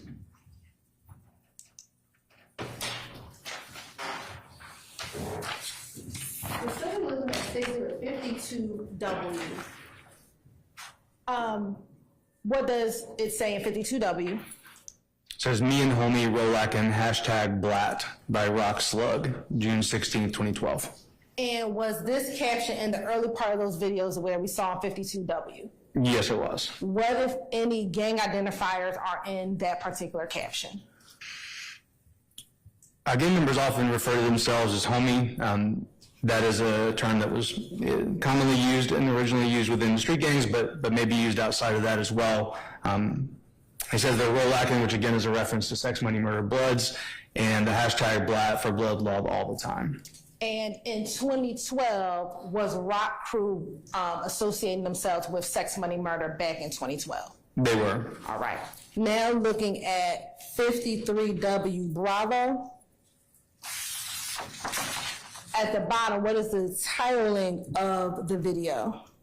It's RO5, We Bullin' by Rock Slug. Okay, and what, if any, significance, again, is the RO5 and We Bullin'? RO5 is again raised on Cleveland. They've replaced the C with the number 5. We Bullin', Bloods use that term similar to Rolakin. Instead of cooling or hanging out, we're bullin'. And then Rock Slug, As we discussed with some of these social media posts, gang members will often use their gang's acronym and then their nickname or their street name in their social media profiles. So in this case, it's Rock Slug for Trontavia Stevens. And was this video also pulled in 2012? It was. Right. And again, that when Rock Crew was associating themselves with SMM or sex, money, murder. Yes, ma'am. All right. Now I wanted to show you what's been admitted as defense exhibit Williams 9 and Williams 26. Now, as we've just seen in his tweets and in Mr. Williams' tweets, as well as tattoos on his body, is your opinion that he identifies as being a blood? Yes, ma'am. All right. And the fact that he is wearing blue in any of these defense exhibits and he's a blood, is that an issue? It is not. Why not? So gangs represent their gang through the use of specific colors, but certainly in the current time and all over the country, even in California, OGs, members of these gangs will wear different colors, even rival gangs' colors, and they're just not representing the gang through the use of those colors. So it's not one of those things where it's unacceptable for a member of a gang to never wear a color used by another gang. And in your experience as a gang investigator, have you seen Crips wear red? I have. Okay. And have you seen other Bloods wear blue? I have. All right. Do you know who Snoop Dogg is? Do you know who Snoop Dogg is? I do. And how are you familiar with him? I was first familiar with him through his music back in the 90s. Okay. And are you aware if he claims or self-identifies as a member of a gang? I am. And what gang does he self-identify with? He claims association with the Crips and specifically the Rolling 20s Crips. And what is their gang color identifier? It's blue. Right. And do the Crips have any specific gang hand signs that they use? They do. Okay, and what is that? They throw the C hand sign, similar to what we've seen previously today. And are you familiar with any dance movements that the Crips did or do? I am. And what is that? They do one called the Crip Walk. Okay. And to your knowledge, did the Crip Walk originate with the gang primarily for gang members? It did. Okay. And as a result of Snoop Dogg's fame and popularity, did that Crip Walk become popularized with him as he became a bigger artist? It has. Okay. And is the fact that it became popularized through Mr. Williams, through Snoop, did that take away anyway from leading relevance? Also saying as to form, I'm gonna overrule this to the relevance. Mr. Matthews. Is there any takeaway of the fact that the Crip Walk started as a gang identifier to the fact that it's now popularized, if that question makes sense? Objection ambiguous. Well, I'm gonna overrule the objection. Can you answer that? I think so. And to be clear, the Crip Walk is still a gang identifier, but what we've seen as gang culture has infiltrated more into popular culture, that sometimes these gang identifiers have actually become part of popular culture and may be used or seen outside of the use of the gang itself. Are you familiar with Mechanicsville? I am. And how are you familiar with Mechanicsville? Through my law enforcement career. And have you ever worked or had any investigations in Zone 3, Mechanicsville? Many. And I'm sorry, is Mechanicsville in Zone 3? It is. Have you ever, in all of your years working within Zone 3 in Mechanicsville, ever heard that neighborhood called 30 Deep? Not the neighborhood, no. Okay. What is your understanding of 30 Deep? 30 Deep is a gang that is based in Mechanicsville. Okay. Now, I want to talk to you a little about gang warrants. In your experience as a gang investigator, is it the patrol officer's responsibility or responding officer's responsibilities to place any gang warrants on an individual when they effectuate an arrest? It can be. Basis, you have objection? Yeah. Basis? Beyond the scope of what it's not court qualified. No. Never discussed. I'm gonna overrule the objection, sir. It can be, although it is not typically or often. It's not typically. Or often. Why is that? Our gang statute has, Basis. Goes into law. Same objection. With APD, although they can, why do they normally give certain cases over to the gang unit? oftentimes, yes. Why is that? Investigating crimes that may be gang motivated require additional investigative workload that may be outside of the ability based on training and experience, and oftentimes just based on the time investment required to gather the necessary evidence, to conduct the necessary investigation, and put together those pieces to be able to reach the conclusion of the investigation. And is the gang unit always made aware by patrol officers or responding officers of crimes that may be gang associated? Are investigators in gang unit always made aware of crimes that might be committed by potential gang members? We aren't. Foundations is speculation. I sustain the objection. Your Honor, he's an expert and he can. You need a letter from the credit. In your experience, is the gang unit always made aware of individuals who they arrest that might be gang members? Your Honor, since you used to call for speculation. Overrule, sir. And same objection to the foundation. Overrule, sir. We are not always made aware. And why is that? For a variety of reasons, including that sometimes the officer who may be having this interaction or making this arrest may be getting in line with someone else. Would you stop, Mr. Steele? State the basis for your objection. I'll rule upon it. Do not speak your objection. That was my objection. I'll overrule your objection, sir. And that is not a proper objection. And it's speculation. That would be a proper objection.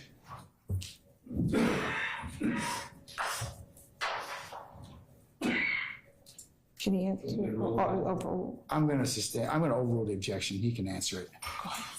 oftentimes the officer may not be aware that the person that they're interacting with or arresting is associated with a criminal street gang. And if they are aware, there are certainly times where the evidence that may link this crime to participation in street gang activity may not be apparent. The scope of this witness's knowledge on it. It's all speculation. Mr. Steele, I'm not going to warn you again. That's not a proper objection. A proper objection would be speculation. I'll sustain it on that basis. You can rephrase. Let me ask you this. Back in 2012 and 2017, what, if any, training did patrol officers and responding officers have in identifying gang evidence?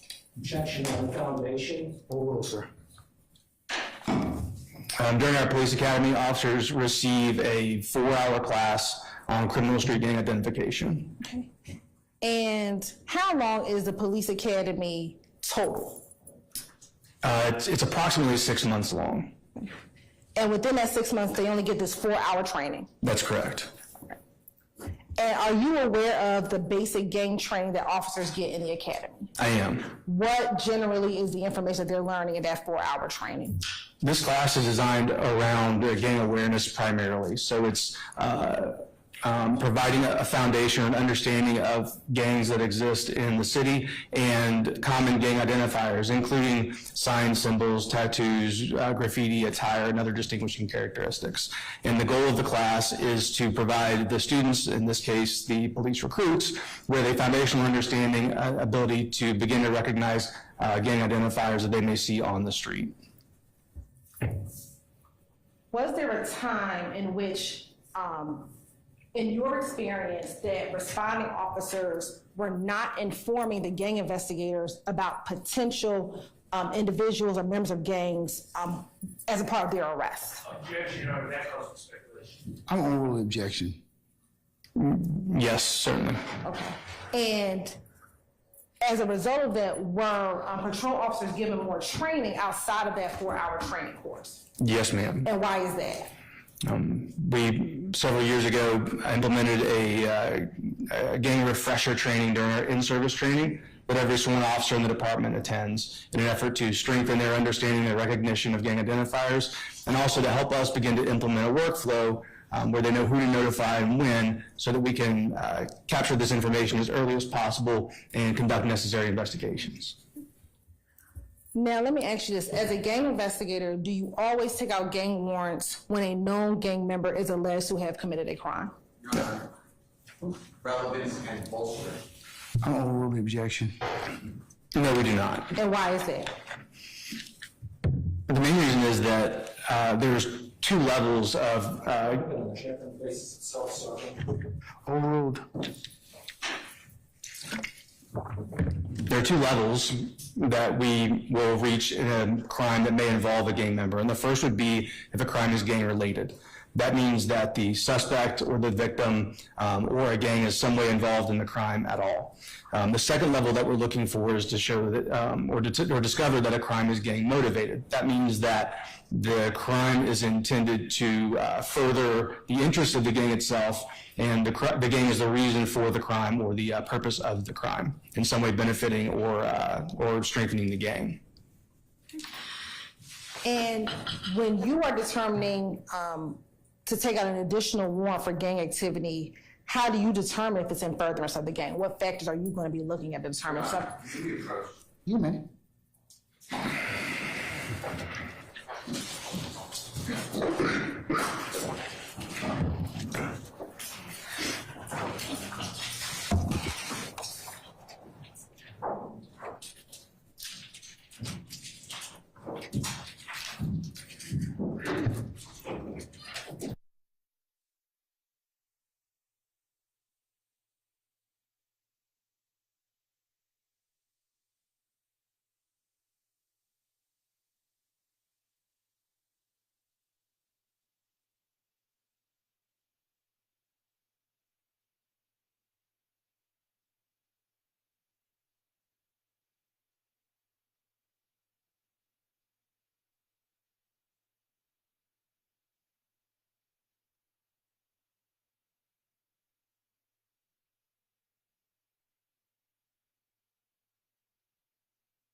want to just take up two things. One, I'll take up the basis for the objection, and then two, I'm going to call it a day after this since it's 5:20, and I'll excuse our jurors when they come back in. I'll tell them what time we're going to come back in for tomorrow morning. So first thing is, Mr. Steele, what's the basis for your objection? So, Your Honor, I'm not looking at this. The series of questions involved why does the detective do certain things, or why doesn't the detective do certain things? Why does he take out warrants, or why doesn't he take out warrants? Something to that effect. And that's when I asked if we could approach. And the conduct of the police officer in obtaining a warrant should not be before the jury. But you opened the door as to it during your earlier examinations about several witnesses. In fact, you said, well, you didn't take out a gang warrant, you didn't take on any, you called a gang investigator, and you have otherwise put that in issue, along with several things about training of gangs. That's what the court heard, so that's why I allowed it in at this time.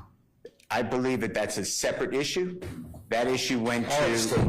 I'll let State go ahead and respond to that, but go ahead and finish your objection, sir. That goes to a different issue, I believe. That issue goes to what you overruled about other people getting the mindset, which was my objection, of other people or other officers not doing something or not telling the police or not telling the gang unit something. This goes to different. This is this witness.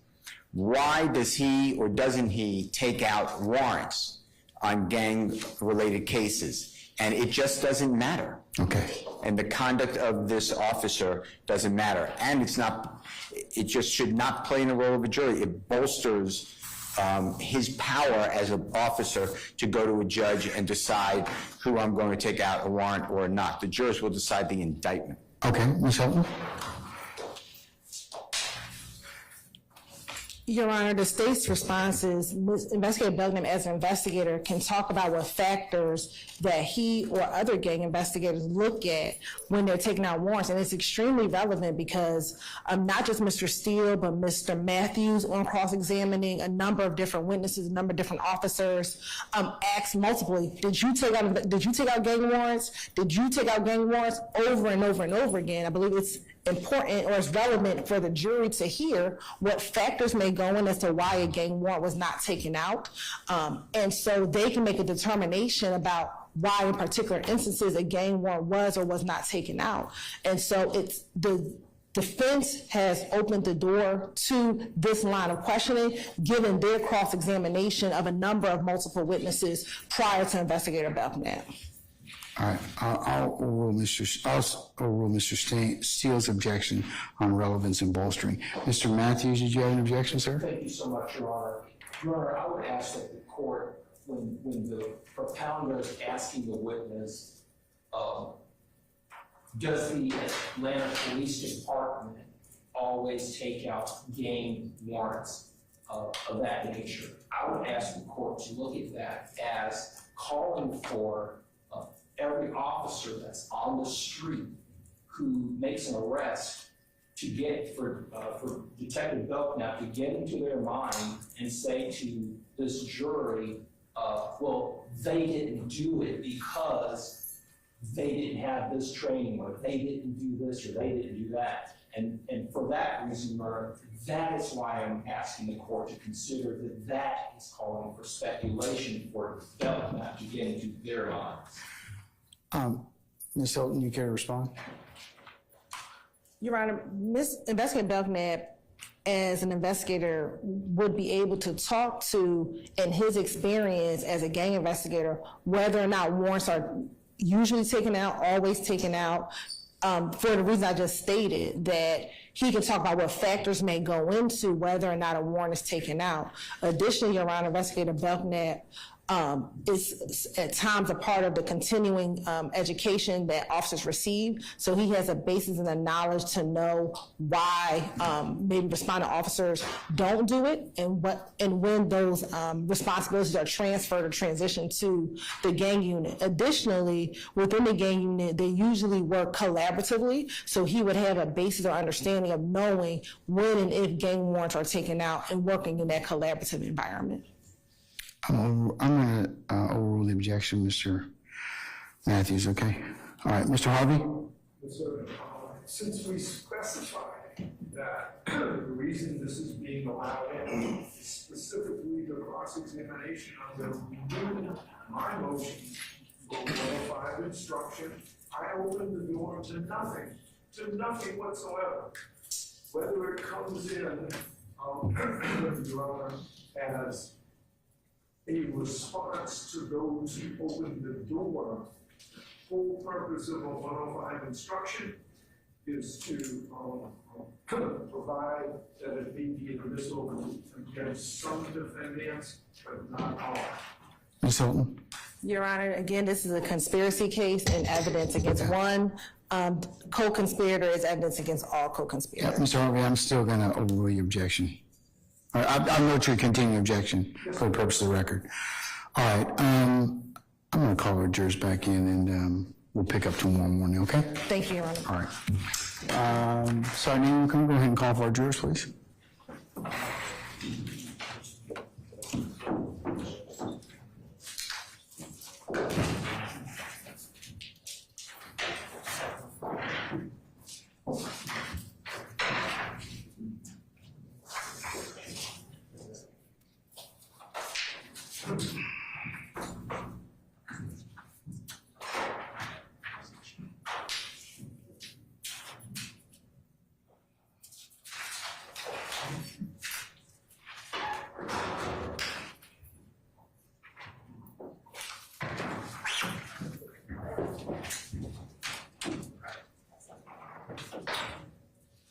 Could I ask Detective Bill to come back in, please?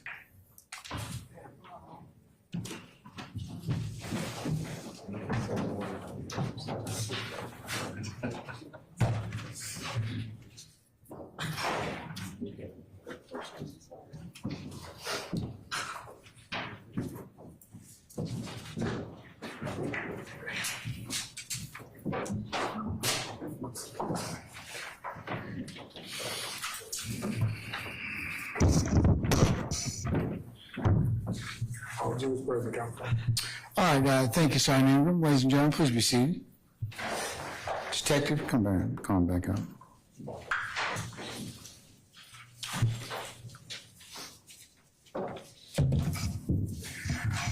All right, ladies and gentlemen, since the hour is nearly 5:30, it would be a natural stopping point at this point in time. So we're going to go ahead and, unless you have some strong objection to the contrary, recess for the evening, and we'll pick up tomorrow morning. Tomorrow morning,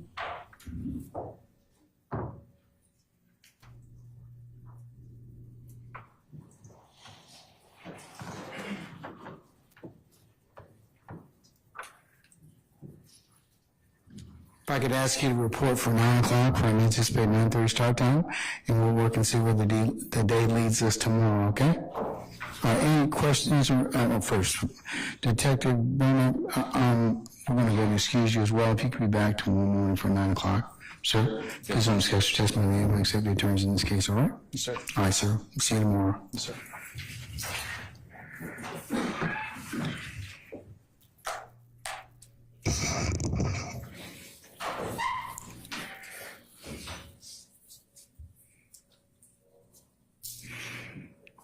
All right, ladies and gentlemen, any ministerial inquiry of me? Anyone? Okay, let's go through a couple of our nightly admonitions. Remember, leave your notepads in the basket in the back. Go ahead and take a juror sticker so you can put that on first thing in tomorrow morning. Remember all the other admonitions I mentioned to you about acceptable things that you cannot do. Miss Sermana tells me that she is contacting those of your employers that still believe that you're here. Okay? So we're taking care of that on an as-needed basis, so not to worry about that. But suffice to say, please don't have any conversations inconsistent with what we have told you that you cannot talk about, remember. So if anybody should want to talk with you or try to talk with you about this case, your first duty would be, of course, to contact our name and myself. But remember, don't go visit any scenes. Don't go and try and add to your understanding by looking up anything on the web. viewing any news accounts of anything or recaps of this particular day. Remember, you can only consider what's lawfully presented in the four walls of this courtroom. It would be a violation for you to consider anything else that's extra or outside this courtroom, okay? Can you talk about the cases you're coming in here in the morning or going away in the evening? No, you cannot. All right. And remember, I told you can't do it in onesies and twosies, and you can't certainly talk about it with your better halves or friends and neighbors or relatives or over libations or soft drinks at any other event, any other locations, okay? All right. Any other questions of me?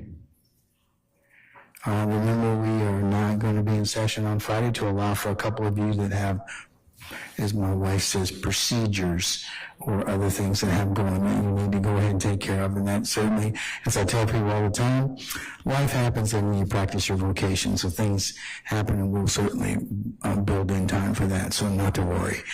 All right, ladies and gentlemen, again, thank you for your patience, your continued patience that you've given us thus far, and will continue to give us throughout the resolution of this matter. And ladies and gentlemen, unless you have anything else to me, we'll go ahead and release you for the evening, and I'll see you tomorrow morning at 9 o'clock, okay? All right? All rise for a jury.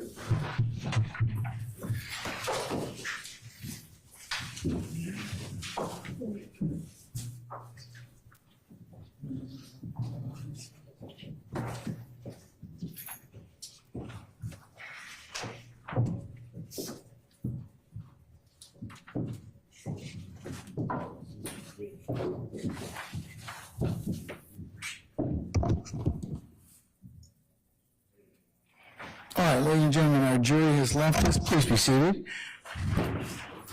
Okay, anything I need to be made aware of before we recess for the evening? Your Honor, as to Mr. Steele's request to speak with Officer Andre Bent, I have called him here. He is in his vehicle, and he will come and be available for anyone who wants to speak with him. Yeah? Yes. Okay, is that your desire, Mr. Steele? Yeah, that's fine. Okay, all right. Okay, that's that issue. Anything else, madam?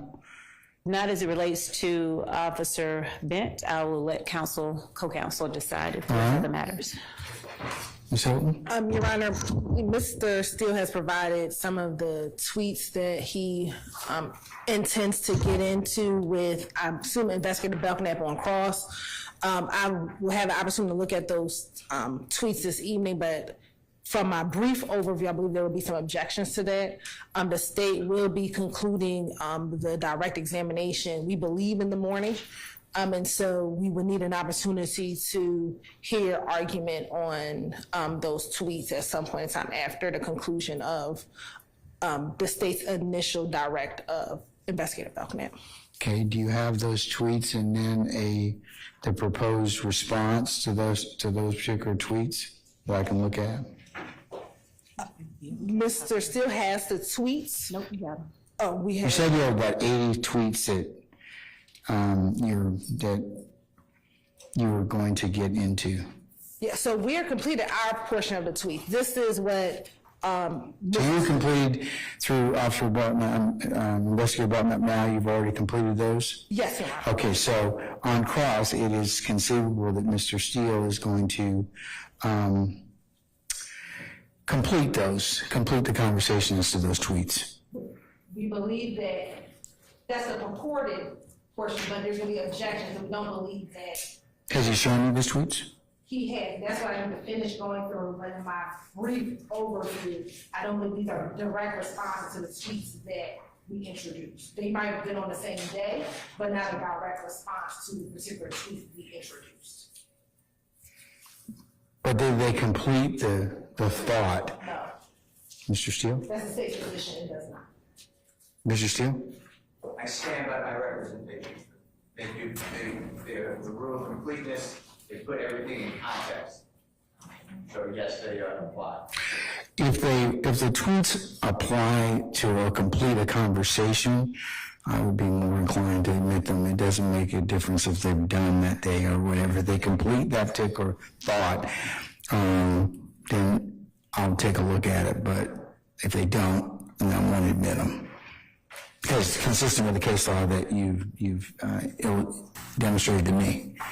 Judge Martin, so I believe we would need to look at them on a case-by-case basis because some of it will be not a direct response or completing that conversation. So again, there's about, and I haven't gone through, maybe about 80-something tweets that we do not believe responses to any of the tweets that we placed in. So I don't know if we want to handle it case-by-case and they can object on a case-by-case basis, but this entire booklet is not responsive to the tweets that we issued. Okay. Well, I'll start out by taking it case by case and we'll see what happens. And if I need to recess and allow me to do that, then I'll do that accordingly, okay? Thank you, Your Honor. All right, anything else? Anybody else? No, I didn't ask you, Ham, so. Say again? Yes.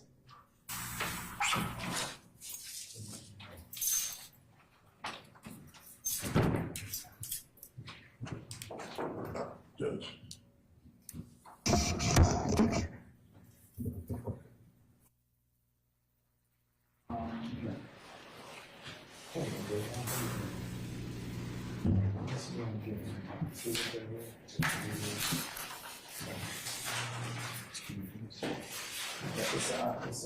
Are any of you getting a little prohibited sign on your wireless inside the rest of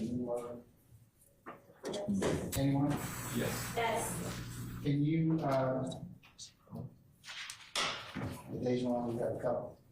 Can you raise your hands if you're getting the prohibited sign on the wireless? We got about 3 or 4. Can we try to press this button? The center button. Oh, yeah. Okay, probably need to check all of them, because there's only one that wasn't.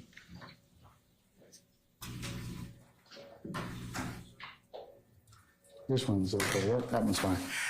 Okay, folks, unless you have anything else, I'll release you until tomorrow at 9 o'clock, and we'll get started as soon thereafter as everybody gets here for between 9 and 9:30, okay? All right, we're in recess. If you could bring up your listening devices, please.